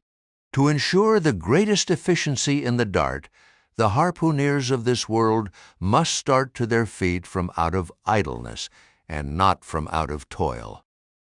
Chapter 63. The Crotch. Out of the trunk the branches grow, out of them the twigs. So, in productive subjects, grow the chapters. The crotch alluded to on a previous page deserves independent mention. It is a notched stick of a peculiar form, some 2 feet in length, which is perpendicularly inserted into the starboard gunwale near the bow, for the purpose of furnishing a rest for the wooden extremity of the harpoon, whose other naked barbed end slopingly projects from the prow. Thereby the weapon is instantly at hand to its hurler, who snatches it up as readily from its rest as a backwoodsman swings his rifle from the wall. It is customary to have 2 harpoons reposing in the crotch, respectively called the first and second irons. But these 2 harpoons, each by its own cord, are both connected with the line, the object being this, to dart them both, if possible, one instantly after the other into the same whale, so that if, in the coming drag, one should draw out, the other may still retain a hold. It is a doubling of the chances. But it very often happens that, owing to the instantaneous, violent, convulsive running of the whale upon receiving the first iron, it becomes impossible for the harpooner, however lightning-like in his movements, to pitch the second iron into him. Nevertheless, as the second iron is already connected with the line, and the line is running, hence that weapon must, at all events, be anticipatingly tossed out of the boat somehow and somewhere, else the most terrible jeopardy would involve all hands, tumbled into the water. It accordingly is in such cases the spare coils of box-line mentioned in a preceding chapter, making this feat, in most instances, prudently practicable. But this critical act is not always unattended with the saddest and most fatal casualties. Furthermore, you must know that when the second iron is thrown overboard, it thenceforth becomes a dangling, sharp-edged terror, skittishly curvetting about both boat and whale, entangling the lines or cutting them, and making a prodigious sensation in all directions, nor, in general, is it possible to secure it again until the whale is fairly captured and a corpse. Consider, now, how it must be in the case of 4 boats, all engaging one unusually strong, active, and knowing whale, when, owing to these qualities in him, as well as to the 1,000 concurring accidents of such an audacious enterprise, 8 or 10 loose second irons may be simultaneously dangling about him. For, of course, each boat is supplied with several harpoons to bend onto the line should the first one be ineffectually darted without recovery. All these particulars are faithfully narrated here, as they will not fail to elucidate several most important, however intricate passages, in scenes hereafter to be painted. Chapter 64. Stubb's Supper. Stubb's whale had been killed some distance from the ship. It was a calm, so, forming a tandem of 3 boats, we commenced the slow business of towing the trophy to the Pequod. And now, as we 18 men with our 36 arms and 180 thumbs and fingers slowly toiled hour after hour upon that inert, sluggish corpse in the sea, and it seemed hardly to budge at all, except at long intervals, good evidence was hereby furnished of the enormousness of the mass we moved. For upon the great canal of Hang Ho, or whatever they call it, in China, 4 or 5 laborers on the footpath will draw a bulky freighted junk at the rate of a mile an hour. But this grand argosy we towed heavily forged along as if laden with pig lead in bulk. Darkness came on, but 3 lights up and down in the Pequod's main rigging dimly guided our way, till drawing nearer we saw Ahab dropping one of several more lanterns over the bulwarks. Vacantly eyeing the heaving whale for a moment, he issued the usual orders for securing it for the night, and then, handing his lantern to a seaman, went his way into the cabin and did not come forward again until morning. Though in overseeing the pursuit of this whale, Captain Ahab had evinced his customary activity, to call it so, yet now that the creature was dead, some vague dissatisfaction or impatience or despair seemed working in him, as if the sight of that dead body reminded him that Moby Dick was yet to be slain, and though 1,000 other whales were brought to his ship, all that would not one jot advance his grand monomaniac object. Very soon you would have thought from the sound on the Pequod's decks that all hands were preparing to cast anchor in the deep, for heavy chains are being dragged along the deck and thrust rattling out of the portholes. But by those clanking links the vast corpse itself, not the ship, is to be moored. Tied by the head to the stern and by the tail to the bows, the whale now lies with its black hull close to the vessels and seen through the darkness of the night, which obscured the spars and rigging aloft. The 2, ship and whale, seemed yoked together like colossal bullocks, whereof one reclines while the other remains standing. If moody Ahab was now all quiescence, at least so far as could be known on deck, Stubb, his second mate, flushed with conquest, betrayed an unusual but still good-natured excitement. Such an unwonted bustle was he in that the staid Starbuck, his official superior, quietly resigned to him for the time the sole management of affairs. One small helping cause of all this liveliness in Stubb was soon made strangely manifest. Stubb was a high liver. He was somewhat intemperately fond of the whale as a flavorish thing to his palate. A steak, ere I sleep, you, Daggoo, overboard you go, and cut me one from his small. Here be it known that though these wild fishermen do not, as a general thing, and according to the great military maxim, make the enemy defray the current expenses of the war, at least before realizing the proceeds of the voyage, yet now and then you find some of these Nantucketers who have a genuine relish for that particular part of the sperm whale designated by Stubb, comprising the tapering extremity of the body. About midnight, that steak was cut and cooked, and lighted by 2 lanterns of sperm oil. Stubb stoutly stood up to his spermaceti supper at the capstan head, as if that capstan were a sideboard. Nor was Stubb the only banqueter on whale's flesh that night.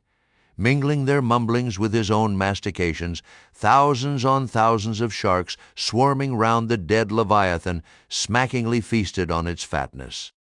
The few sleepers below in their bunks were often startled by the sharp slapping of their tails against the hull, within a few inches of the sleepers' hearts.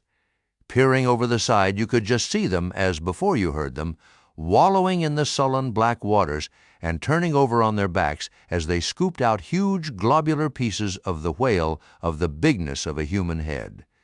This particular feat of the shark seems all but miraculous. How at such an apparently unassailable surface they contrive to gouge out such symmetrical mouthfuls remains a part of the universal problem of all things. The mark they thus leave on the whale may best be likened to the hollow made by a carpenter in countersinking for a screw. Though amid all the smoking horror and diabolism of a sea fight, sharks will be seen longingly gazing up to the ship's decks, like hungry dogs round a table where red meat is being carved, ready to bolt down every killed man that is tossed to them.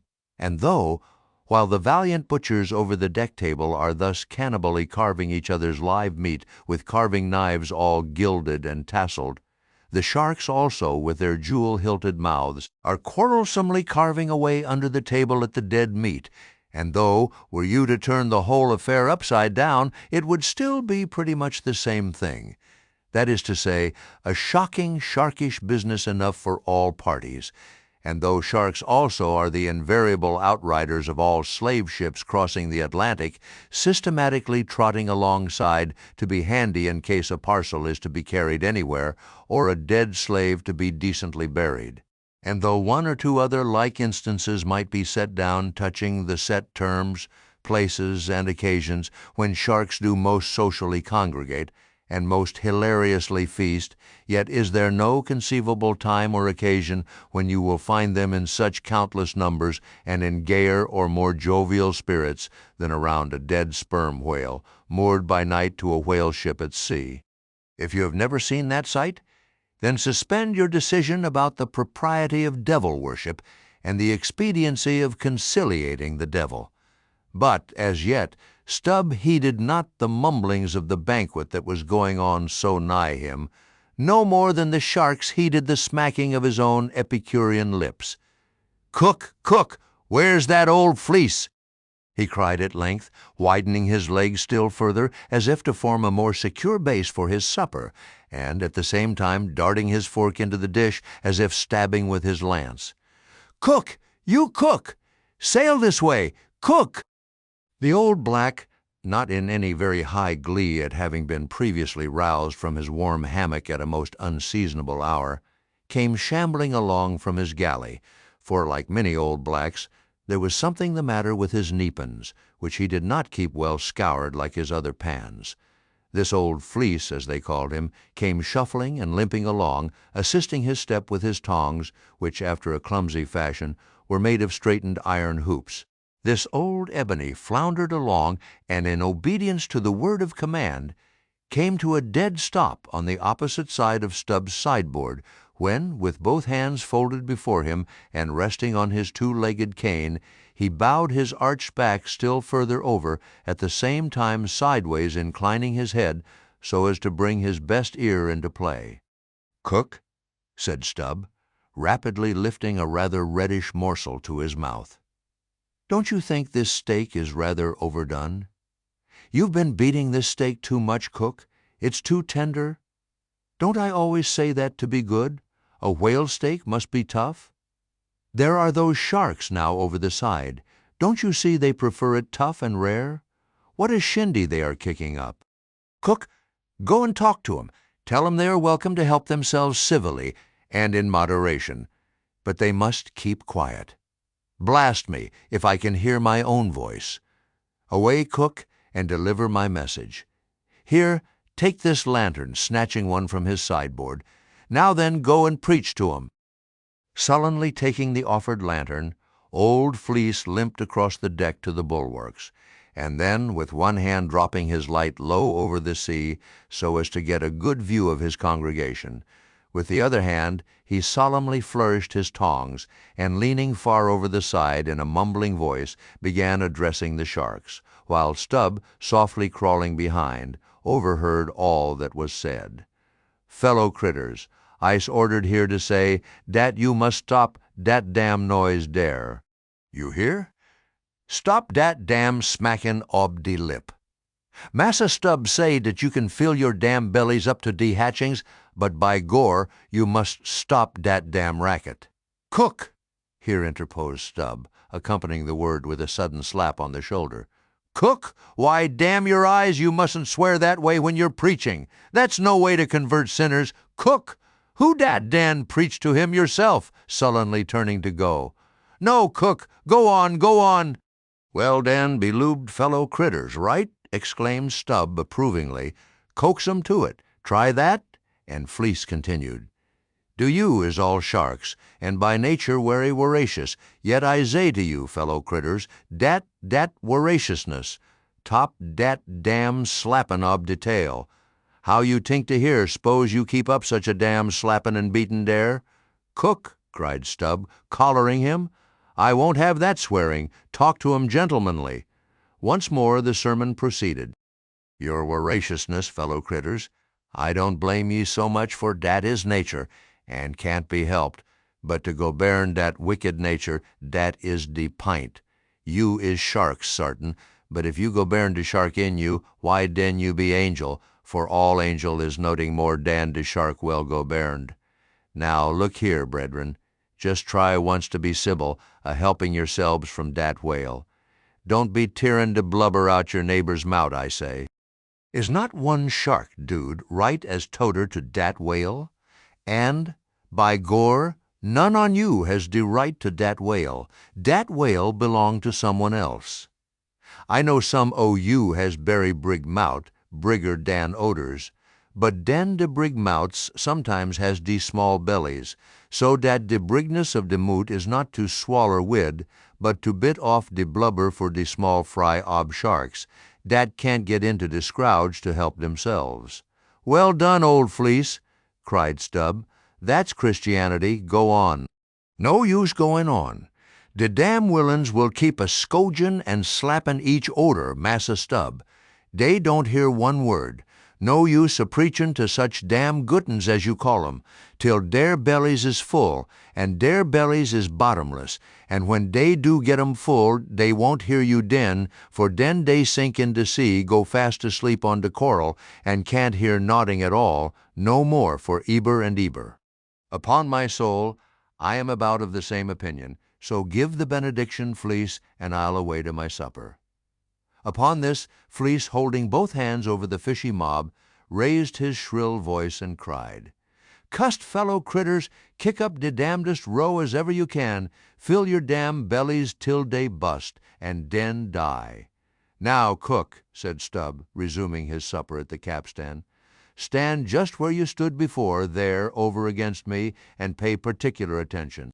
"All dention," said Fleece, again stooping over upon his tongs in the desired position. "Well," said Stubb, helping himself freely meanwhile, "I shall now go back to the subject of this steak. In the first place, how old are you, Cook?" "What dat do wid de teak?" said the old black testily. "Silence! How old are you, Cook?" "'Bout 90, dey say," he gloomily muttered.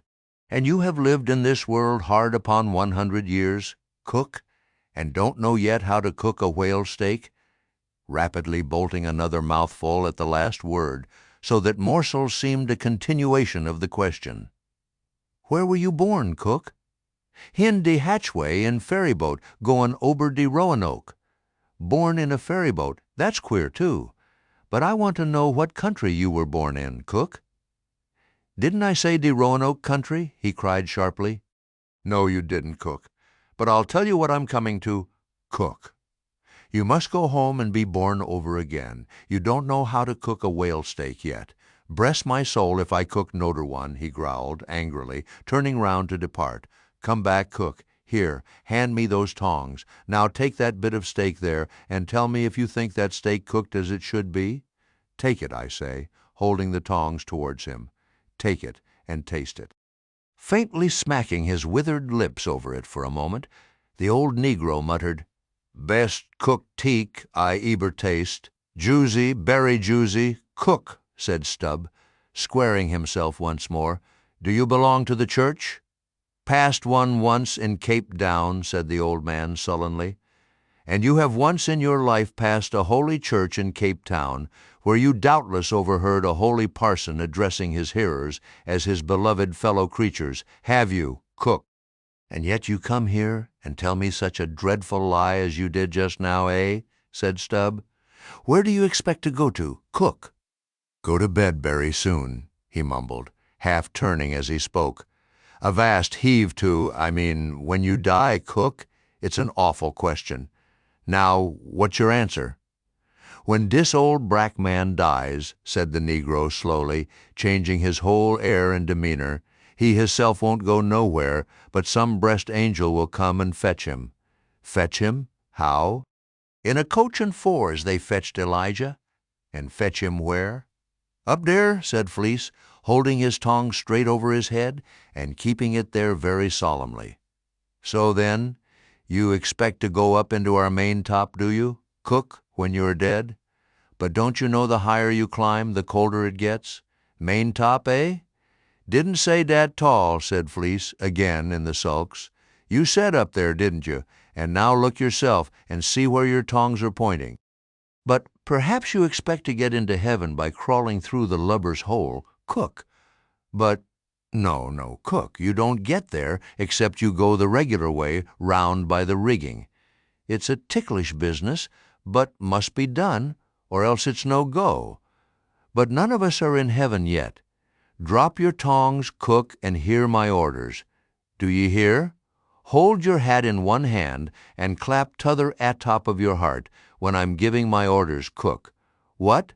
That your heart there? That's your gizzard. Aloft, aloft. That's it. Now you have it. Hold it there now and pay attention. All dention, said the old black, with both hands placed as desired, vainly wriggling his grizzled head, as if to get both ears in front at one and the same time. Well then, cook, you see this whale steak of yours was so very bad that I have put it out of sight as soon as possible. You see that, don't you? Well, for the future, when you cook another whale steak for my private table here, the capstan, I'll tell you what to do so as not to spoil it by overdoing. Hold the steak in one hand and show a live coal to it with the other. That done, dish it, do you hear? And now tomorrow, cook, when we are cutting in the fish, be sure you stand by to get the tips of his fins, have them put in pickle. As for the ends of the flukes, have them soused, cook. There, now ye may go. But Fleece had hardly got 3 paces off when he was recalled. Cook, give me cutlets for supper tomorrow night in the mid-watch. D'ye hear? Away you sail then. Halloa! Stop. Make a bow before you go. A vast heaving again. Whale balls for breakfast. Don't forget. Wish by gore whale eat him, stead of him eat whale. I'm brest if he ain't more of Shark Dan Massa Shark hisself, muttered the old man, limping away, with which sage ejaculation he went to his hammock. Chapter 65. The Whale as a Dish. That mortal man should feed upon the creature that feeds his lamp, and, like Stubb, eat him by his own light, as you may say. This seems so outlandish a thing that one must needs go a little into the history and philosophy of it.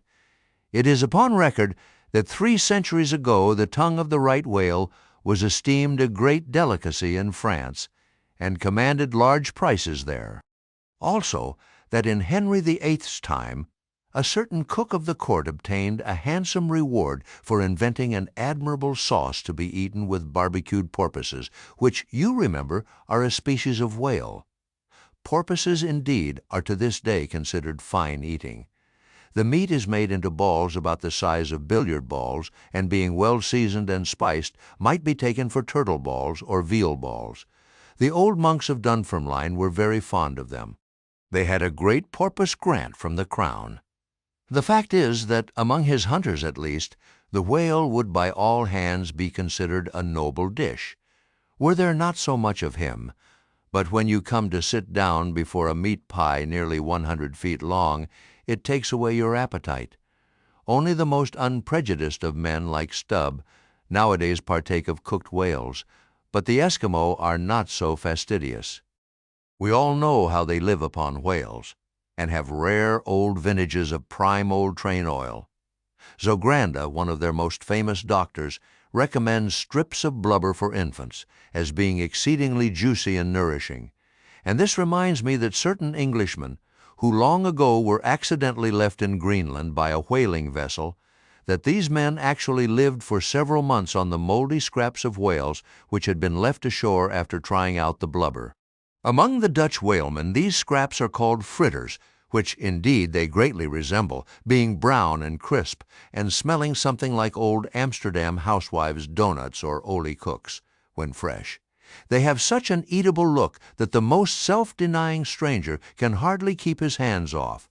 But what further depreciates the whale as a civilized dish is his exceeding richness. He is the great prize ox of the sea, too fat to be delicately good. Look at his hump, which would be as fine eating as the buffalo's, which is esteemed a rare dish, were it not such a solid pyramid of fat. But the spermaceti itself, how bland and creamy that is, like the transparent, half-jellied white meat of a coconut in the 3rd month of its growth, yet far too rich to supply a substitute for butter. Nevertheless, many whalemen have a method of absorbing it into some other substance and then partaking of it. In the long try watches of the night, it is a common thing for the seamen to dip their ship biscuit into the huge oil pots and let them fry there a while. Many a good supper have I thus made. In the case of a small sperm whale, the brains are accounted a fine dish. The casket of the skull is broken into with an axe, and the 2 plump, whitish lobes being withdrawn, precisely resembling 2 large puddings. They are then mixed with flour and cooked into a most delectable mess, in flavor somewhat resembling calf's head, which is quite a dish among some epicures, and everyone knows that some young bucks among the epicures, by continually dining upon calves' brains, by and by get to have a little brains of their own, so as to be able to tell a calf's head from their own heads, which indeed requires uncommon discrimination. And that is the reason why a young buck with an intelligent-looking calf's head before him is somehow one of the saddest sights you can see. The head looks a sort of reproachfully at him with an et tu brute expression. It is not perhaps entirely because the whale is so excessively unctuous that landsmen seem to regard the eating of him with abhorrence. That appears to result in some way from the consideration before mentioned, i.e., that a man should eat a newly murdered thing of the sea, and eat it too by its own light. But no doubt the first man that ever murdered an ox was regarded as a murderer. Perhaps he was hung, and if he had been put on his trial by oxen, he certainly would have been, and he certainly deserved it if any murderer does. Go to the meat market of a Saturday night and see the crowds of live bipeds staring up at the long rows of dead quadrupeds. Does not that sight take a tooth out of the cannibal's jaw? Cannibals? Who is not a cannibal? I tell you it will be more tolerable for the Fiji that salted down a lean missionary in his cellar against a coming famine. It will be more tolerable for that provident Fiji, I say, in the day of judgment, than for thee, civilized and enlightened gourmand, who nailest geese to the ground and feastest on their bloated livers in thy pâté de foie gras. But Stubb, he eats the whale by its own light, does he? And that is adding insult to injury, is it? Look at your knife handle there, my civilized and enlightened gourmand dining off that roast beef. What is that handle made of? What but the bones of the brother of the very ox you are eating? And what do you pick your teeth with after devouring that fat goose with a feather of the same fowl? And with what quill did the Secretary of the Society for the Suppression of Cruelty to Ganders formally indite his circulars? It is only within the last month or two that that society passed a resolution to patronize nothing but steel pens. Chapter 66. The Shark Massacre. When in the southern fishery a captured sperm whale, after long and weary toil, is brought alongside late at night, it is not, as a general thing at least, customary to proceed at once to the business of cutting him in, for that business is an exceedingly laborious one, is not very soon completed, and requires all hands to set about it. Therefore the common usage is to take in all sail, lash the helm a-lee, and then send everyone below to his hammock till daylight, with the reservation that until that time anchor watches shall be kept, that is, 2 and 2 for an hour. Each couple, the crew in rotation, shall mount the deck to see that all goes well. But sometimes, especially upon the line in the Pacific, this plan will not answer at all, because such incalculable hosts of sharks gather round the moored carcass that were he left so for 6 hours, say on a stretch, little more than the skeleton would be visible by morning. In most other parts of the ocean, however, where these fish do not so largely abound, their wondrous voracity can be at times considerably diminished by vigorously stirring them up with sharp whaling spades, a procedure notwithstanding, which in some instances only seems to tickle them into still greater activity. But it was not thus in the present case with the Pequod sharks, though, to be sure, any man unaccustomed to such sights, to have looked over her side that night, would have almost thought the whole round sea was one huge cheese, and those sharks the maggots in it. Nevertheless, upon Stubb setting the anchor watch after his supper was concluded, and when, accordingly, Queequeg and a forecastle seaman came on deck, no small excitement was created among the sharks, for immediately suspending the cutting stages over the side, and lowering 3 lanterns, so that they cast long gleams of light over the turbid sea, these 2 mariners, darting their long whaling spades, kept up an incessant murdering of the sharks, by striking the keen steel deep into their skulls, seemingly their only vital part. But in the foamy confusion of their mixed and struggling hosts, the marksmen could not always hit their mark, and this brought about new revelations of the incredible ferocity of the foe. They viciously snapped, not only at each other's disembowelments, but like flexible bows, bent round and bit their own, till those entrails seemed swallowed over and over again by the same mouth, to be oppositely voided by the gaping wound. Nor was this all. It was unsafe to meddle with the corpses and ghosts of these creatures.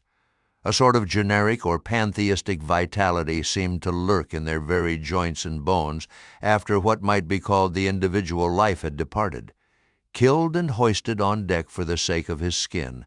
One of these sharks almost took poor Queequeg's hand off when he tried to shut down the dead lid of his murderous jaw.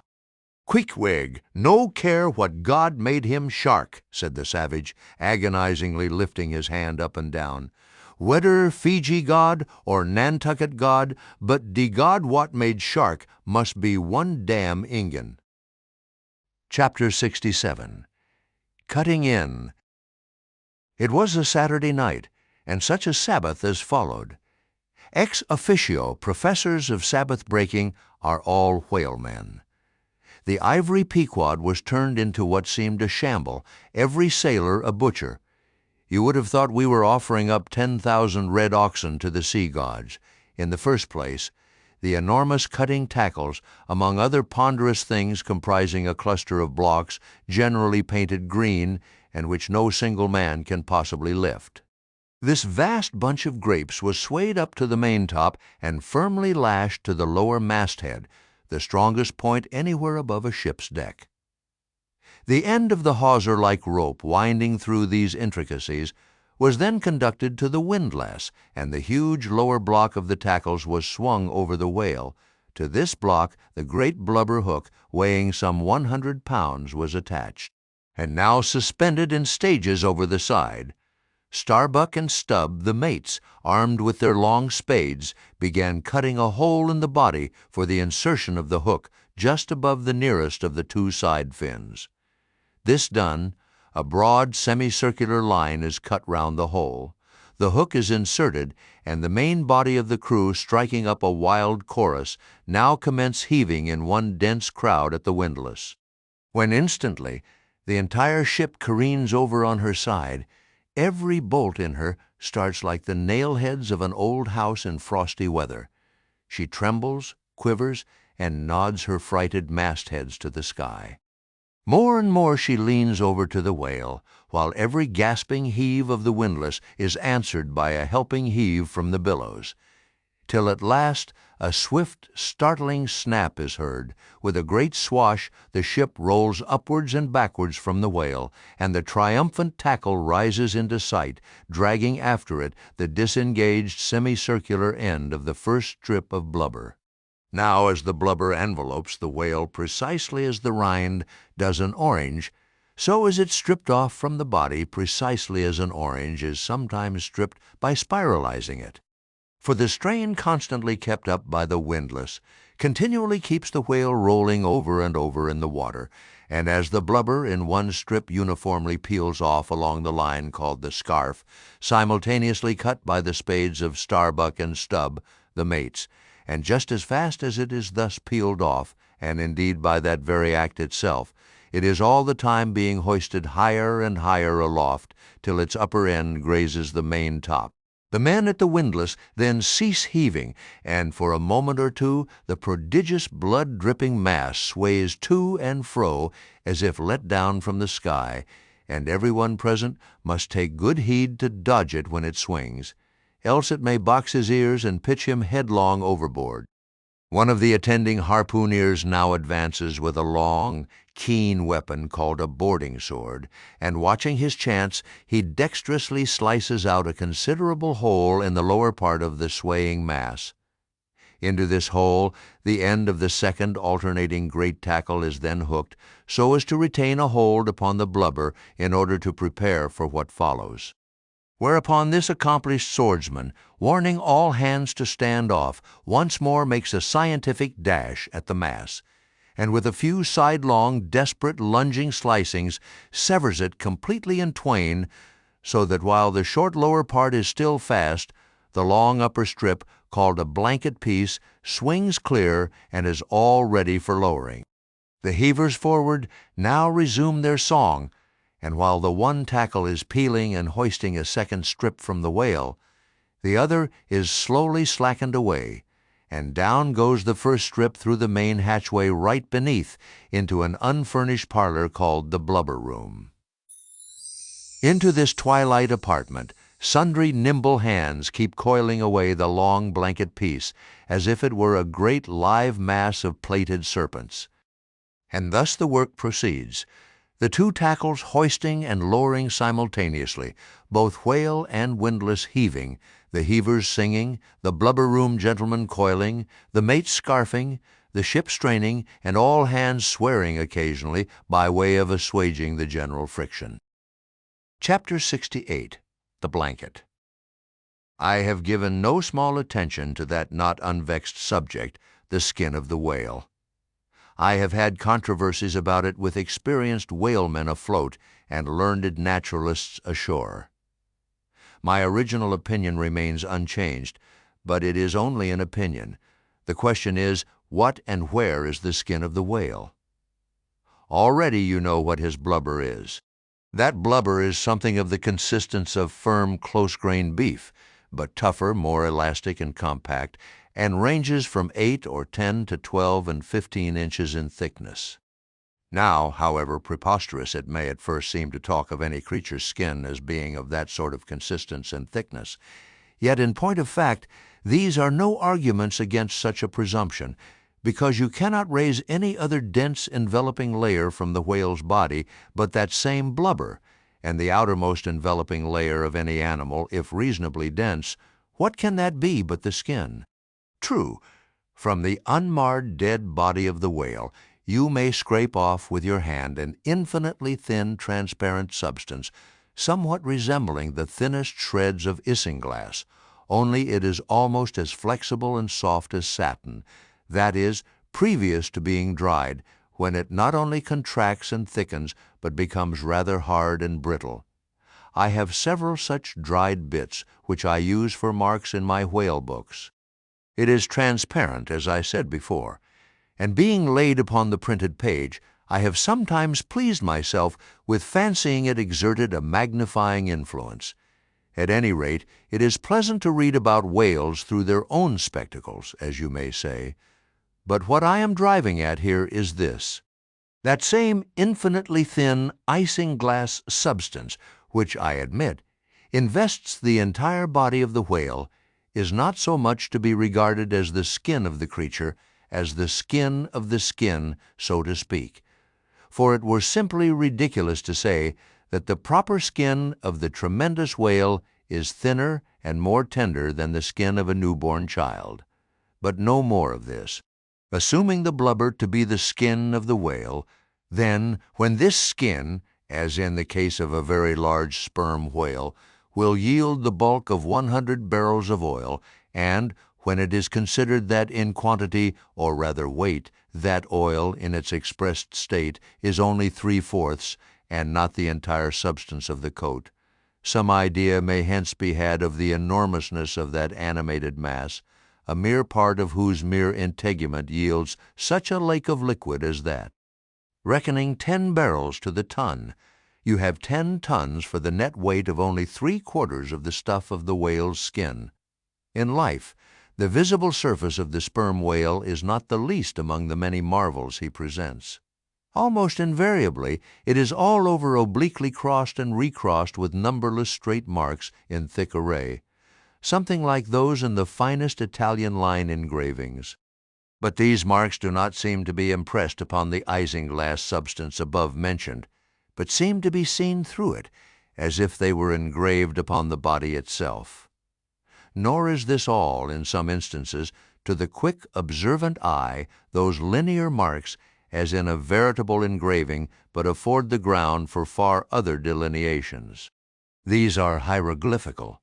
That is, if you call those mysterious ciphers on the walls of pyramids hieroglyphics, then that is the proper word to use in the present connection. By my retentive memory of the hieroglyphics upon one sperm whale in particular, I was much struck with a plate representing the old Indian characters chiseled on the famous hieroglyphic palisades on the banks of the upper Mississippi. Like those mystic rocks, too, the mystic-marked whale remains undecipherable. This allusion to the Indian rocks reminds me of another thing. Besides all the other phenomena which the exterior of the sperm whale presents, he not seldom displays the back, and more especially his flanks, effaced in great part of the regular linear appearance by reason of numerous rude scratches, altogether of an irregular, random aspect. I should say that those New England rocks on the sea-coast, which Agassiz imagines to bear the marks of violent scraping contact with vast floating icebergs, I should say that those rocks must not a little resemble the sperm whale in this particular. It also seems to me that such scratches in the whale are probably made by hostile contact with other whales, for I have most remarked them in the large, full-grown bulls of the species. A word or two more concerning this matter of the skin or blubber of the whale. It has already been said that it is stripped from him in long pieces, called blanket pieces. Like most sea terms, this one is very happy and significant, for the whale is indeed wrapped up in his blubber as in a real blanket or counterpane, or, still better, an Indian poncho slipped over his head and skirting his extremity. It is by reason of this cozy blanketing of his body that the whale is enabled to keep himself comfortable in all weathers, in all seas, times, and tides. What would become of a Greenland whale, say, in those shuddering, icy seas of the north, if unsupplied with his cozy surtout? True, other fish are found exceedingly brisk in those Hyperborean waters, but these, be it observed, are your cold-blooded, lungless fish, whose very bellies are refrigerators, creatures that warm themselves under the lee of an iceberg, as a traveler in winter would bask before an inn fire, whereas, like man, the whale has lungs and warm blood. Freeze his blood, and he dies. How wonderful is it then, except after explanation, that this great monster, to whom corporeal warmth is as indispensable as it is to man, how wonderful that he should be found at home, immersed to his lips for life in those Arctic waters where, when seamen fall overboard, they are sometimes found months afterwards perpendicularly frozen into the hearts of fields of ice, as a fly is found glued in amber. But more surprising is it to know, as has been proved by experiment, that the blood of a polar whale is warmer than that of a Borneo Negro in summer. It does seem to me that herein we see the rare virtue of a strong individual vitality, and the rare virtue of thick walls, and the rare virtue of interior spaciousness. O man, admire and model thyself after the whale. Do thou too remain warm among ice. Do thou too live in this world without being of it. Be cool at the equator. Keep thy blood fluid at the pole, like the great dome of St. Peter's, and like the great whale, retain, O man, in all seasons a temperature of thine own. But how easy and how hopeless to teach these fine things! Of erections how few are domed like St. Peter's, of creatures how few vast as the whale. Chapter 69. The Funeral. Haul in the chains! Let the carcass go astern! The vast tackles have now done their duty. The peeled white body of the beheaded whale flashes like a marble sepulchre. Though changed in hue, it has not perceptibly lost anything in bulk. It is still colossal. Slowly it floats more and more away. The water round it torn and splashed by the insatiate sharks, and the air above vexed with rapacious flights of screaming fowls, whose beaks are like so many insulting poniards in the whale. The vast white headless phantom floats further and further from the ship, and every rod that it so floats, what seem square roods of sharks and cubic roods of fowls augment the murderous din. For hours and hours from the almost stationary ship that hideous sight is seen. Beneath the unclouded and mild azure sky, upon the fair face of the pleasant sea, wafted by the joyous breezes, that great mass of death floats on, till lost in infinite perspectives. There's a most doleful and most mocking funeral. The sea vultures all in pious mourning, the air sharks all punctiliously in black or speckled. In life but few of them would have helped the whale, I ween, if peradventure he had needed it, but upon the banquet of his funeral they most piously do pounce. O horrible vulturism of earth, from which not the mightiest whale is free! Nor is this the end. Desecrated as the body is, a vengeful ghost survives and hovers over it to scare. Espied by some timid man of war or blundering discovery vessel from afar, when the distance obscuring the swarming fowls, nevertheless still shows the white mass floating in the sun, and the white spray heaving high against it, straightway the whale's unharming corpse, with trembling fingers is set down in the log. Shoals, rocks, and breakers hereabouts, beware. And for years afterwards, perhaps, ships shun the place, leaping over it as silly sheep leap over a vacuum, because their leader originally leaped there when a stick was held. There's your law of precedence. There's your utility of traditions. There's the story of your obstinate survival of old beliefs never bottomed on the earth, and now not even hovering in the air. There's orthodoxy. Thus, while in life the great whale's body may have been a real terror to his foes, in his death his ghost becomes a powerless panic to a world. Are you a believer in ghosts, my friend? There are other ghosts than the Cock Lane one, and far deeper men than Dr. Johnson who believe in them. Chapter 70. The Sphynx. It should not have been omitted that previous to completely stripping the body of the Leviathan, he was beheaded. Now, the beheading of the sperm whale is a scientific anatomical feat upon which experienced whale surgeons very much pride themselves, and not without reason. Consider that the whale has nothing that can properly be called a neck. On the contrary, where his head and body seem to join, there, in that very place, is the thickest part of him. Remember also that the surgeon must operate from above, some 8 or 10 feet intervening between him and his subject, and that subject almost hidden in a discolored, rolling, and oftentimes tumultuous and bursting sea.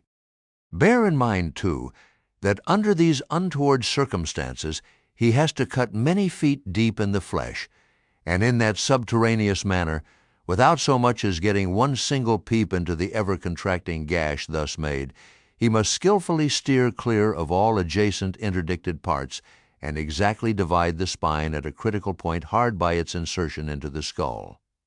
Do you not marvel, then, at Stubb's boast that he demanded but 10 minutes to behead a sperm whale?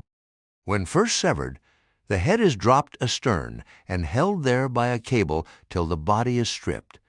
That done, if it belong to a small whale, it is hoisted on deck to be deliberately disposed of.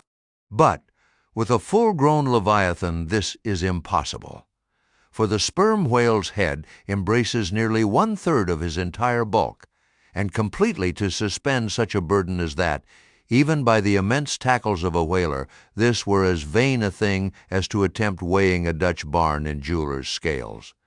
The Pequod's whale being decapitated and the body stripped, the head was hoisted against the ship's side, about halfway out of the sea, so that it might yet in great part be buoyed up by its native element, and there, with the strained craft steeply leaning over to it by reason of the enormous downward drag from the lower masthead, and every yardarm on that side projecting like a crane over the waves, there that blood-dripping head hung to the Pequod's waist like the giant Holofernes's from the girdle of Judith.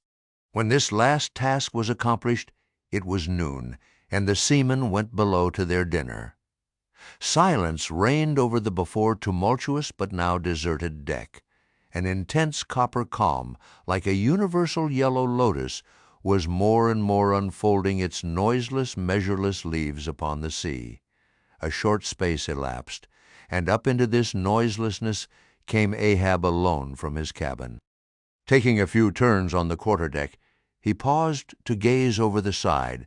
Then, slowly getting into the main chains, he took Stubb's long spade, still remaining there after the whale's decapitation, and striking it into the lower part of the half-suspended mass, placed its other end crutchwise under one arm, and so stood leaning over with eyes attentively fixed on this head. It was a black and hooded head, and hanging there in the midst of so intense a calm, it seemed the Sphynx's in the desert. "Speak, thou vast and venerable head," muttered Ahab, "which, though ungarnished with a beard, yet here and there lookest hoary with mosses. Speak, mighty head, and tell us the secret thing that is in thee. Of all divers thou hast dived the deepest. That head upon which the upper sun now gleams has moved amid this world's foundations, where unrecorded names and navies rust, and untold hopes and anchors rot, where in her murderous hold this frigate earth is ballasted with bones of millions of the drowned. There in that awful waterland there was thy most familiar home. Thou hast been where belle or diver never went, hast slept by many a sailor's side, where sleepless mothers would give their lives to lay them down. Thou saw'st the locked lovers when leaping from their flaming ship, heart to heart they sank beneath the exulting wave, true to each other when heaven seemed false to them. Thou saw'st the murdered mate when tossed by pirates from the midnight deck. For hours he fell into the deeper midnight of the insatiate maw, and his murderers still sailed on unharmed, while swift lightnings shivered the neighboring ship that would have borne a righteous husband to outstretched longing arms. O head, thou hast seen enough to split the planets and make an infidel of Abraham, and not one syllable is thine. "Sail ho!" cried a triumphant voice from the mainmast head. "Aye? Well, now, that's cheering," cried Ahab, suddenly erecting himself, while whole thunderclouds swept aside from his brow. That lively cry upon this deadly calm might almost convert a better man. Where away? 3 points on the starboard bow, sir, and bringing down her breeze to us. Better and better, man. Would now St. Paul would come along that way, and to my breezelessness bring his breeze. O nature and O soul of man! How far beyond all utterance are your linked analogies! Not the smallest atom stirs or lives on matter, but has its cunning duplicate in mind. Chapter 71. The Jeroboam's Story. Hand in hand, ship and breeze blew on, but the breeze came faster than the ship, and soon the Pequod began to rock. By and by, through the glass, the stranger's boats and manned mastheads proved her a whale ship, but as she was so far to windward and shooting by, apparently making a passage to some other ground, the Pequod could not hope to reach her. so the signal was set to see what response would be made. Here be it said that, like the vessels of military marines, the ships of the American whale fleet have each a private signal, all which signals being collected in a book with the names of the respective vessels attached, every captain is provided with it. Thereby the whale commanders are enabled to recognize each other upon the ocean, even at considerable distances and with no small facility. The Pequod signal was at last responded to by the stranger's setting her own, which proved the ship to be the Jeroboam of Nantucket. Squaring her yards, she bore down, ranged a beam under the Pequod's lee, and lowered a boat. It soon drew nigh, but as the side ladder was being rigged by Starbuck's order to accommodate the visiting captain, the stranger in question waved his hand from his boat's stern in token of that proceeding being entirely unnecessary. It turned out that the Jeroboam had a malignant epidemic on board, and that Mayhew, her captain, was fearful of infecting the Pequod's company. For though himself and boat's crew remained untainted, and though his ship was half a rifle shot off, and an incorruptible sea and air rolling and flowing between, yet conscientiously adhering to the timid quarantine of the land, he peremptorily refused to come into direct contact with the Pequod. But this did by no means prevent all communications, preserving an interval of some few yards between itself and the ship. The Jeroboam's boat, by the occasional use of its oars, contrived to keep parallel to the Pequod as she heavily forged through the sea, for by this time it blew very fresh, with her main topsail aback, though indeed at times by the sudden onset of a large rolling wave, the boat would be pushed some way ahead, but would be soon skillfully brought to her proper bearings again. Subject to this, and other the like interruptions now and then, a conversation was sustained between the two parties, but at intervals not without still another interruption of a very different sort.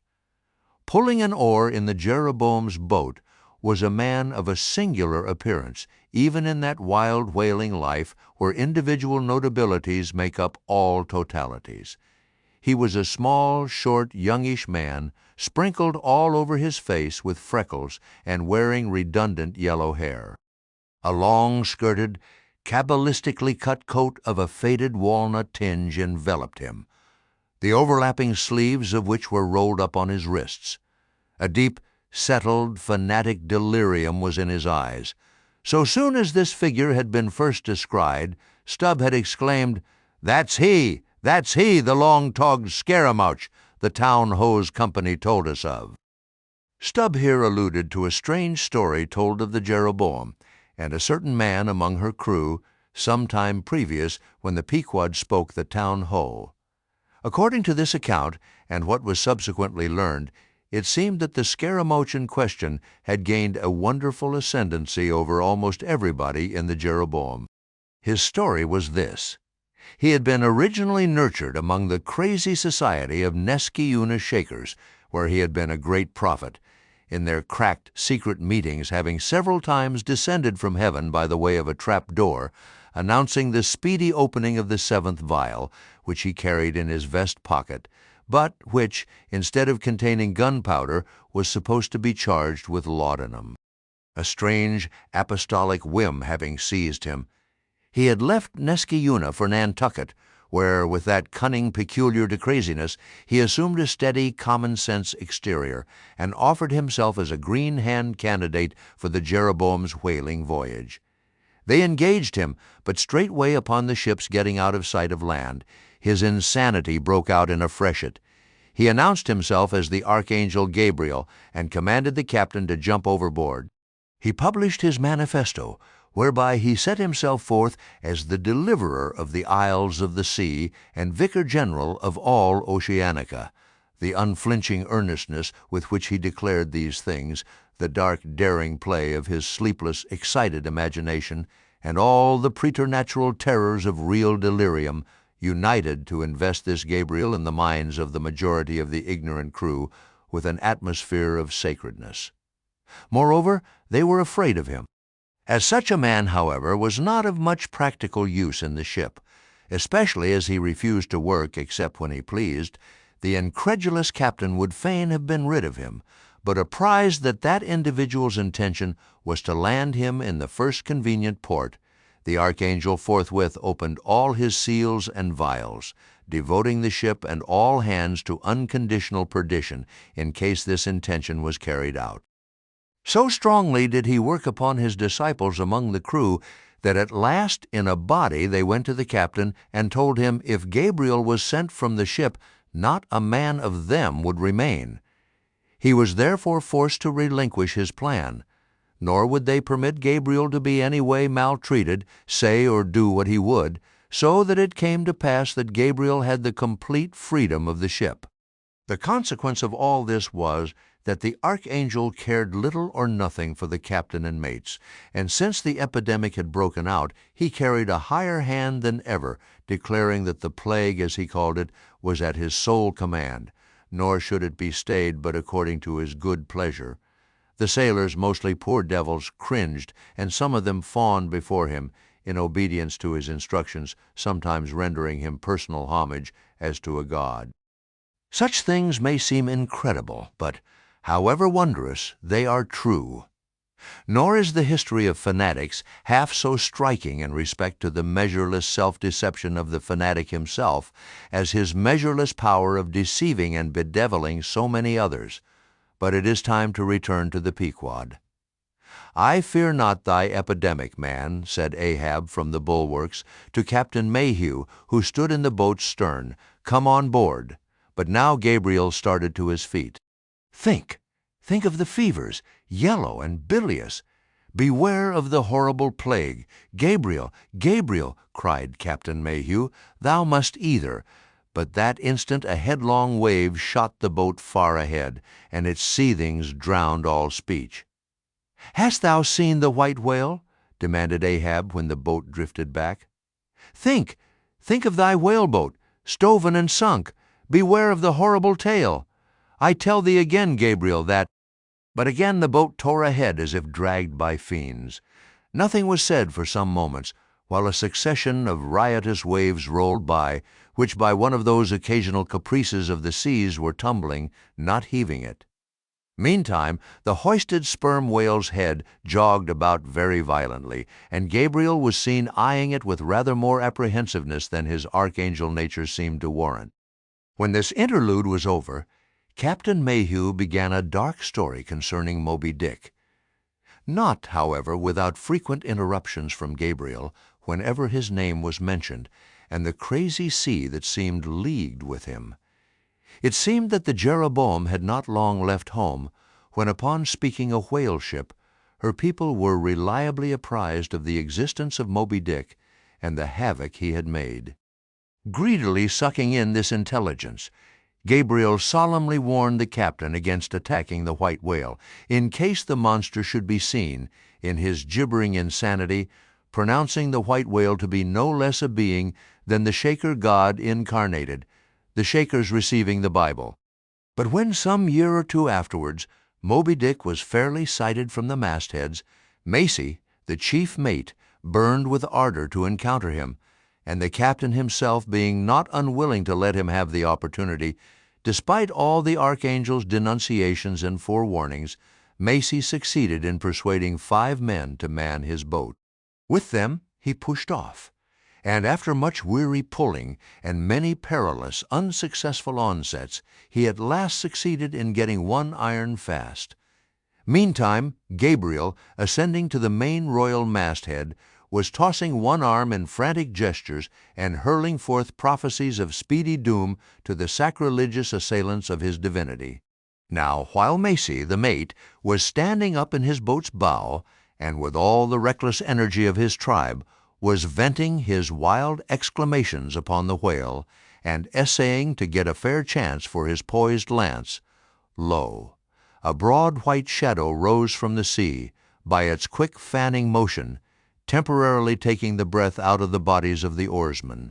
Next instant, the luckless mate, so full of furious life, was smitten bodily into the air, and making a long arc in his descent, fell into the sea at the distance of about 50 yards.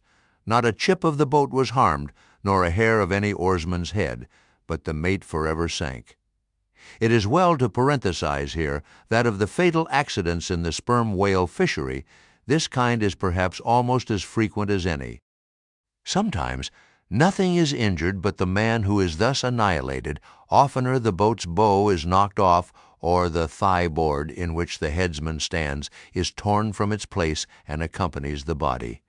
But strangest of all is the circumstance that in more instances than one, when the body has been recovered, not a single mark of violence is discernible, the man being stark dead.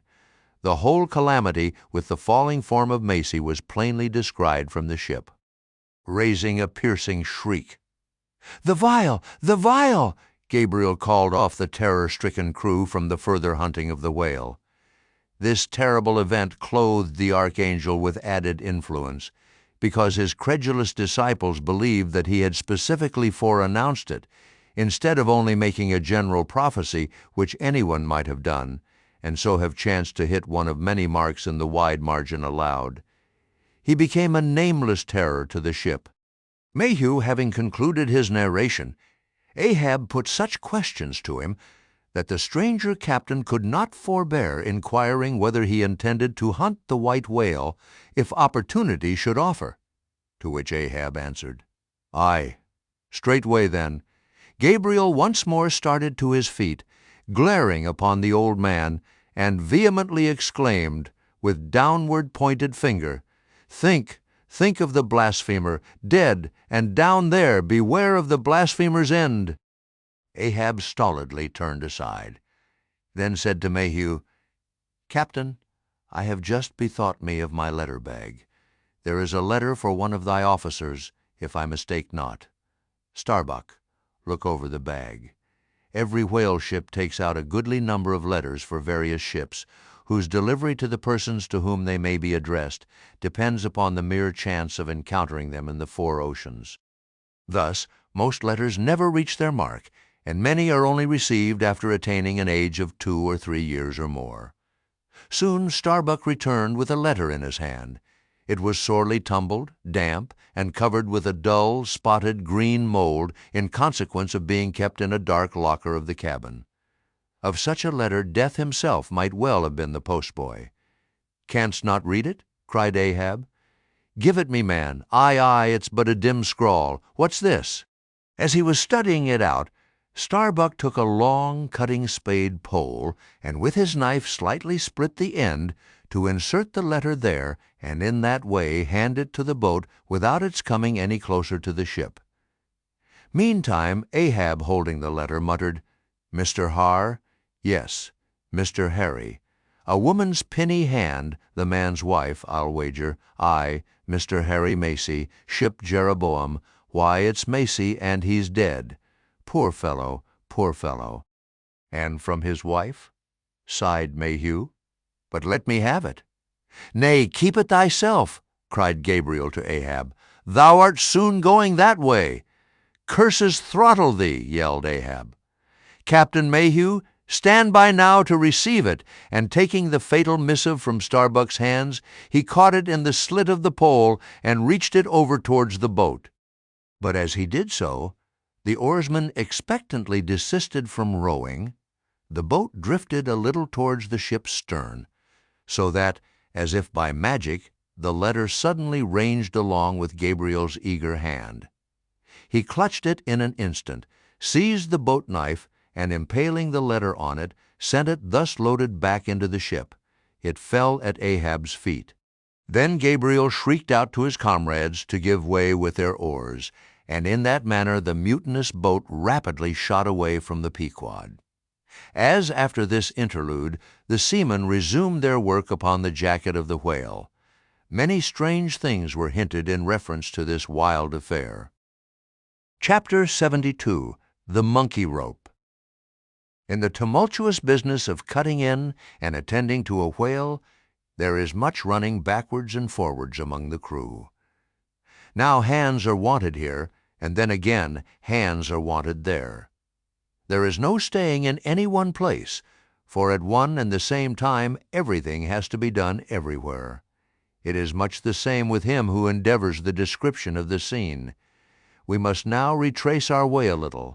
It was mentioned that upon first breaking ground in the whale's back, the blubber hook was inserted into the original hole there, cut by the spades of the mates. But how did so clumsy and weighty a mass as that same hook get fixed in that hole? It was inserted there by my particular friend Queequeg, whose duty it was, as harpooner, to descend upon the monster's back for the special purpose referred to. But in very many cases, circumstances require that the harpooner shall remain on the whale till the whole flensing or stripping operation is concluded. The whale, be it observed, lies almost entirely submerged, excepting the immediate parts operated upon. So down there, some 10 feet below the level of the deck, the poor harpooner flounders about, half on the whale and half in the water, as the vast mass revolves like a treadmill beneath him. On the occasion in question, Queequeg figured in the Highland costume, a shirt and socks, in which, to my eyes at least, he appeared to uncommon advantage, and no one had a better chance to observe him, as will presently be seen. Being the savage's bowsman, that is, the person who pulled the bow-oar in his boat, the second one from forward, it was my cheerful duty to attend upon him while taking that hard-scrabble scramble upon the dead whale's back. You have seen Italian organ boys holding a dancing ape by a long cord. Just so, from the ship's steep side, did I hold Queequeg down there in the sea, by what is technically called in the fishery a monkey rope, attached to a strong strip of canvas belted round his waist. It was a humorously perilous business for both of us. For before we proceed further, it must be said that the monkey rope was fast at both ends, fast to Queequeg's broad canvas belt, and fast to my narrow leather one, so that for better or for worse, we two, for the time, were wedded, and should poor Queequeg sink to rise no more, then both usage and honor demanded that instead of cutting the cord, it should drag me down in his wake. So then an elongated Siamese ligature united us. Queequeg was my own inseparable twin brother, nor could I anyway get rid of the dangerous liabilities which the hempen bond entailed. So strongly and metaphysically did I conceive of my situation then, that while earnestly watching his motions, I seemed distinctly to perceive that my own individuality was now merged in a joint stock company of two, that my free will had received a mortal wound, and that another's mistake or misfortune might plunge innocent me into unmerited disaster and death. Therefore, I saw that here was a sort of interregnum in Providence, for its even-handed equity never could have so gross an injustice. And yet still further pondering, while I jerked him now and then from between the whale and ship, which would threaten to jam him. Still further pondering, I say, I saw that this situation of mine was the precise situation of every mortal that breathes, only in most cases he, one way or other, has this Siamese connection with a plurality of other mortals. If your banker breaks, you snap. If your apothecary by mistake sends you poison in your pills, you die. True, you may say that by exceeding caution, you may possibly escape these and the multitudinous other evil chances of life. But handle Queequeg's monkey rope heedfully as I would, sometimes he jerked it so that I came very near sliding overboard. Nor could I possibly forget that, do what I would, I only had the management of one end of it. I have hinted that I would often jerk poor Queequeg from between the whale and the ship, where he would occasionally fall, from the incessant rolling and swaying of both. But this was not the only jamming jeopardy he was exposed to. Unappalled by the massacre made upon them during the night, the sharks, now freshly and more keenly allured by the before-pent blood which began to flow from the carcass, the rabid creatures swarmed round it like bees in a beehive, and right in among those sharks was Queequeg, who often pushed them aside with his floundering feet. A thing altogether incredible, were it not that attracted by such prey as a dead whale, the otherwise miscellaneously carnivorous shark will seldom touch a man. Nevertheless, it may well be believed that since they have such a ravenous finger in the pie, it is deemed but wise to look sharp to them. Accordingly, besides the monkey rope with which I now and then jerked the poor fellow from too close a vicinity to the maw of what seemed a peculiarly ferocious shark, he was provided with still another protection, suspended over the side in one of the stages. Tashtego and Daggoo continually flourished over his head a couple of keen whale spades, wherewith they slaughtered as many sharks as they could reach. This procedure of theirs, to be sure, was very disinterested and benevolent of them. They meant Queequeg's best happiness, I admit, but in their hasty zeal to befriend him, and from the circumstance that both he and the sharks were at times half hidden by the blood-muddled water, those indiscreet spades of theirs would come nearer amputating a leg than a tail. But poor Queequeg, I suppose, straining and gasping there with that great iron hook, poor Queequeg, I suppose, only prayed to his Yojo and gave up his life into the hands of his gods. Well, well, my dear comrade and twin brother, thought I, as I drew in and then slacked off the rope to every swell of the sea. What matters it, after all? Are you not the precious image of each and all of us men in this wailing world?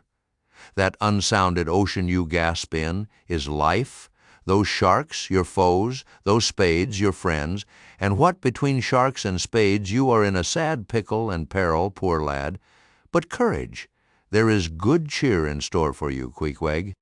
For now, as with blue lips and bloodshot eyes the exhausted savage at last climbs up the chains and stands all dripping and involuntarily trembling over the side, the steward advances, and with a benevolent consolatory glance hands him. What? Some hot cognac? No, hands him, ye gods, hands him a cup of tepid ginger and water. Ginger? Do I smell ginger? Suspiciously asked Stubb, coming near. Yes, this must be ginger peering into the as yet untasted cup. Then, standing as if incredulous for a while, he calmly walked towards the astonished steward, slowly saying, "Ginger? Ginger? And will you have the goodness to tell me, Mr. Doughboy, where lies the virtue of ginger? Ginger? Is ginger the sort of fuel you use, Doughboy, to kindle a fire in this shivering cannibal? Ginger? What the devil is ginger? Sea coal, firewood, lucifer matches, tinder, gunpowder? What the devil is ginger, I say, that you offer this cup to our poor Queequeg here? There is some sneaking temperance society movement about this business," he suddenly added, now approaching Starbuck, who had just come from forward. "Will you look at that cannikin, sir? Smell of it, if you please." Then, watching the mate's countenance, he added, "The steward, Mr. Starbuck, had the face to offer that calomel and jalap to Queequeg, there, this instant off the whale. Is the steward an apothecary, sir? And may I ask whether this is the sort of bitters by which he blows back the life into a half-drowned man?" "I trust not," said Starbuck. "It is poor stuff enough." "Aye, aye, steward," cried Stubb. "We'll teach you to drug a harpooneer. None of your apothecary's medicine here. You want to poison us, do ye? You have got out insurances on our lives and want to murder us all and pocket the proceeds, do ye?" "It was not me," cried Doughboy. "It was Aunt Charity that brought the ginger on board, and bade me never give the harpooneers any spirits, but only this ginger jub, so she called it." "Ginger jub, you gingerly rascal! Take that, and run along with ye to the lockers, and get something better. I hope I do no wrong, Mr. Starbuck. It is the captain's orders. Grog for the harpooneer on a whale." "Enough," replied Starbuck. "Only don't hit him again, but—" "Oh, I never hurt when I hit, except when I hit a whale or something of that sort, and this fellow's a weasel. What were you about saying, sir?" "Only this, go down with him, and get what thou wantest thyself." When Stubb reappeared, he came with a dark flask in one hand and a sort of tea-caddy in the other. The first contained strong spirits and was handed to Queequeg. The second was Aunt Charity's gift, and that was freely given to the waves. Chapter 73. Stubb and Flask kill a right whale, and then have a talk over him. It must be borne in mind that all this time we have a sperm whale's prodigious head hanging to the Pequod's side. but we must let it continue hanging there a while till we can get a chance to attend to it. For the present other matters press, and the best we can do now for the head is to pray heaven the tackles may hold." Now, during the past night and forenoon, the Pequod had gradually drifted into a sea which, by its occasional patches of yellow Brit, gave unusual tokens of the vicinity of right whales, a species of the leviathan that but few suppose to be at this particular time lurking anywhere near. And though all hands commonly disdained the capture of those inferior creatures, and though the Pequod was not commissioned to cruise for them at all, and though she had passed numbers of them near the Crozettes without lowering a boat, yet now that a sperm whale had been brought alongside and beheaded, to the surprise of all, the announcement was made that a right whale should be captured that day if opportunity offered, nor was this long wanting. Tall spouts were seen to leeward, and 2 boats, Stubb's and Flask's, were detached in pursuit. Pulling further and further away, they at last became almost invisible to the men at the masthead. But suddenly in the distance they saw a great heap of tumultuous white water, and soon after news came from aloft that one or both the boats must be fast. An interval passed, and the boats were in plain sight, in the act of being dragged right towards the ship by the towing whale. So close did the monster come to the hull that at first it seemed as if he meant it malice, but suddenly going down in a maelstrom, within 3 rods of the planks, he wholly disappeared from view, as if diving under the keel. "Cut! Cut!" was the cry from the ship to the boats, which for one instant seemed on the point of being brought with a deadly dash against the vessel's side. But having plenty of line yet in the tubs, and the whale not sounding very rapidly, they paid out abundance of rope, and at the same time pulled with all their might so as to get ahead of the ship. For a few minutes the struggle was intensely critical, for while they still slacked out the tightened line in one direction and still plied their oars in another, the contending strain threatened to take them under. But it was only a few feet advance they sought to gain, and they stuck to it till they did gain it, when instantly a swift tremor was felt running like lightning along the keel, as the strained line, scraping beneath the ship, suddenly rose to view under her bows, snapping and quivering, and so flinging off its drippings that the drops fell like bits of broken glass on the water, while the whale beyond also rose to sight, and once more the boats were free to fly. But the fagged whale abated his speed, and blindly altering his course, went round the stern of the ship, towing the 2 boats after him, so that they performed a complete circuit. Meantime, they hauled more and more upon their lines, till close flanking him on both sides, Stubb answered Flask with lance for lance, and thus round and round the Pequod the battle went, while the multitudes of sharks that had before swum round the sperm whale's body rushed to the fresh blood that was spilled, thirstily drinking at every new gash, as the eager Israelites did at the new bursting fountains that poured from the smitten rock. At last his spout grew thick, and with a frightful roll and vomit he turned upon his back a corpse. While the 2 headsmen were engaged in making fast cords to his flukes, and in other ways getting the mass in readiness for towing, some conversation ensued between them.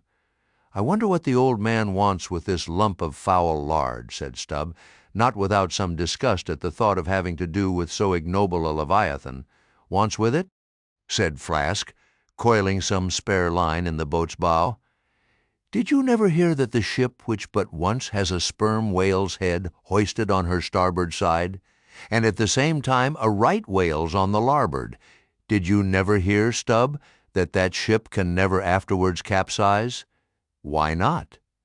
"I don't know, but I heard that gamboge ghost of a Fedallah saying so, and he seems to know all about ship's charms. But I sometimes think he'll charm the ship to no good at last. I don't half like that chap, Stubb. Did you ever notice how that tusk of his is a sort of carved into a snake's head, Stubb? Sink him, I never look at him at all. But if ever I get a chance of a dark night, and he standing hard by the bulwarks, and no one by, look down there, Flask, pointing into the sea with a peculiar motion of both hands. I will I. Flask! I take that Fedallah to be the devil in disguise. Do you believe that cock and bull story about his having been stowed away on board ship? He's the devil, I say. The reason why you don't see his tail is because he tucks it up out of sight. He carries it coiled away in his pocket, I guess.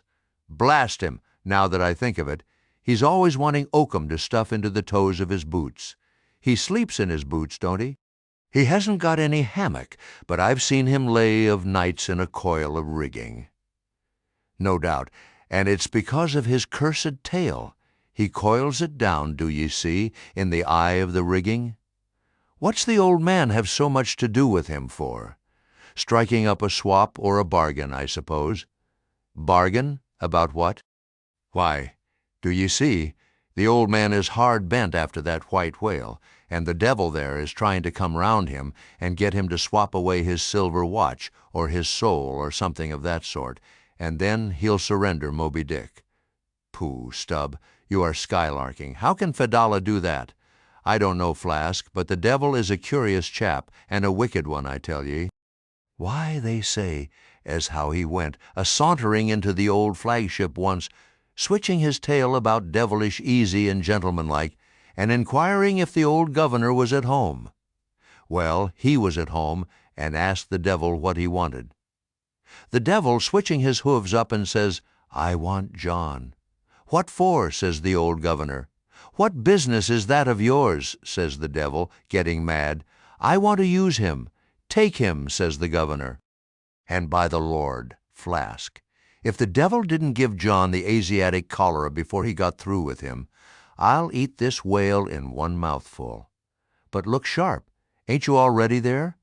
Well then, pull ahead, and let's get the whale alongside. I think I remember some such story as you were telling, said Flask, when at last the two boats were slowly advancing with their burden towards the ship, but I can't remember where. 3 Spaniards? Adventures of those 3 bloody-minded soldados? Did ye read it there, Flask? I guess ye did. No, never saw such a book. Heard of it, though. But now tell me, Stubb, do you suppose that that devil you was speaking of just now was the same you say is now on board the Pequod? Am I the same man that helped kill this whale? Doesn't the devil live forever? Who ever heard that the devil was dead? Did you ever see any parson a-wearing mourning for the devil? And if the devil has a latchkey to get into the admiral's cabin, don't you suppose he can crawl into a porthole? Tell me that, Mr. Flask. How old do you suppose Fedallah is, Stubb? Do you see that mainmast there? Pointing to the ship. Well, that's the figure one. Now take all the hoops in the Pequod's hold and string along in a row with that mast for oughts, do you see? Well, that wouldn't begin to be Fedallah's age. Nor all the coopers in creation couldn't show hoops enough to make oughts enough. But see here, Stubb, I thought you a little boasted just now, that you meant to give Fedallah a sea toss if you got a good chance. Now, if he's so old as all those hoops of yours come to, and if he is going to live forever, what good will it do to pitch him overboard? Tell me that? Give him a good ducking, anyhow. But he'd crawl back, duck him again, and keep ducking him. Suppose he should take it into his head to duck you, though? Yes, and drown you. What then? I should like to see him try it. I'd give him such a pair of black eyes that he wouldn't dare to show his face in the admiral's cabin again for a long while, let alone down in the orlop there where he lives, and hereabouts on the upper decks where he sneaks so much. Damn the devil, Flask. So you suppose I'm afraid of the devil? Who's afraid of him, except the old governor, who daresn't catch him and put him in double darbies as he deserves, but lets him go about kidnapping people? Aye, and signed a bond with him that all the people the devil kidnapped he'd roast for him? There's a governor. Do you suppose Fedallah wants to kidnap Captain Ahab? Do I suppose it? You'll know it before long, Flask. But I am going now to keep a sharp lookout on him, and if I see anything very suspicious going on, I'll just take him by the nape of his neck and say, "Look here, Beelzebub, you don't do it, and if he makes any fuss, By the Lord, I'll make a grab into his pocket for his tail, take it to the capstan, and give him such a wrenching and heaving that his tail will come short off at the stump. Do you see? And then, I rather guess, when he finds himself docked in that queer fashion, he'll sneak off without the poor satisfaction of feeling his tail between his legs. And what will you do with the tail, Stubb? Do with it? Sell it for an ox whip when we get home. What else? Now, do you mean what you say, and have been saying all along, Stubb? Mean or not mean, here we are at the ship. The boats were here hailed to tow the whale on the larboard side, where fluke chains and other necessaries were already prepared for securing him. "Didn't I tell you so?" said Flask. "Yes, you'll soon see this right whale's head hoisted up opposite that Parmacetes. In good time, Flask's saying proved true." As before, the Pequod steeply leaned over towards the sperm whale's head. Now, by the counterpoise of both heads, she regained her even keel, though sorely strained, you may well believe. So, when on one side you hoist in Locke's head, you go over that way. But now, on the other side, hoist in Cant's, and you come back again, but in very poor plight. Thus some minds forever keep trimming boat. O ye foolish! Throw all these thunderheads overboard, and then you will float light and right. In disposing of the body of a right whale, when brought alongside the ship, the same preliminary proceedings commonly take place as in the case of a sperm whale, only in the latter instance the head is cut off whole, but in the former the lips and tongue are separately removed and hoisted on deck, with all the well-known black bone attached to what is called the crown piece. But nothing like this in the present case had been done. The carcasses of both whales had dropped astern, and the head-laden ship not a little resembled a mule carrying a pair of overburdening panniers. Meantime, Fedallah was calmly eyeing the right whale's head, and ever and anon glancing from the deep wrinkles there to the lines in his own hand. And Ahab chanced so to stand that the Parsee occupied his shadow, while, if the Parsee's shadow was there at all, it seemed only to blend with and lengthen Ahab's. As the crew toiled on, Laplandish speculations were bandied among them concerning all these passing things. Chapter 74. The Sperm Whale's Head, Contrasted View. Here, now, are two great whales laying their heads together. Let us join them and lay together our own. Of the grand order of folio leviathans, the sperm whale and the right whale are by far the most noteworthy. They are the only whales regularly hunted by man. To the Nantucketer, they present the two extremes of all the known varieties of the whale, as the external difference between them is mainly observable in their heads, and as a head of each is this moment hanging from the Pequod's side, and as we may freely go from one to the other by merely stepping across the deck, where, I should like to know, will you obtain a better chance to study practical cytology than here? In the first place, you are struck by the general contrast between these heads.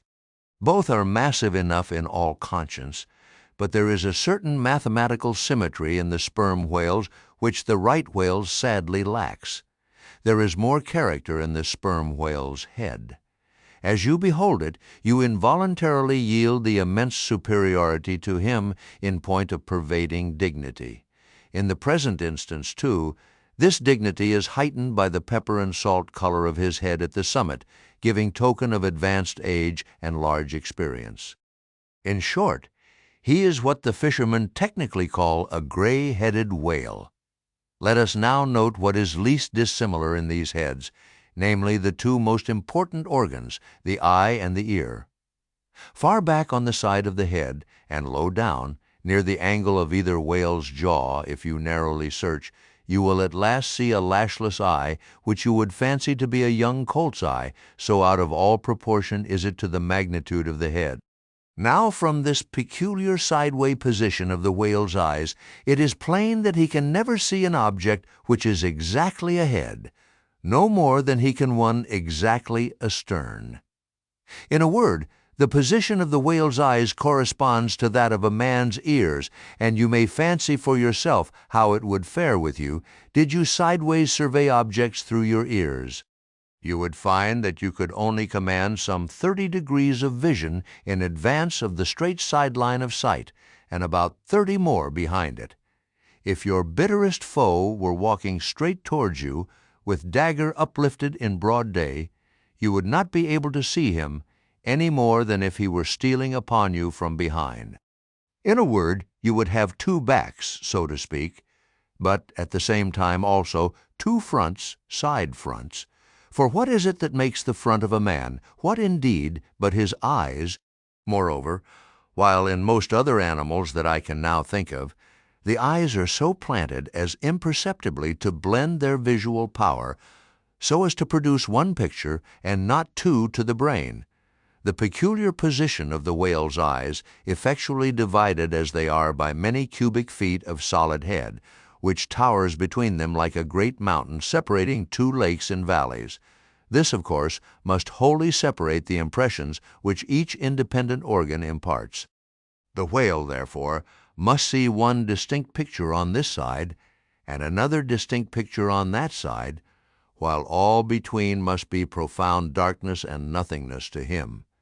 Man may, in effect, be said to look out on the world from a sentry box with two joined sashes for his window. But with the whale, these two sashes are separately inserted, making two distinct windows, but sadly impairing the view. This peculiarity of the whale's eyes is a thing always to be borne in mind in the fishery, and to be remembered by the reader in some subsequent scenes. A curious and most puzzling question might be started concerning this visual matter as touching the Leviathan, but I must be content with a hint.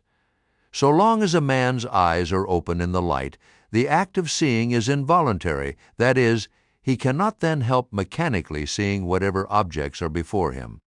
Nevertheless, anyone's experience will teach him that though he can take in an undiscriminating sweep of things at one glance, it is quite impossible for him attentively and completely to examine any two things, however large or however small, at one and the same instant of time, never mind if they lie side by side and touch each other. But if you now come to separate these two objects and surround each by a circle of profound darkness, then, in order to see one of them in such a manner as to bring your mind to bear on it, the other will be utterly excluded from your contemporary consciousness. How is it, then, with the whale? True, both his eyes in themselves must simultaneously act, but is his brain so much more comprehensive, combining, and subtle than man's, that he can at the same moment of time attentively examine two distinct prospects, one on one side of him and the other in an exactly opposite direction? If he can, then, is it as marvelous a thing in him as if a man were able simultaneously to go through the demonstrations of two distinct problems in Euclid. Nor, strictly investigated, is there any incongruity in this comparison. It may be but an idle whim, but it has always seemed to me that the extraordinary vacillations of movement displayed by some whales when beset by 3 or 4 boats, the timidity and liability to queer frights so common to such whales, I think that all this indirectly proceeds from the helpless perplexity of volition in which their divided and diametrically opposite powers of vision must involve them. But the ear of the whale is full as curious as the eye. If you are an entire stranger to their race, you might hunt over these two heads for hours and never discover that organ. The ear has no external leaf whatever, and into the hole itself you can hardly insert a quill, so wondrously minute is it. It is lodged a little behind the eye. With respect to their ears, this important difference is to be observed between the sperm whale and the right. While the ear of the former has an external opening, that of the latter is entirely and evenly covered over with a membrane, so as to be quite imperceptible from without. Is it not curious that so vast a being as the whale should see the world through so small an eye and hear the thunder through an ear which is smaller than a hare's? But if his eyes were broad as the lens of Herschel's great telescope, and his ears capacious as the porches of cathedrals, would that make him any longer of sight or sharper of hearing? Not at all. Why then do you try to enlarge your mind? Subtilize it. Let us now, with whatever levers and steam engines we have at hand, cant over the sperm whale's head, that it may lie bottom up, then, ascending by a ladder to the summit, have a peep down the mouth, and were it not that the body is now completely separated from it, with a lantern we might descend into the great Kentucky mammoth cave of his stomach. But let us hold on here by this tooth, and look about us where we are. What a really beautiful and chaste-looking mouth! From floor to ceiling, lined, or rather papered with a glistening white membrane, glossy as bridal satins. But come out now and look at this portentous lower jaw, which seems like the long, narrow lid of an immense snuff-box with the hinge at one end instead of one side. If you pry it up so as to get it overhead and expose its rows of teeth, it seems a terrific portcullis, and such alas! It proves to many a poor wight in the fishery, upon whom these spikes fall with impaling force. But far more terrible is it to behold when fathoms down in the sea you see some sulky whale floating there suspended with his prodigious jaw, some 15 feet long, hanging straight down at right angles with his body, for all the world like a ship's jib-boom. This whale is not dead. He is only dispirited, out of sorts perhaps, hypochondriac, and so supine that the hinges of his jaw have relaxed, leaving him there in that ungainly sort of plight, a reproach to all his tribe, who must, no doubt, imprecate lockjaws upon him. In most cases this lower jaw, being easily unhinged by a practiced artist, is disengaged and hoisted on deck for the purpose of extracting the ivory teeth and furnishing a supply of that hard white whalebone with which the fishermen fashion all sorts of curious articles, including canes, umbrella stalks, and handles to riding whips. With a long, weary hoist, the jaw is dragged on board as if it were an anchor, and when the proper time comes, some few days after the other work. Queequeg, Daggoo, and Tashtego, being all accomplished dentists, are set to drawing teeth. With a keen-cutting spade, Queequeg lances the gums, then the jaw is lashed down to ring bolts, and a tackle being rigged from aloft, they drag out these teeth as Michigan oxen drag stumps of old oaks out of wild wood lands. There are generally 42 teeth in all, in old whales, much worn down, but undecayed, nor filled after our artificial fashion. The jaw is afterwards sawn into slabs, and piled away like joists for building houses. Chapter 75. The Right Whale's Head. Contrasted View. Crossing the deck, let us now have a good long look at the right whale's head. As in general shape the noble sperm whale's head may be compared to a Roman war chariot, especially in front where it is so broadly rounded, so at a broad view the right whale's head bears a rather inelegant resemblance to a gigantic galliot-toed shoe. 200 years ago an old Dutch voyager likened its shape to that of a shoemaker's last. And in this same last or shoe, that old woman of the nursery tale, with the swarming brood, might very comfortably be lodged, she and all her progeny. But as you come nearer to this great head, it begins to assume different aspects according to your point of view. If you stand on its summit and look at these two F-shaped spout holes, you would take the whole head for an enormous bass viol, and these spiracles the apertures in its sounding board. Then, again, if you fix your eye upon this strange, crested comb-like incrustation on the top of the mass, this green, barnacled thing which the Greenlanders call the crown, and the southern fishers the bonnet of the right whale, fixing your eyes solely on this, you would take the head for the trunk of some huge oak, with a bird's nest in its crotch. At any rate, when you watch those live crabs that nestle here on this bonnet, such an idea will be almost sure to occur to you, unless indeed your fancy has been fixed by the technical term crown also bestowed upon it, in which case you will take great interest in thinking how this mighty monster is actually a diademed king of the sea, whose green crown has been put together for him in this marvelous manner. But if this whale be a king, he is a very sulky-looking fellow to grace a diadem. Look at that hanging lower lip. What a huge sulk and pout is there! A sulk and pout, by carpenter's measurement, about 20 feet long and 5 feet deep. A sulk and pout that will yield you some 500 gallons of oil and more. A great pity, now, that this unfortunate whale should be hare-lipped. The fissure is about a foot across. Probably the mother during an important interval was sailing down the Peruvian coast, when earthquakes caused the beach to gape. Over this lip, as over a slippery threshold, we now slide into the mouth. Upon my word, were I at Mackinac, I should take this to be the inside of an Indian wigwam. Good Lord, is this the road that Jonah went? The roof is about 12 feet high, and runs to a pretty sharp angle, as if there were a regular ridgepole there, while these ribbed, arched, hairy sides present us with those wondrous, half-vertical, scimitar-shaped slats of whalebone, say 300 on a side, which, depending from the upper part of the head or crown bone, form those Venetian blinds which have elsewhere been cursorily mentioned. The edges of these bones are fringed with hairy fibers, through which the right whale strains the water, and in whose intricacies he retains the small fish. When open-mouthed, he goes through the seas of Brit in feeding time. In the central blinds of bone, as they stand in their natural order, there are certain curious marks, curves, hollows, and ridges, whereby some whalemen calculate the creature's age, as the age of an oak by its circular rings. Though the certainty of this criterion is far from demonstrable, yet it has the savor of analogical probability.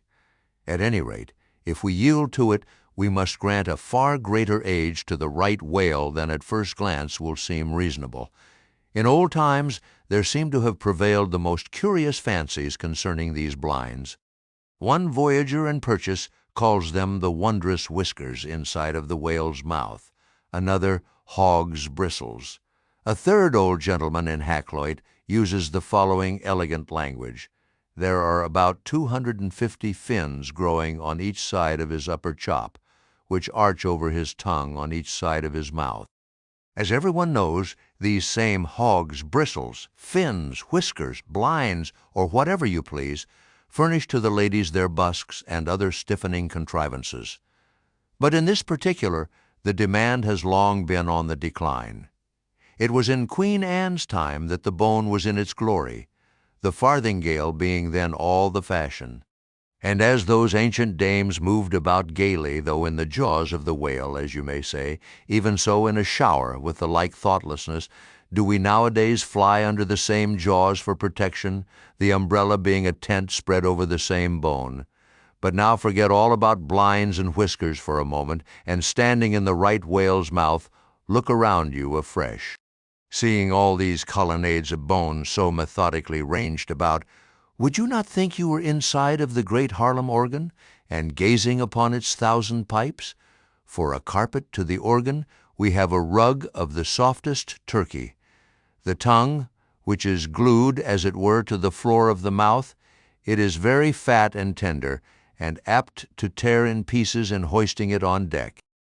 This particular tongue now before us, at a passing glance I should say it was a 6-barreler, that is, it will yield you about that amount of oil. Ere this, you must have plainly seen the truth of what I started with, that the sperm whale and the right whale have almost entirely different heads. To sum up then, in the right whales there is no great well of sperm, no ivory teeth at all, no long, slender mandible of a lower jaw, like the sperm whales.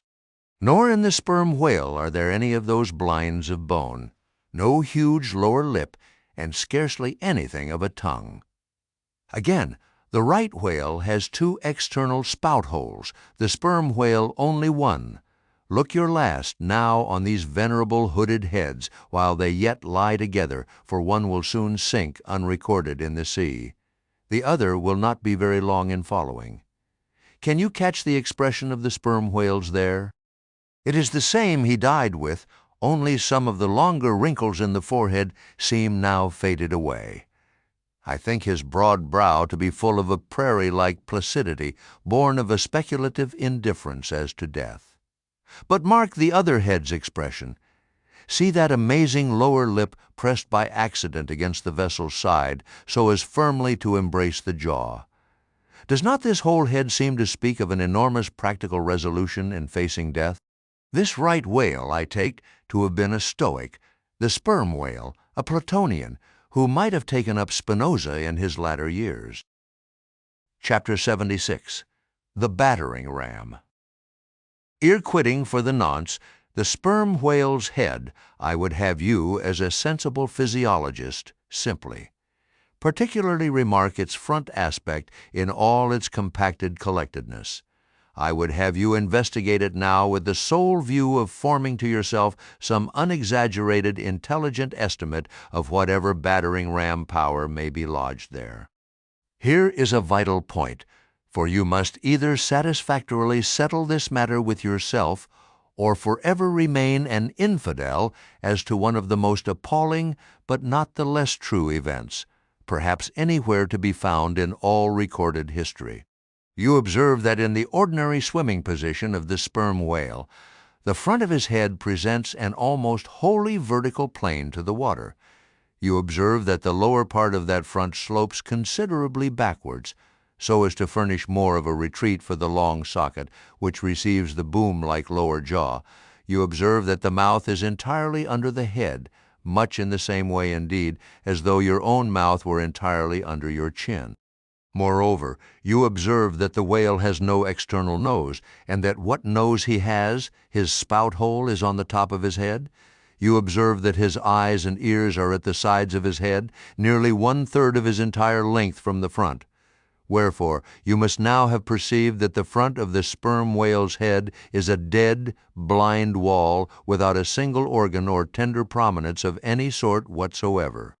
Furthermore, you are now to consider that only in the extreme lower backward sloping part of the front of the head is there the slightest vestige of bone, and not till you get near 20 feet from the forehead do you come to the full cranial development. So that this whole enormous boneless mass is as one wad. Finally, though, as will soon be revealed, its contents partly comprise the most delicate oil. Yet you are now to be apprised of the nature of the substance which so impregnably invests all that apparent effeminacy. In some previous place I have described to you how the blubber wraps the body of the whale as the rind wraps an orange. Just so with the head. But with this difference, about the head this envelope, though not so thick, is of a boneless toughness, inestimable by any man who has not handled it. The severest pointed harpoon, the sharpest lance darted by the strongest human arm, impotently rebounds from it. It is as though the forehead of the sperm whale were paved with horses' hoofs. I do not think that any sensation lurks in it. Bethink yourself also of another thing. When two large loaded Indiamen chance to crowd and crush towards each other in the docks, what do the sailors do? They do not suspend between them, at the point of coming contact, any merely hard substance like iron or wood.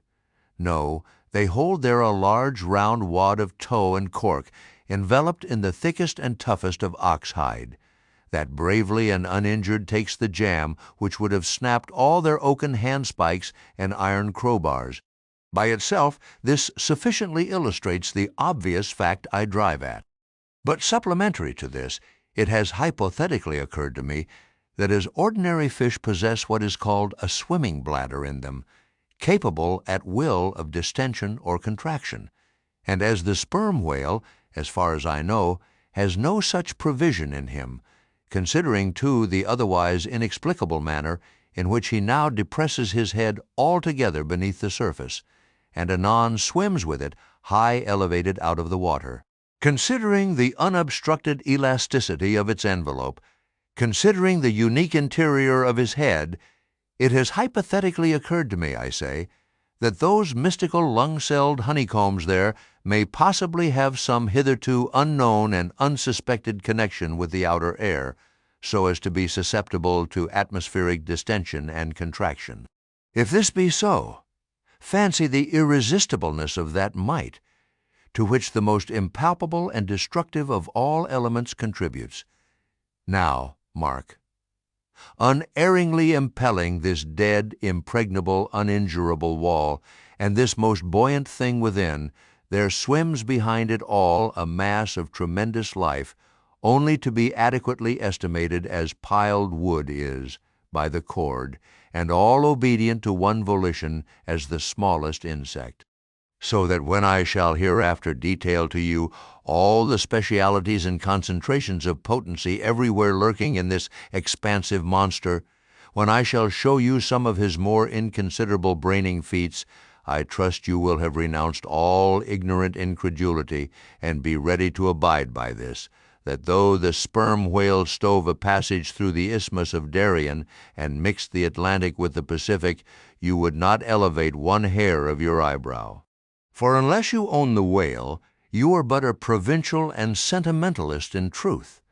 But clear truth is a thing for salamander giants only to encounter. How small the chances for the provincials then! What befell the weakling youth lifting the dread goddess's veil at Lais? Chapter 77. The Great Heidelburgh Tun. Now comes the bailing of the case. But to comprehend it aright, you must know something of the curious internal structure of the thing operated upon. Regarding the sperm whale's head as a solid oblong, you may, on an inclined plane, sideways divide it into two quoins, whereof the lower is the bony structure, forming the cranium and jaws, and the upper an unctuous mass wholly free from bones, its broad forward end forming the expanded vertical apparent forehead of the whale. At the middle of the forehead, horizontally subdivide this upper quoin, and then you have two almost equal parts which before were naturally divided by an internal wall of a thick tendinous substance. The lower subdivided part, called the junk, is one immense honeycomb of oil formed by the crossing and recrossing into 10,000 infiltrated cells of tough elastic white fibers throughout its whole extent. The upper part, known as the case, may be regarded as the great Heidelburgh Tun of the sperm whale, and as that famous great tierce is mystically carved in front, so the whale's vast plated forehead forms innumerable strange devices for the emblematical adornment of his wondrous tun.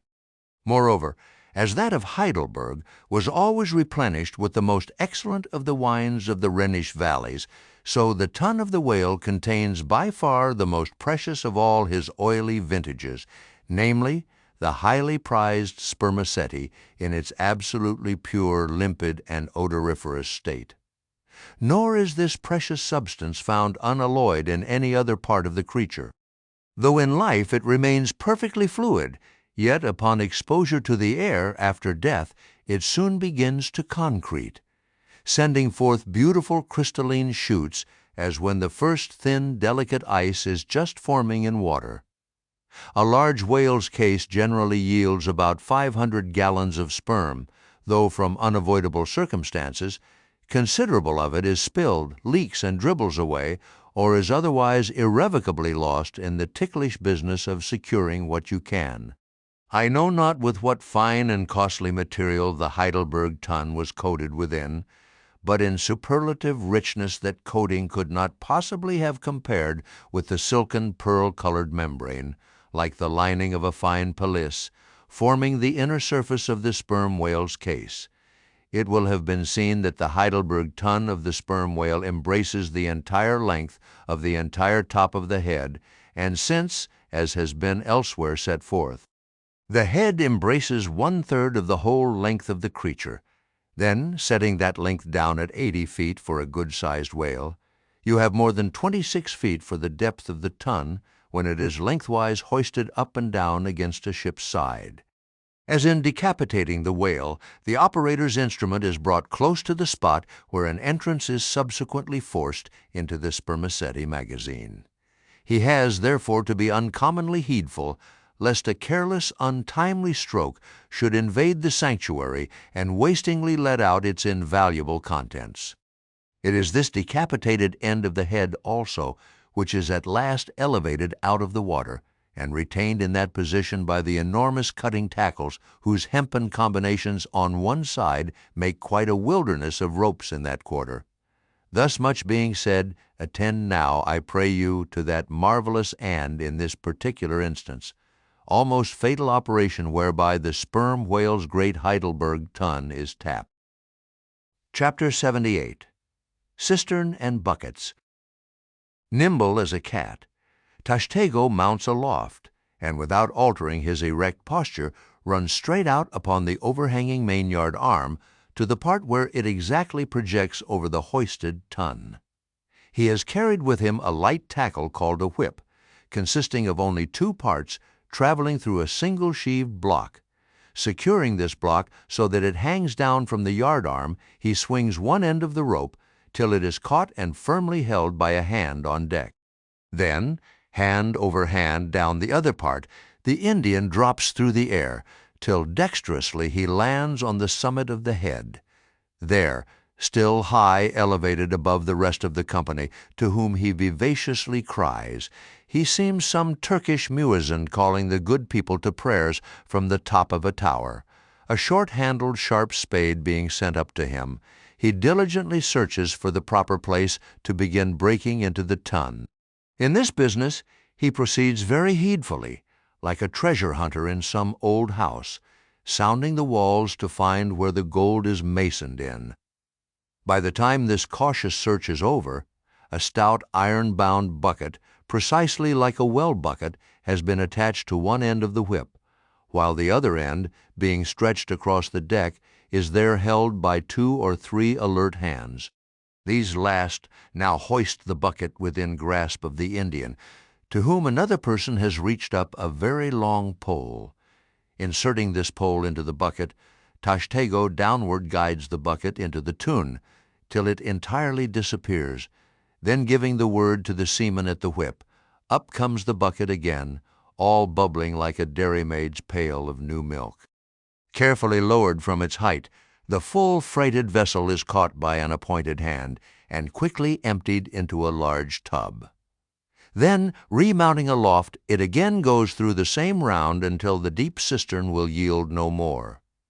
Towards the end, Tashtego has to ram his long pole harder and harder and deeper into the tun, until some 20 feet of the pole have gone down. Now, the people of the Pequod had been bailing some time in this way. Several tubs had been filled with the fragrant sperm, when all at once a queer accident happened. Whether it was that Tashtego, that wild Indian, was so heedless and reckless as to let go for a moment his one-handed hold on the great cabled tackle suspending the head, or whether the place where he stood was so treacherous and oozy, or whether the evil one himself would have it to fall out so without stating his particular reasons. How it was exactly, there is no telling now, but on a sudden, as the 80th or 90th bucket came suckingly up. My God, poor Tashtego, like the twin reciprocating bucket in a veritable well, dropped head foremost down into this great tun of Heidelburgh, and with a horrible oily gurgling went clean out of sight. "Man overboard!" cried Daggoo, who amid the general consternation first came to his senses. "Swing the bucket this way!" And putting one foot into it, so as the better to secure his slippery handhold on the whip itself, the hoisters ran him high up to the top of the head, almost before Tashtego could have reached its interior bottom. Meantime there was a terrible tumult. Looking over the side, they saw the before lifeless head throbbing and heaving just below the surface of the sea, as if that moment seized with some momentous idea, whereas it was only the poor Indian unconsciously revealing by those struggles the perilous depth to which he had sunk. At this instant, while Daggoo on the summit of the head was clearing the whip, which had somehow got foul of the great cutting tackles. A sharp cracking noise was heard, and to the unspeakable horror of all, one of the two enormous hooks suspending the head tore out, and with a vast vibration the enormous mass sideways swung till the drunk ship reeled and shook as if smitten by an iceberg. The one remaining hook upon which the entire strain now depended seemed every instant to be on the point of giving way, an event still more likely from the violent motions of the head. "Come down, come down!" yelled the seaman to Daggoo, but with one hand holding on to the heavy tackles, so that if the head should drop, he would still remain suspended. The negro, having cleared the foul line, rammed down the bucket into the now collapsed well, meaning that the buried harpooner should grasp it and so be hoisted out. "In heaven's name, man," cried Stubb, "are you ramming home a cartridge there? Avast! How will that help him, jamming that iron-bound bucket on top of his head?" "Avast, will ye? Stand clear of the tackle!" cried a voice like the bursting of a rocket. Almost in the same instant, with a thunder boom, the enormous mass dropped into the sea like Niagara's Table Rock into the whirlpool. The suddenly relieved hull rolled away from it, to far down her glittering copper, and all caught their breath as half swinging, now over the sailors' heads and now over the water. Daggoo, through a thick mist of spray, was dimly beheld clinging to the pendulous tackles, while poor buried alive Tashtego was sinking utterly down to the bottom of the sea. But hardly had the blinding vapor cleared away when a naked figure with a boarding sword in his hand was for one swift moment seen hovering over the bulwarks. The next, a loud splash announced that my brave Queequeg had dived to the rescue. One packed rush was made to the side, and every eye counted every ripple as moment followed moment, and no sign of either the sinker or the diver could be seen. Some hands now jumped into a boat alongside and pushed a little off from the ship. "Ha! Ha!" cried Daggoo all at once from his now quiet, swinging perch overhead, and looking further off from the side, we saw an arm thrust upright from the blue waves, a sight strange to see as an arm thrust forth from the grass over a grave.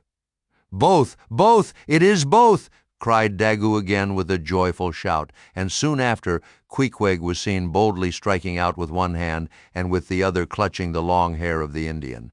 Drawn into the waiting boat, they were quickly brought to the deck, but Tashtego was long in coming to, and Queequeg did not look very brisk. Now, how had this noble rescue been accomplished? Why, diving after the slowly descending head, Queequeg with his keen sword had made side lunges near its bottom, so as to scuttle a large hole there, then dropping his sword, had thrust his long arm far inwards and upwards, and so hauled out poor Tash by the head. He averred that upon first thrusting in for him, a leg was presented, but well knowing that that was not as it ought to be, and might occasion great trouble, he had thrust back the leg, and by a dexterous heave and toss had wrought a somerset upon the Indian, so that with the next trial he came forth in the good old way, head foremost. As for the great head itself, that was doing as well as could be expected. And thus, through the courage and great skill in obstetrics of Queequeg, the deliverance, or rather delivery of Tashtego, was successfully accomplished in the teeth, too, of the most untoward and apparently hopeless impediments, which is a lesson by no means to be forgotten. Midwifery should be taught in the same course with fencing and boxing, riding and rowing. I know that this queer adventure of the gay headers will be sure to seem incredible to some landsmen, though they themselves may have either seen or heard of someone's falling into a cistern ashore, an accident which not seldom happens, and with much less reason too than the Indians, considering the exceeding slipperiness of the curb of the sperm whale's well. But peradventure it may be sagaciously urged, how is this?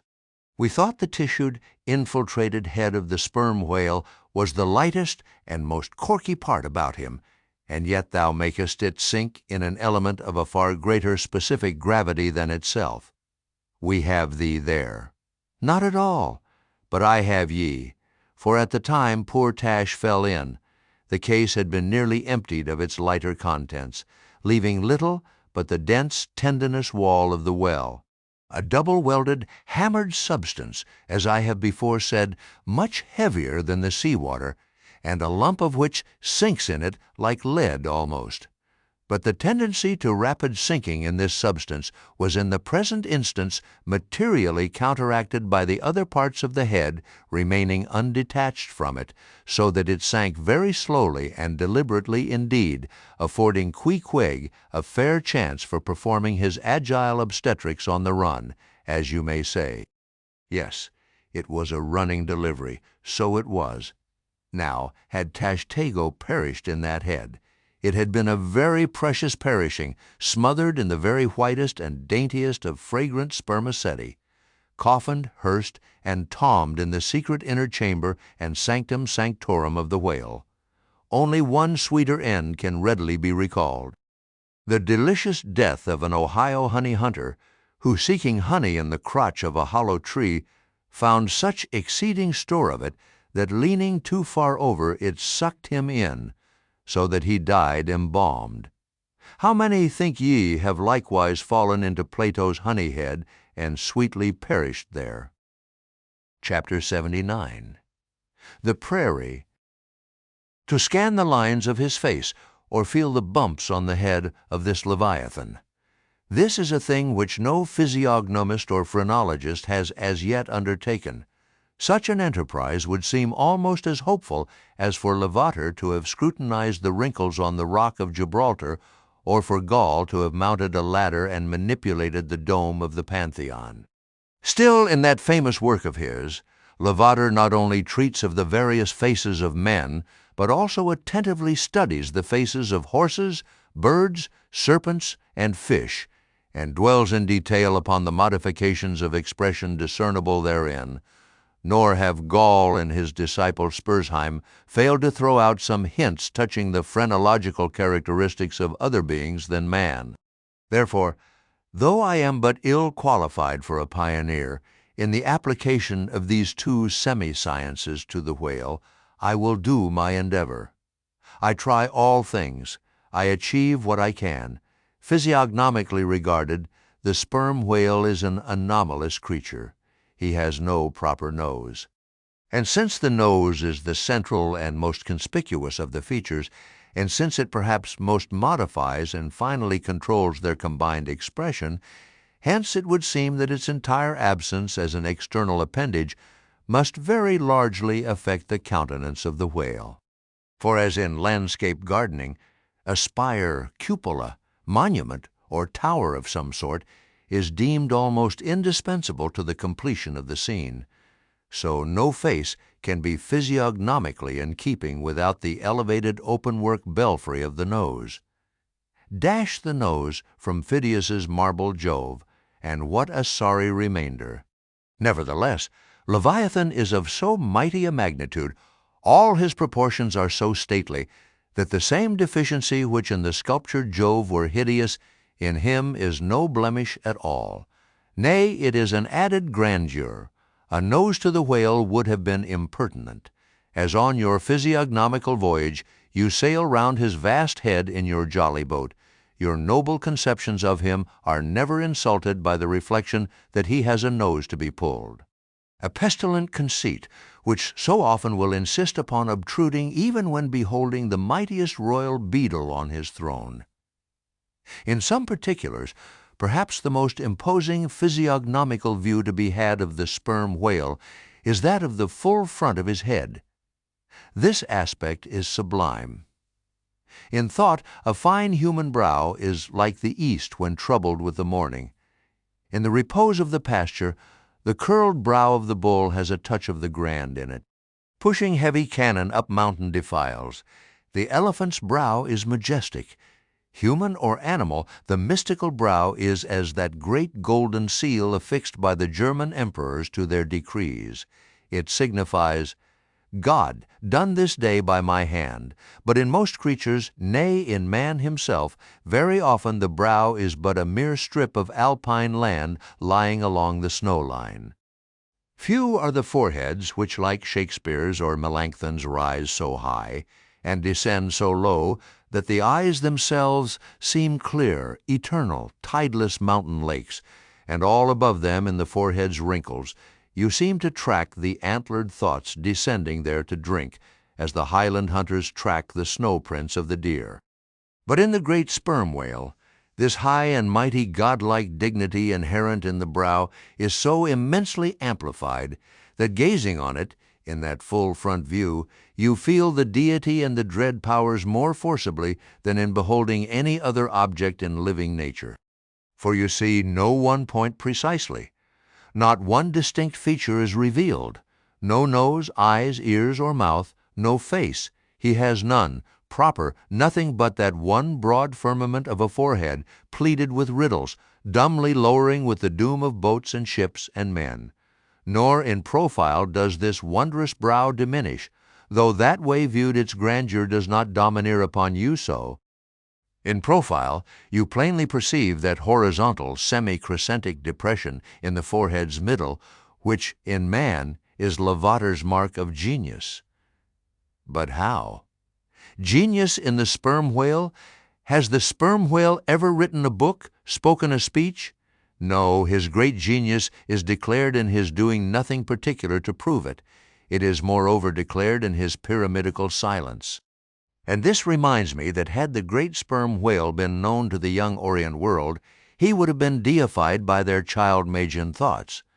They deified the crocodile of the Nile because the crocodile is tongueless, and the sperm whale has no tongue, or at least it is so exceedingly small as to be incapable of protrusion. If hereafter any highly cultured, poetical nation shall lure back to their birthright, the merry May-Day gods of old, and livingly enthrone them again in the now egotistical sky, in the now unhaunted hill, then be sure, exalted to Jove's high seat, the great sperm whale shall lord it. Champollion deciphered the wrinkled granite hieroglyphics, but there is no Champollion to decipher the Egypt of every man's and every being's face. Physiognomy, like every other human science, is but a passing fable. If, then, Sir William Jones, who read in 30 languages, could not read the simplest peasant's face in its profounder and more subtle meanings, how may unlettered Ishmael hope to read the awful Chaldee of the sperm whale's brow? I but put that brow before you. Read it if you can. Chapter 80. The Nut. If the sperm whale be physiognomically a sphinx, to the phrenologist his brain seems that geometrical circle which it is impossible to square. In the full-grown creature, the skull will measure at least 20 feet in length. Unhinge the lower jaw, and the side view of this skull is as the side of a moderately inclined plane resting throughout on a level base, but in life, as we have elsewhere seen. This inclined plane is angularly filled up and almost squared by the enormous superincumbent mass of the junk and sperm.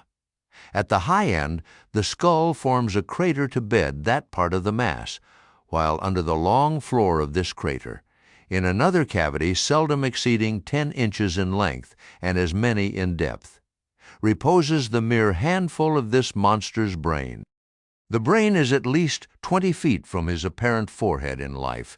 It is hidden away behind its vast outworks, like the innermost citadel within the amplified fortifications of Quebec. So like a choice casket is it secreted in him, that I have known some whalemen who peremptorily deny that the sperm whale has any other brain than that palpable semblance of one formed by the cubic yards of his sperm magazine, lying in strange folds, courses and convolutions, to their apprehensions. It seems more in keeping with the idea of his general might to regard that mystic part of him as the seat of his intelligence. It is plain, then, that phrenologically the head of this Leviathan in the creature's living intact state is an entire delusion. As for his true brain, you can then see no indications of it, nor feel any. The whale, like all things that are mighty, wears a false brow to the common world. If you unload his skull of its spermy heaps, and then take a rear view of its rear end, which is the high end, you will be struck by its resemblance to the human skull, beheld in the same situation and from the same point of view. Indeed, place this reversed skull, scaled down to the human magnitude, among a plate of men's skulls, and you would involuntarily confound it with them, and remarking the depressions on one part of its summit, in phrenological phrase you would say, "This man had no self-esteem and no veneration." And by those negations, considered along with the affirmative fact of his prodigious bulk and power, you can best form to yourself the truest, though not the most exhilarating conception of what the most exalted potency is. But if from the comparative dimensions of the whale's proper brain you deem it incapable of being adequately charted, then I have another idea for you. If you attentively regard almost any quadruped's spine, you will be struck with the resemblance of its vertebrae to a strung necklace of dwarfed skulls, all bearing rudimental resemblance to the skull proper. It is a German conceit that the vertebrae are absolutely undeveloped skulls, but the curious external resemblance, I take it the Germans were not the first men to perceive. A foreign friend once pointed it out to me, in the skeleton of a foe he had slain, and with the vertebrae of which he was inlaying, in a sort of basso relievo, the beaked prow of his canoe. Now, I consider that the phrenologists have omitted an important thing in not pushing their investigations from the cerebellum through the spinal canal, for I believe that much of a man's character will be found betokened in his backbone. I would rather feel your spine than your skull, whoever you are. A thin joist of a spine never yet upheld a full and noble soul. I rejoice in my spine, as in the firm, audacious staff of that flag which I fling half out to the world. Apply this spinal branch of phrenology to the sperm whale. His cranial cavity is continuous with the first neck vertebra, and in that vertebra the bottom of the spinal canal will measure 10 inches across, being 8 in height, and of a triangular figure with the base downwards. As it passes through the remaining vertebrae, the canal tapers in size, but for a considerable distance remains of large capacity. Now, of course, this canal is filled with much the same strangely fibrous substance, the spinal cord, as the brain, and directly communicates with the brain. And what is still more, for many feet after emerging from the brain's cavity, the spinal cord remains of an undecreasing girth, almost equal to that of the brain.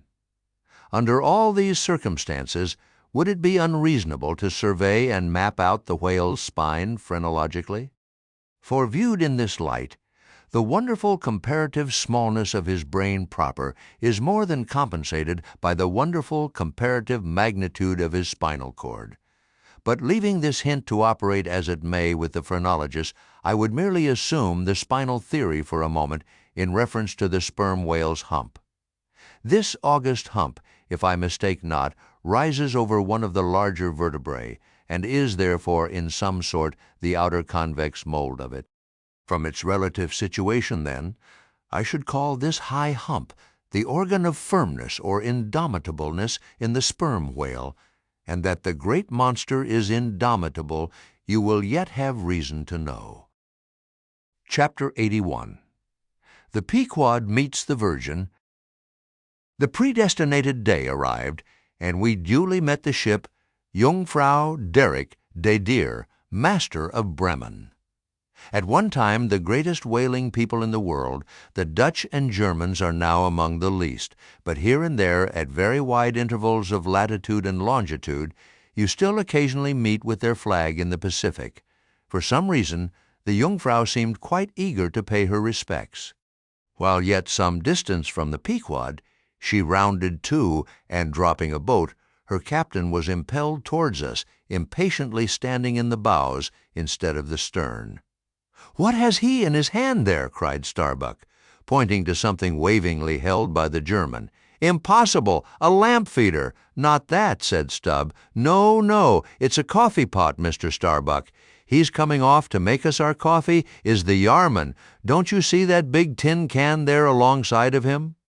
That's his boiling water." "Oh, he's all right, is the yarman." "Go along with you," cried Flask. "It's a lamp feeder and an oil can. He's out of oil and has come a-begging." However curious it may seem for an oil ship to be borrowing oil on the whale ground, and however much it may invertedly contradict the old proverb about carrying coals to Newcastle, yet sometimes such a thing really happens, and in the present case Captain Derrick de Deer did indubitably conduct a lamp feeder, as Flask did declare. As he mounted the deck, Ahab abruptly accosted him, without at all heeding what he had in his hand. But in his broken lingo, the German soon evinced his complete ignorance of the white whale, immediately turning the conversation to his lamp feeder and oil can, with some remarks touching his having to turn into his hammock at night in profound darkness. His last drop of Bremen oil being gone, and not a single flying fish yet captured to supply the deficiency, concluding by hinting that his ship was indeed what in the fishery is technically called a clean one, that is, an empty one, well deserving the name of Jungfrau or the Virgin. His necessities supplied, Derrick departed. But he had not gained his ship's side when whales were almost simultaneously raised from the mastheads of both vessels, and so eager for the chase was Derrick that without pausing to put his oil can and lamp feeder aboard, he slewed round his boat and made after the Leviathan lamp feeders. Now, the game having risen to leeward, he and the other 3 German boats that soon followed him had considerably the start of the Pequod's keels. There were 8 whales, an average pod. Aware of their danger, they were going all abreast with great speed straight before the wind, rubbing their flanks as closely as so many spans of horses in harness. They left a great wide wake, as though continually unrolling a great wide parchment upon the sea. Full in this rapid wake, and many fathoms in the rear, swam a huge, humped old bull, which, by his comparatively slow progress, as well as by the unusual yellowish incrustations overgrowing him, seemed afflicted with the jaundice or some other infirmity. Whether this whale belonged to the pod in advance seemed questionable, for it is not customary for such venerable leviathans to be at all social. Nevertheless, he stuck to their wake, though indeed their backwater must have retarded him, because the white bone or swell at his broad muzzle was a dashed one, like the swell formed when 2 hostile currents meet. His spout was short, slow, and laborious, coming forth with a choking sort of gush, and spending itself in torn shreds, followed by strange subterranean commotions in him, which seemed to have egress at his other buried extremity, causing the waters behind him to upbubble. "Who's got some paregoric?" said Stubb. "He has the stomach-ache, I'm afraid. Lord, think of having half an acre of stomach-ache. Adverse winds are holding mad Christmas in him, boys. It's the first foul wind I ever knew to blow from astern, but look, did ever whale yaw so before? It must be. He's lost his tiller." As an overladen Indiaman bearing down the Hindostan coast with a deck-load of frightened horses careens, buries, rolls, and wallows on her way, so did this old whale heave his aged bulk, and now and then, partly turning over on his cumbrous rib ends, expose the cause of his devious wake in the unnatural stump of his starboard fin. Whether he had lost that fin in battle, or had been born without it, it were hard to say. "Only wait a bit, old chap, and I'll give ye a sling for that wounded arm," cried cruel Flask, pointing to the whale line near him. "Mind he don't sling thee with it," cried Starbuck. "Give way, or the German will have him." With one intent, all the combined rival boats were pointed for this one fish, because not only was he the largest, and therefore the most valuable whale, but he was nearest to them, and the other whales were going with such great velocity, moreover, as almost to defy pursuit for the time. At this juncture, the Pequod's keels had shot by the 3 German boats last lowered, but from the great start he had had, Derrick's boat still led the chase, though every moment neared by his foreign rivals.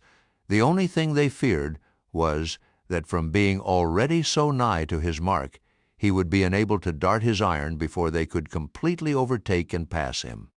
As for Derrick, he seemed quite confident that this would be the case, and occasionally, with a deriding gesture, shook his lamp feeder at the other boats.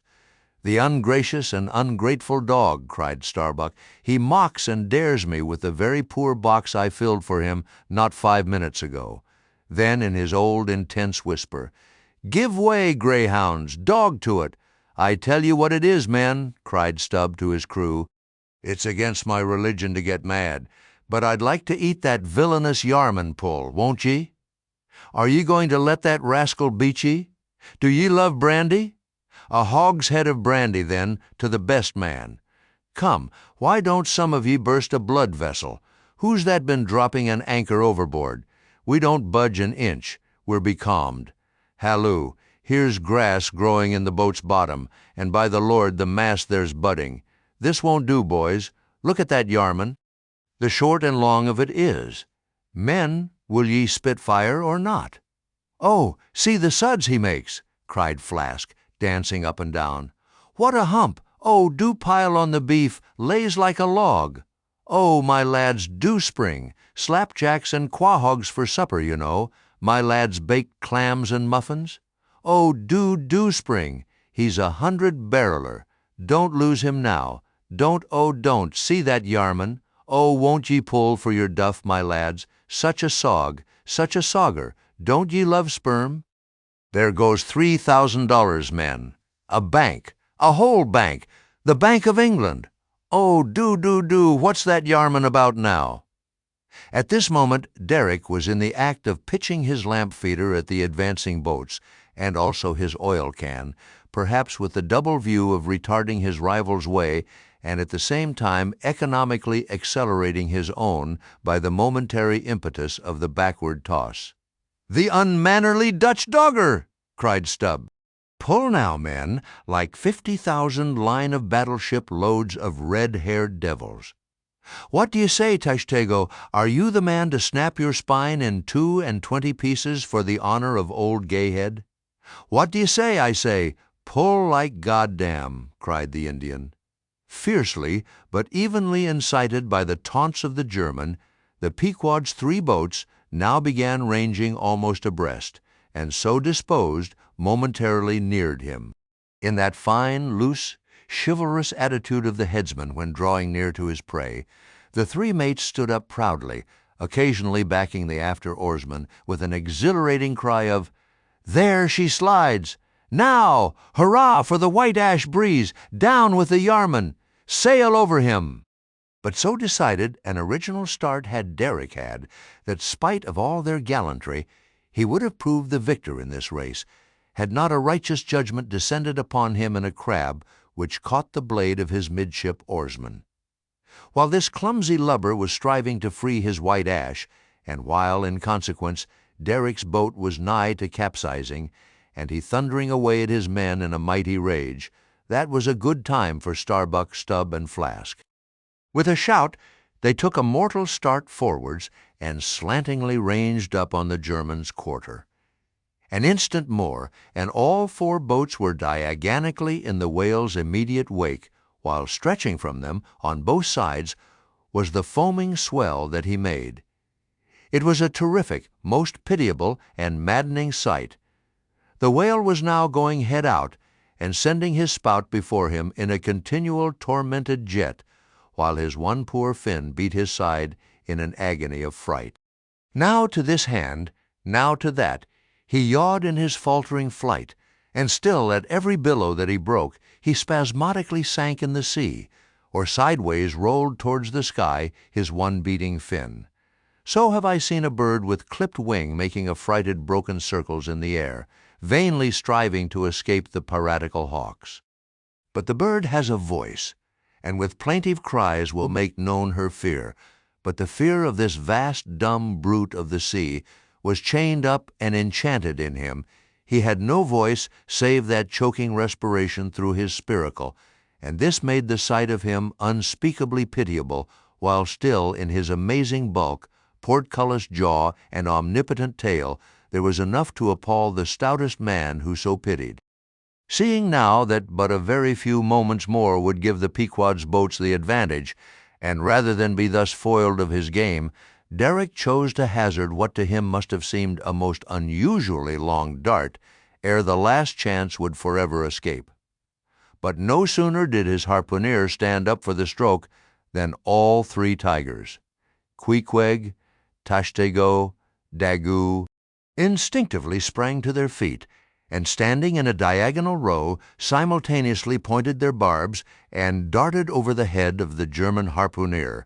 Their three Nantucket irons entered the whale. Blinding vapors of foam and white fire. The three boats, in the first fury of the whale's headlong rush, bumped the Germans aside with such force that both Derrick and his baffled harpooner were spilled out and sailed over by the three flying keels. "Don't be afraid, my butterboxes," cried Stubb, casting a passing glance upon them as he shot by. "You'll be picked up presently. All right. I saw some sharks astern. St. Bernard's dogs, you know, relieve distressed travelers. Hurrah! This is the way to sail now. Every keel a sunbeam. Hurrah! Here we go like three tin kettles at the tail of a mad cougar. This puts me in mind of fastening to an elephant in a tilbury on a plain. Makes the wheel spokes fly, boys, when you fasten to him that way, and there's danger of being pitched out, too, when you strike a hill. Hurrah! This is the way a fellow feels when he's going to Davy Jones, all a rush down an endless inclined plane. Hurrah! This whale carries the everlasting mail." But the monster's run was a brief one. Giving a sudden gasp, he tumultuously sounded. With a grating rush, the three lines flew round the loggerheads with such a force as to gouge deep grooves in them, while so fearful were the harpooneers that this rapid sounding would soon exhaust the lines that, using all their dexterous might, they caught repeated smoking turns with the rope to hold on, till at last, owing to the perpendicular strain from the lead-line chocks of the boats, whence the three ropes went straight down into the blue. The gunwales of the bows were almost even with the water, while the three sterns tilted high in the air, and the whale soon ceasing to sound, for some time they remained in that attitude, fearful of expending more line, though the position was a little ticklish. But though boats have been taken down and lost in this way, yet it is this holding on, as it is called, this hooking up by the sharp barbs of his live flesh from the back, this it is that often torments the Leviathan into soon rising again to meet the sharp lance of his foes. Yet not to speak of the peril of the thing, it is to be doubted whether this course is always the best, for it is but reasonable to presume that the longer the stricken whale stays under water, the more he is exhausted, because, owing to the enormous surface of him in a full-grown sperm whale something less than 2,000 square feet, the pressure of the water is immense. We all know what an astonishing atmospheric weight we ourselves stand up under. Even here, above ground, in the air, how vast, then, the burden of a whale bearing on his back a column of 200 fathoms of ocean. It must at least equal the weight of 50 atmospheres. One whaleman has estimated it at the weight of 20 line-of-battle ships, with all their guns and stores and men on board.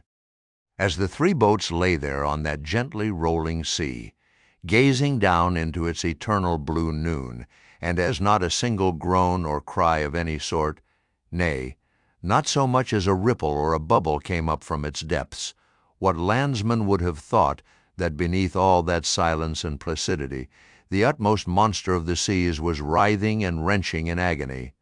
Not 8 inches of perpendicular rope were visible at the bows. Seems it credible that by 3 such thin threads the great Leviathan was suspended like the big weight to an 8-day clock? Suspended? And to what? To 3 bits of board. Is this the creature of whom it was once so triumphantly said, "Canst thou fill his skin with barbed irons, or his head with fish spears?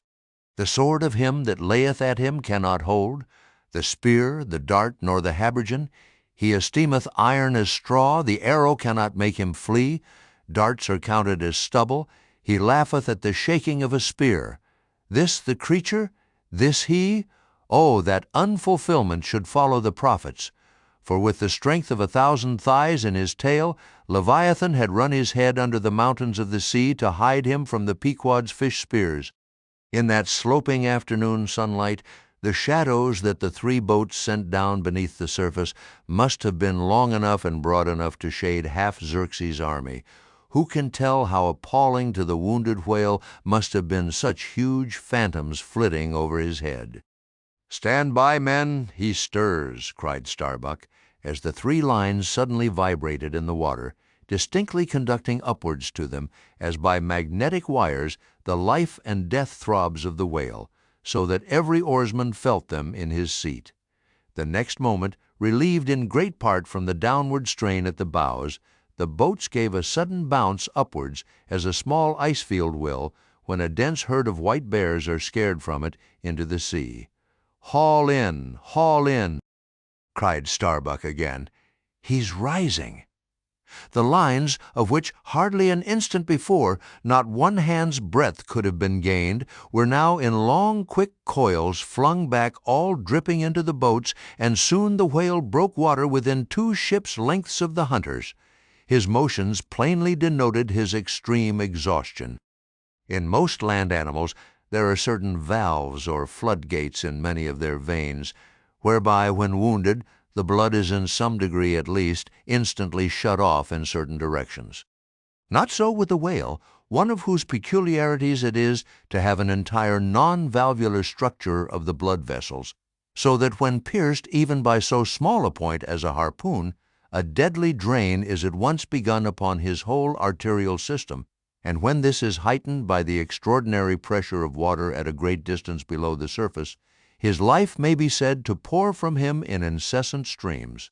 Yet so vast is the quantity of blood in him, and so distant and numerous its interior fountains, that he will keep thus bleeding and bleeding for a considerable period, even as in a drought a river will flow, whose source is in the well springs of far-off and undiscernible hills.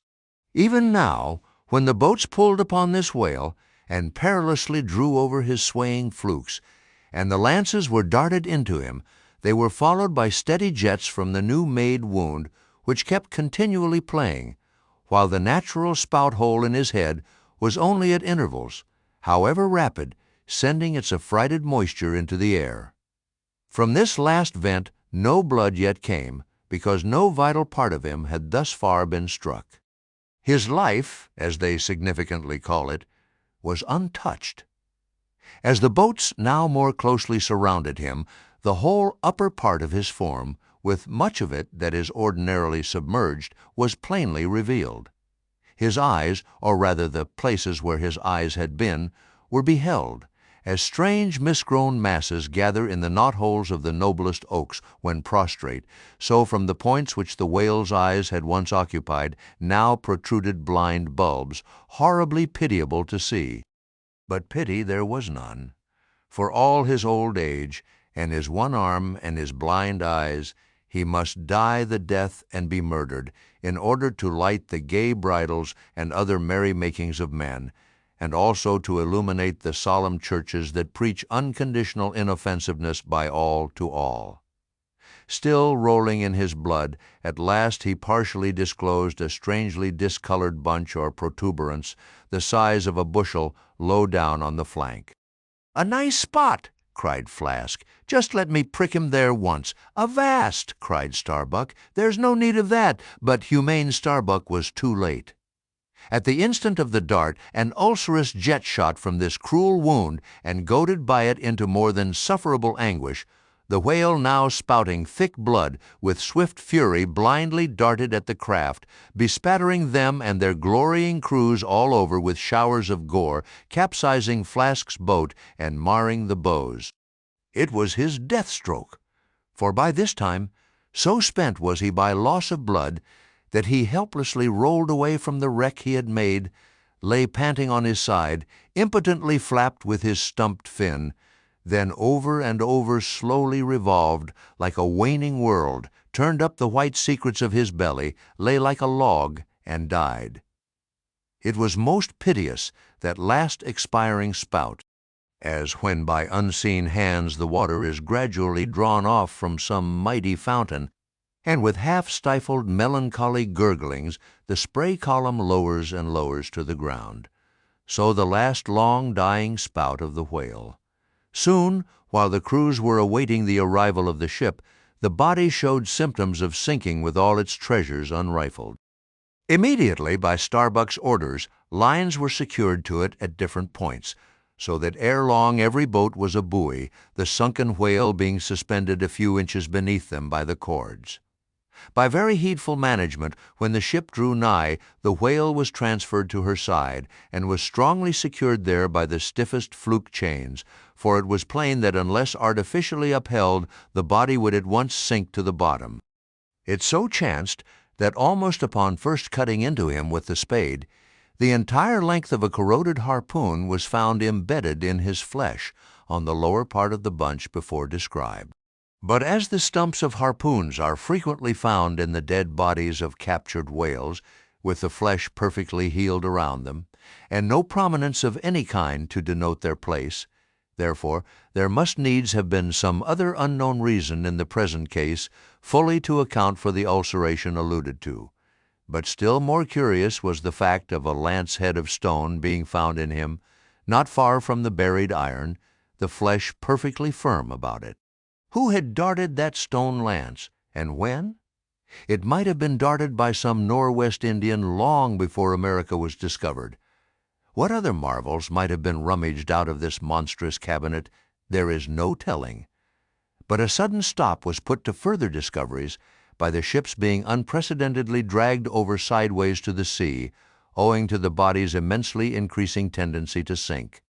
However, Starbuck, who had the ordering of affairs, hung on to it to the last, hung on to it so resolutely indeed that when at length the ship would have been capsized, if still persisting in locking arms with the body, then, when the command was given to break clear from it, such was the immovable strain upon the timber heads to which the fluke chains and cables were fastened, that it was impossible to cast them off.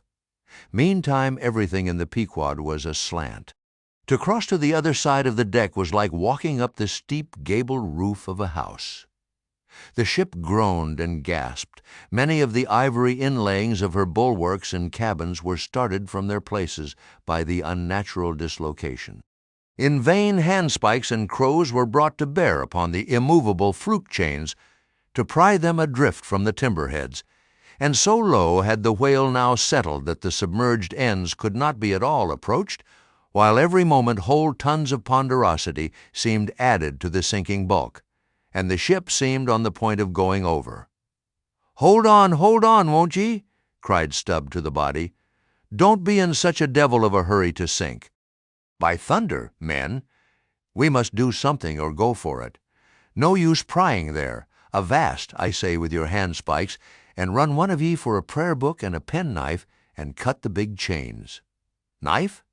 "Aye, aye," cried Queequeg, and seizing the carpenter's heavy hatchet, he leaned out of a porthole and steel to iron began slashing at the largest fluke chains.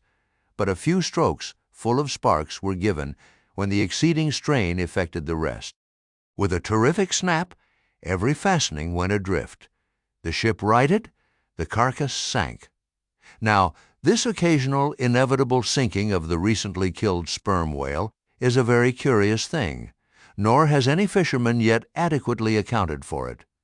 Usually the dead sperm whale floats with great buoyancy, with its side or belly considerably elevated above the surface. If the only whales that thus sank were old, meager, and broken-hearted creatures, their pads of lard diminished, and all their bones heavy and rheumatic, then you might with some reason assert that this sinking is caused by an uncommon specific gravity in the fish so sinking consequent upon this absence of buoyant matter in him. But it is not so, for young whales in the highest health, and swelling with noble aspirations, prematurely cut off in the warm flush and May of life, with all their panting lard about them, even these brawny, buoyant heroes do sometimes sink. Be it said, however, that the sperm whale is far less liable to this accident than any other species. Where one of that sort go down, 20 right whales do. This difference in the species is no doubt imputable in no small degree to the greater quantity of bone in the right whale, his Venetian blinds alone sometimes weighing more than a ton. From this encumbrance the sperm whale is wholly free. But there are instances where, after the lapse of many hours or several days, the sunken whale again rises, more buoyant than in life. But the reason of this is obvious. Gases are generated in him.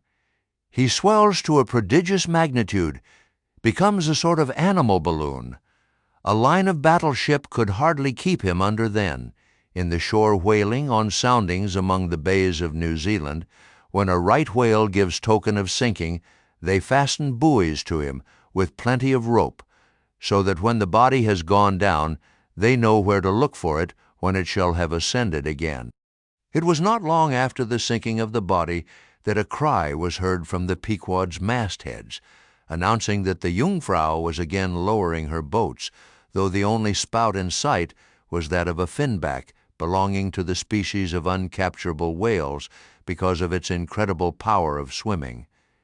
Nevertheless, the finback spout is so similar to the sperm whales that by unskillful fishermen it is often mistaken for it. And consequently, Derrick and all his host were now in valiant chase of this unnarrable brute. The Virgin, crowding all sail, made after her 4 young keels, and thus they all disappeared far to leeward, still in bold, hopeful chase. Oh, many are the finbacks, and many are the Derricks, my friend. Chapter 82. The Honor and Glory of Whaling.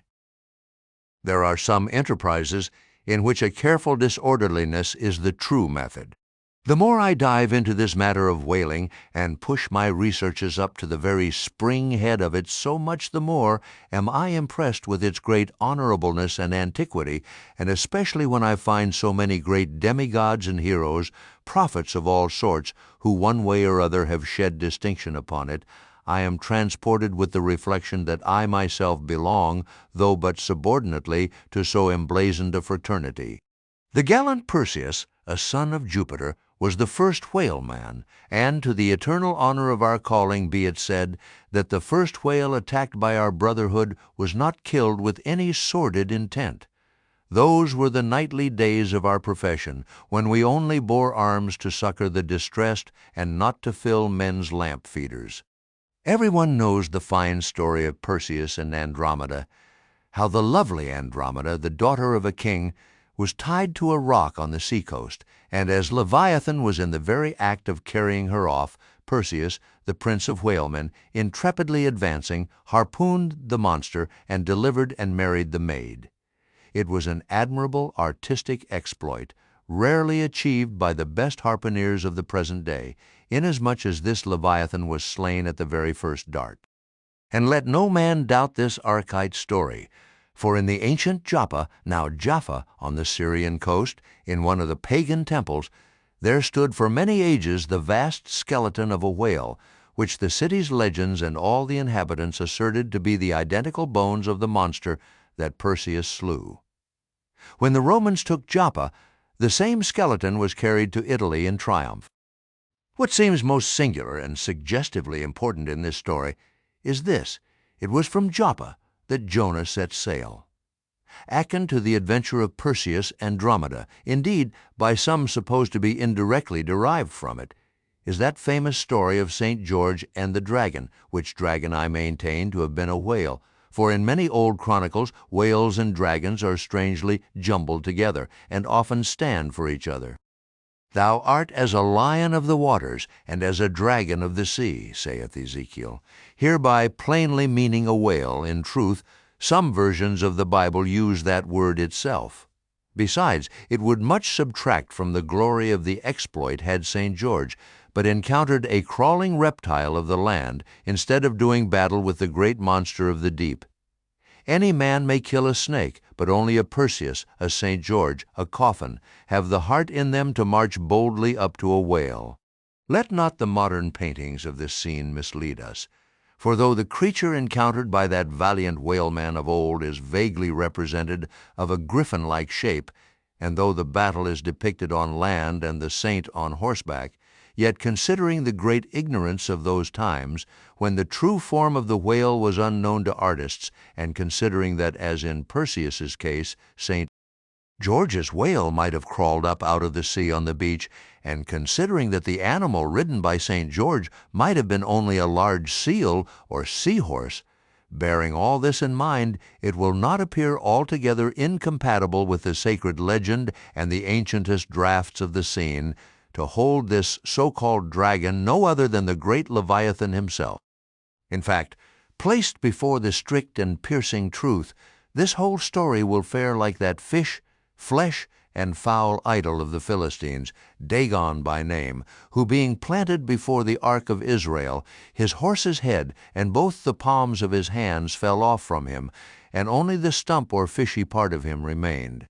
Thus, then, one of our own noble stamp, even a whaleman, is the tutelary guardian of England, and by good rights we harpooneers of Nantucket should be enrolled in the most noble order of St. George.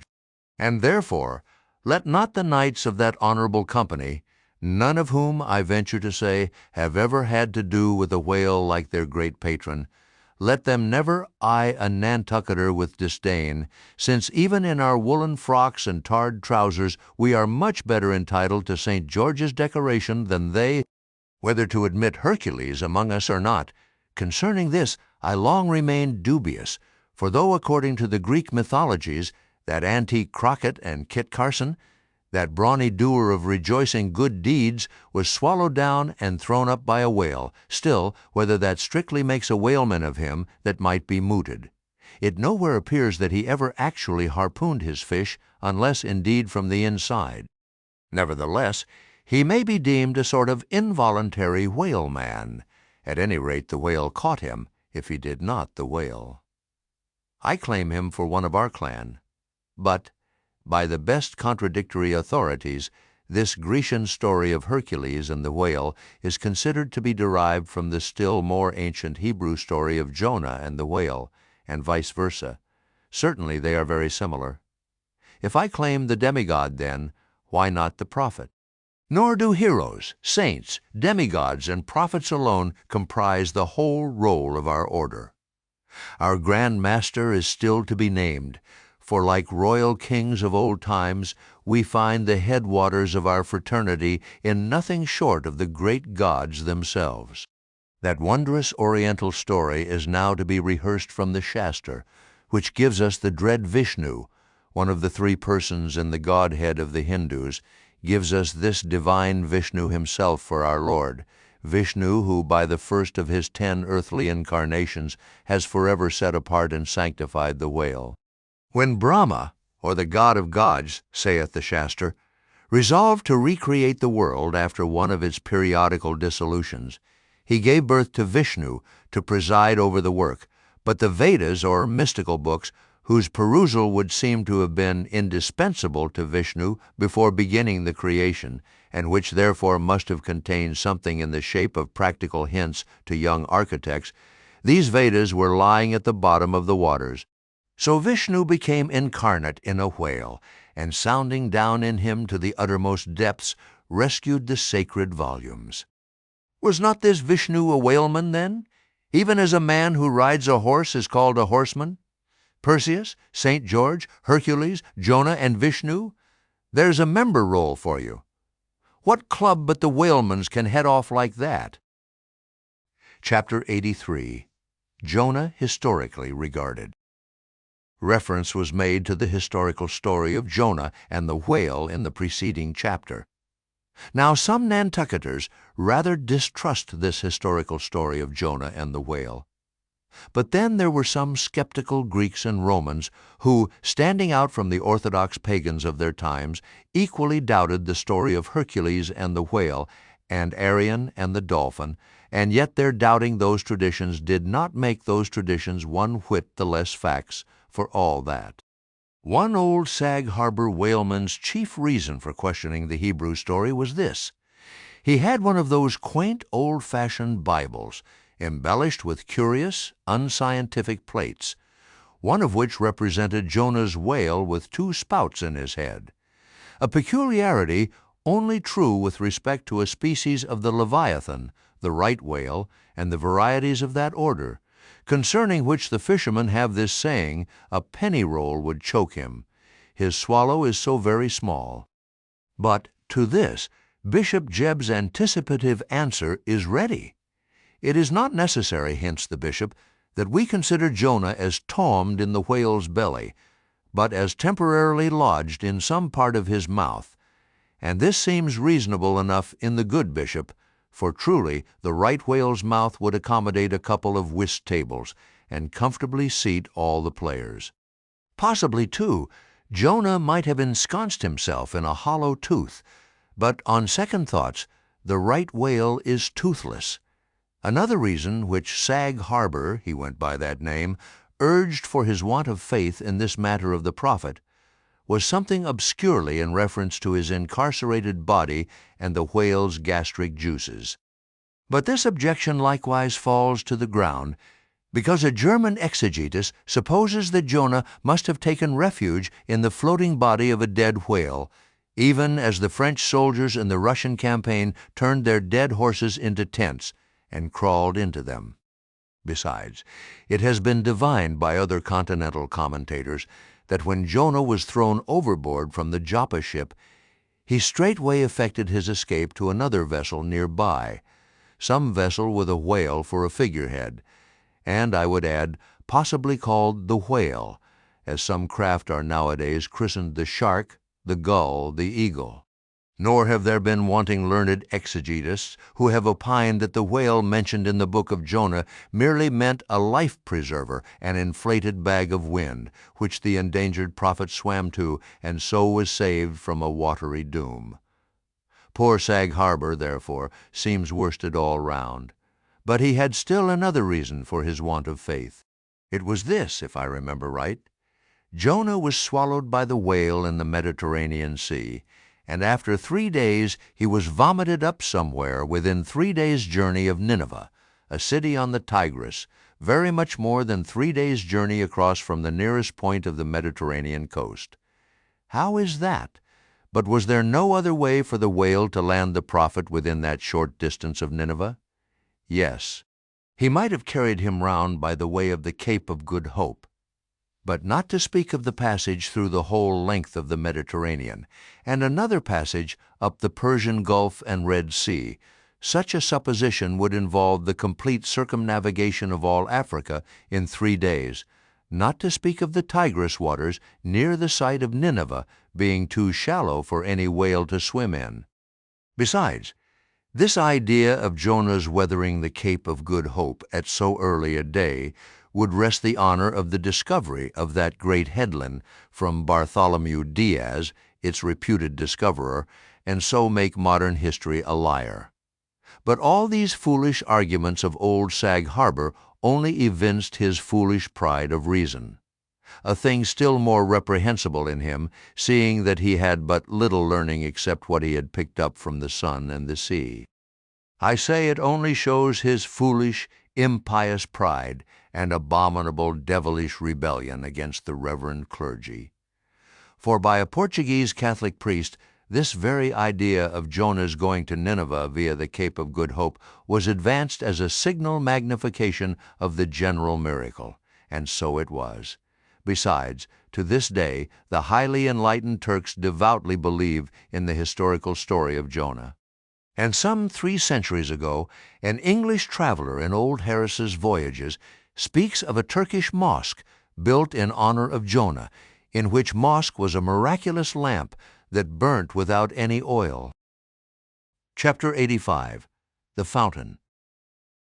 That for 6,000 years, and no one knows how many millions of ages before, the great whales should have been spouting all over the sea and sprinkling and mystifying the gardens of the deep as with so many sprinkling or mystifying pots, and that for some centuries back thousands of hunters should have been close by the fountain of the whale watching these sprinklings and spoutings.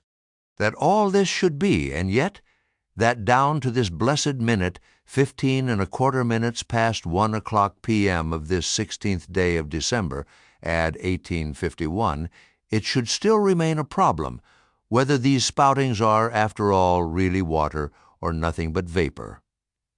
This is surely a noteworthy thing. Let us then look at this matter, along with some interesting items contingent. Everyone knows that by the peculiar cunning of their gills, the finny tribes in general breathe the air which at all times is combined with the element in which they swim. Hence, a herring or a cod might live a century and never once raise its head above the surface. But owing to his marked internal structure, which gives him regular lungs, like a human being's, the whale can only live by inhaling the disengaged air in the open atmosphere. Wherefore the necessity for his periodical visits to the upper world. But he cannot in any degree breathe through his mouth, for in his ordinary attitude the sperm whale's mouth is buried at least 8 feet beneath the surface, and what is still more, his windpipe has no connection with his mouth. No, he breathes through his spiracle alone, and this is on the top of his head.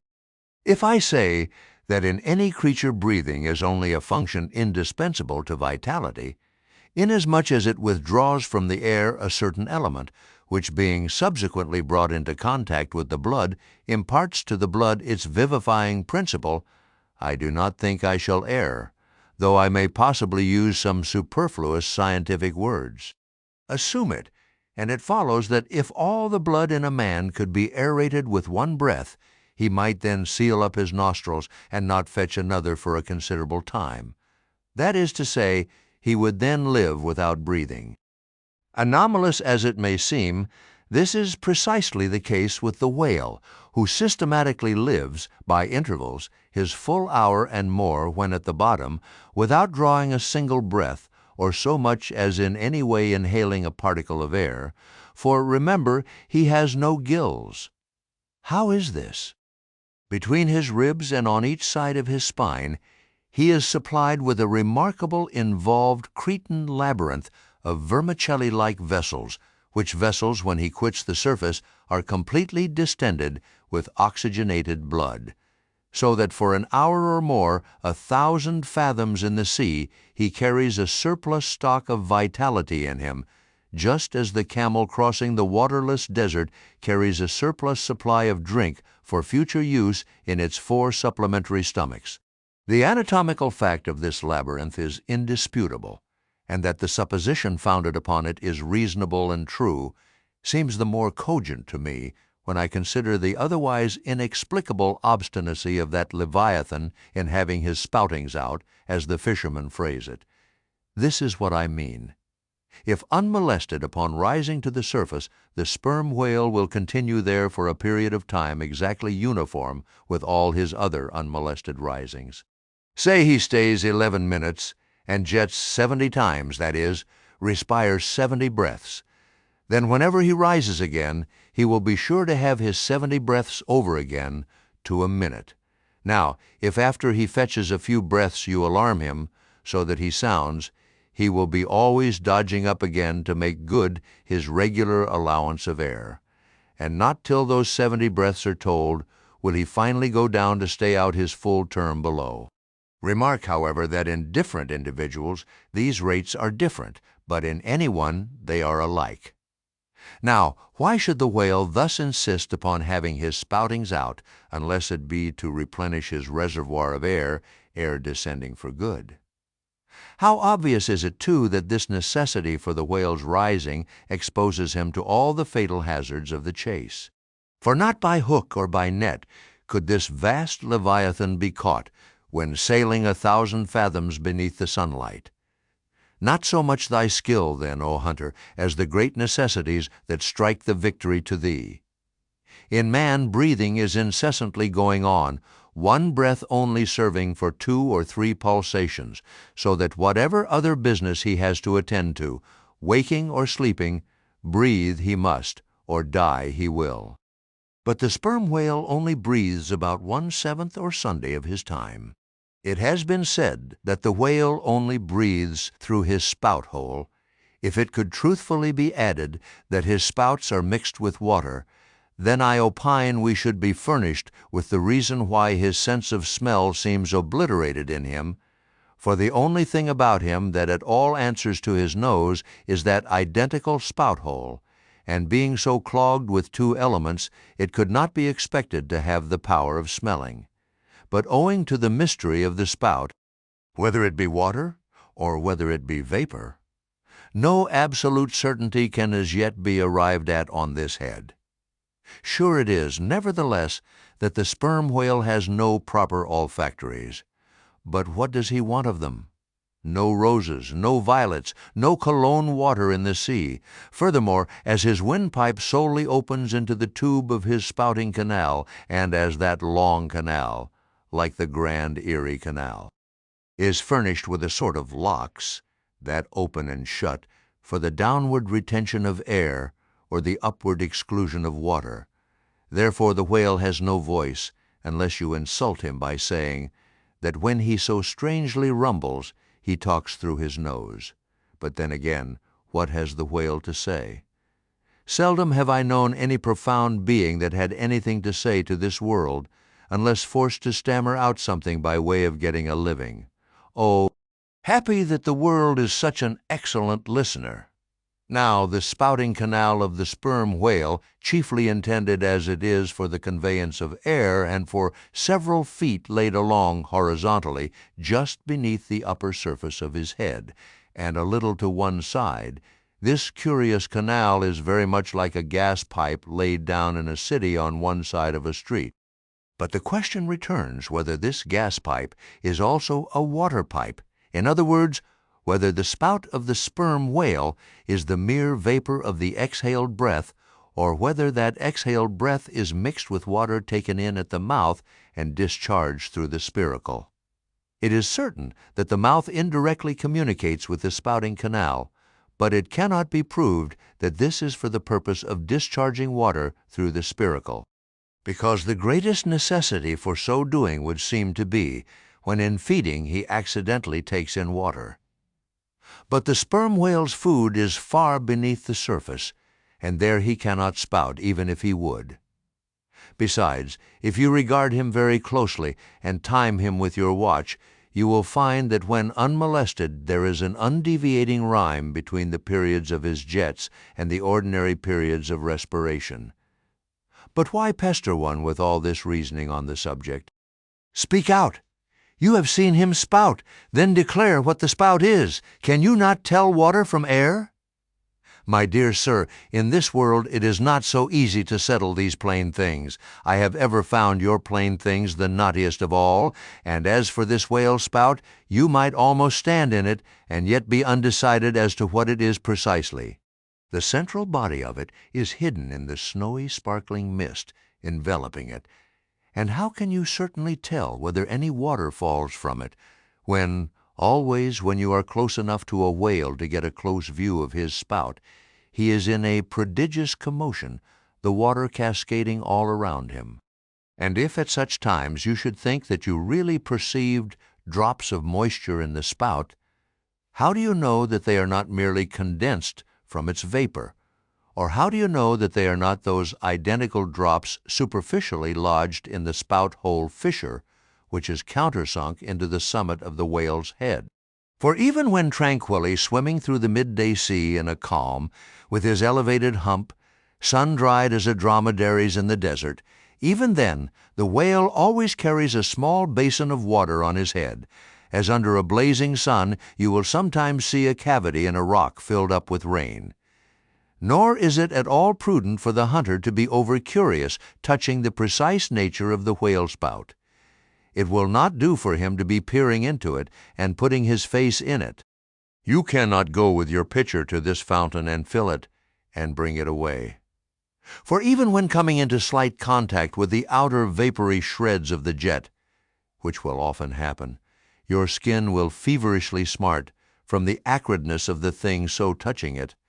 And I know one, who coming into still closer contact with the spout, whether with some scientific object in view or otherwise, I cannot say, the skin peeled off from his cheek and arm. Wherefore, among whalemen, the spout is deemed poisonous. They try to evade it. Another thing, I have heard it said, and I do not much doubt it, that if the jet is fairly spouted into your eyes, it will blind you. The wisest thing the investigator can do then, it seems to me, is to let this deadly spout alone. Still, we can hypothesize, even if we cannot prove and establish. My hypothesis is this, that the spout is nothing but mist. And besides other reasons, to this conclusion I am impelled by considerations touching the great inherent dignity and sublimity of the sperm whale. I account him no common, shallow being, inasmuch as it is an undisputed fact that he is never found on soundings or near shores. All other whales sometimes are. He is both ponderous and profound. And I am convinced that from the heads of all ponderous, profound beings, such as Plato, Pyrrho, the devil, Jupiter, Dante, and so on, there always goes up a certain semi-visible steam while in the act of thinking deep thoughts. While composing a little treatise on eternity, I had the curiosity to place a mirror before me, and ere long saw reflected there a curious involved worming and undulation in the atmosphere over my head. The invariable moisture of my hair while plunged in deep thought after 6 cups of hot tea in my thin shingled attic of an August noon. This seems an additional argument for the above supposition. And how nobly it raises our conceit of the mighty, misty monster to behold him solemnly sailing through a calm tropical sea, his vast, mild head overhung by a canopy of vapor engendered by his incommunicable contemplations, and that vapor as you will sometimes see it, glorified by a rainbow, as if heaven itself had put its seal upon his thoughts. For, d'ye see, rainbows do not visit the clear air, they only irradiate vapor. And so, through all the thick mists of the dim doubts in my mind, divine intuitions now and then shoot, enkindling my fog with a heavenly ray. And for this I thank God, for all have doubts, many deny, but doubts or denials, few along with them have intuitions. Doubts of all things earthly, and intuitions of some things heavenly. This combination makes neither believer nor infidel, but makes a man who regards them both with equal eye. Chapter 86. The Tail. Other poets have warbled the praises of the soft eye of the antelope and the lovely plumage of the bird that never alights. Less celestial, I celebrate a tail. Reckoning the largest sized sperm whale's tail to begin at that point of the trunk where it tapers to about the girth of a man, it comprises upon its upper surface alone an area of at least 50 square feet.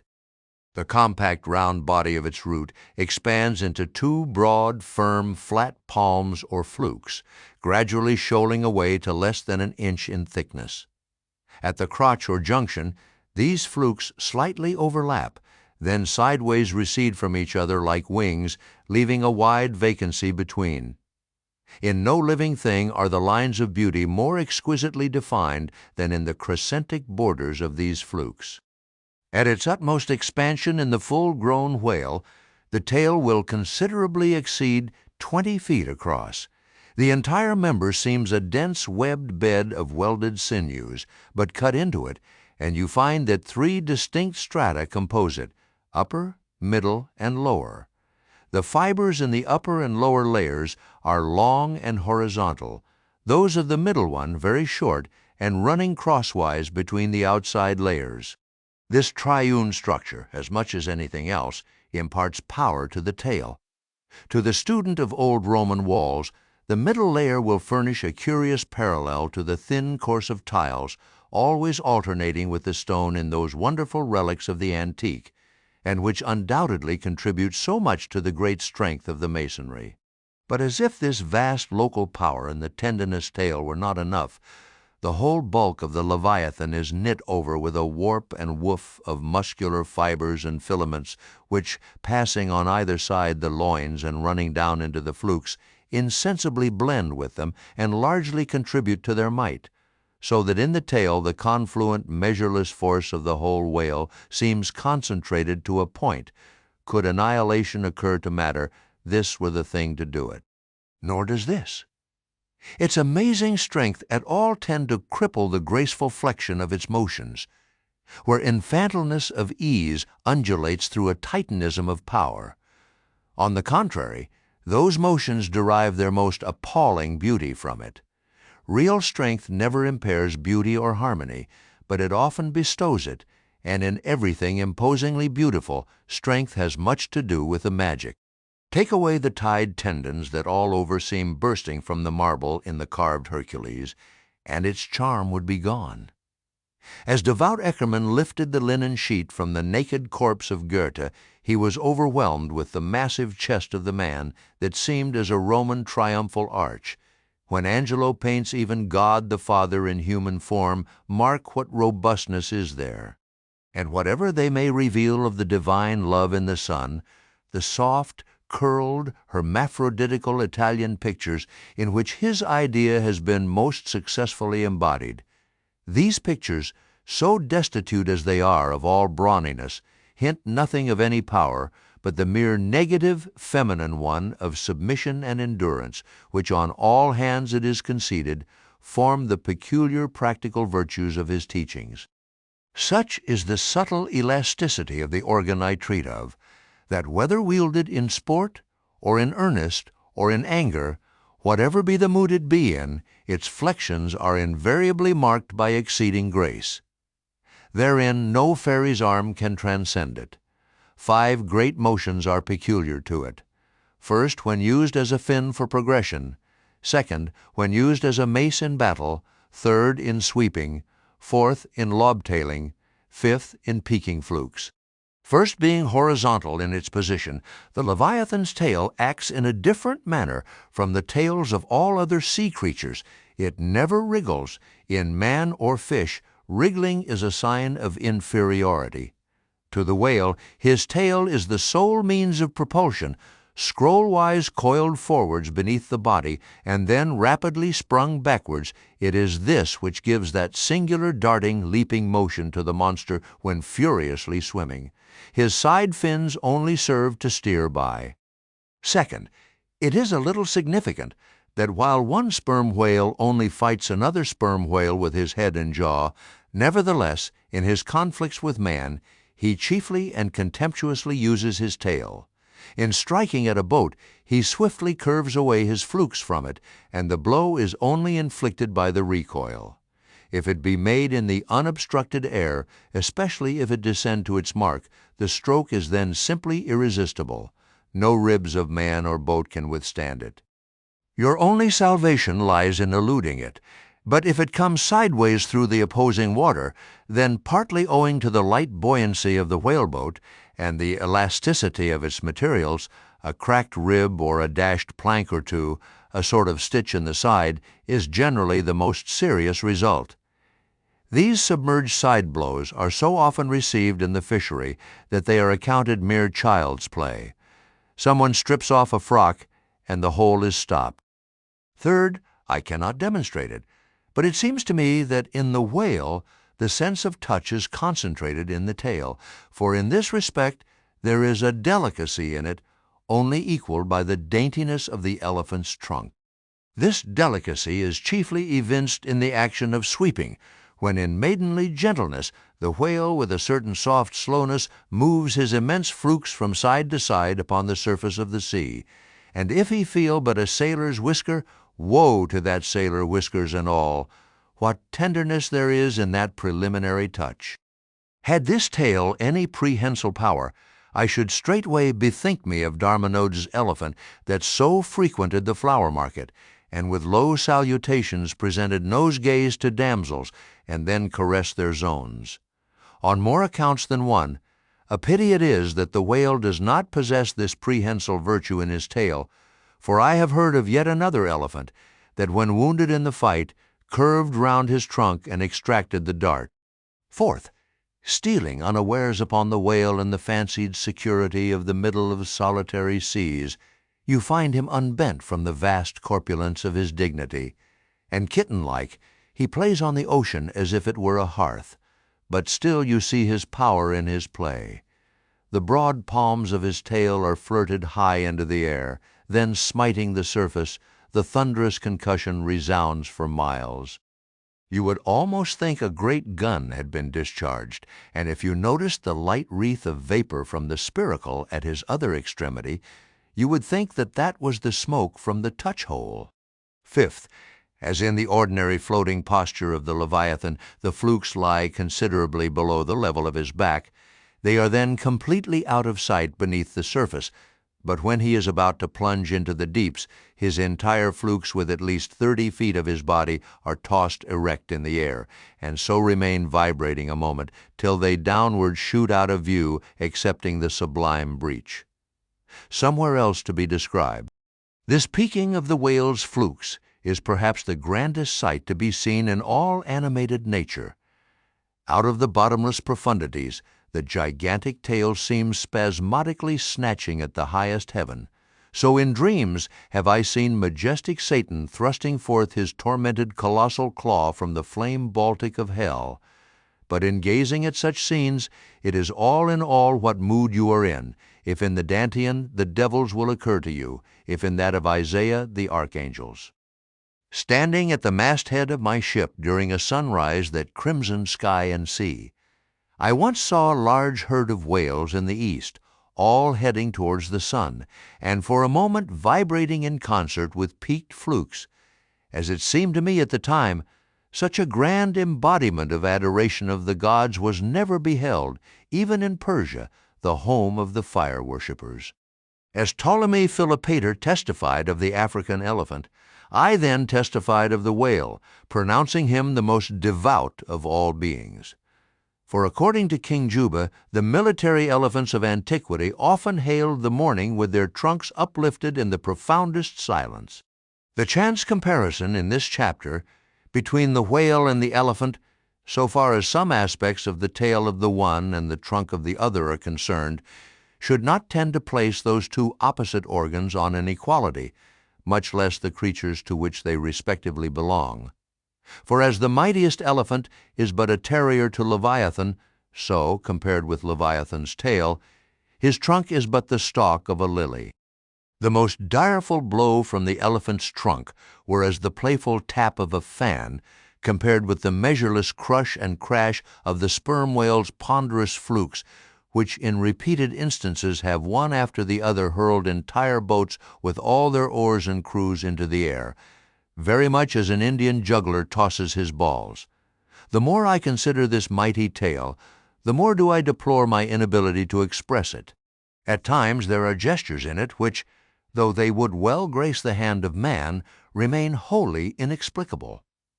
In an extensive herd, so remarkable occasionally are these mystic gestures that I have heard hunters who have declared them akin to Freemason signs and symbols, that the whale indeed by these methods intelligently conversed with the world. Nor are there wanting other motions of the whale in his general body, full of strangeness and unaccountable to his most experienced assailant. Dissect him how I may, then, I but go skin deep. I know him not, and never will. But if I know not even the tail of this whale, how understand his head? Much more, how comprehend his face, when face he has none? Thou shalt see my back parts, my tail, he seems to say, but my face shall not be seen. But I cannot completely make out his back parts, and hint what he will about his face. I say again, he has no face.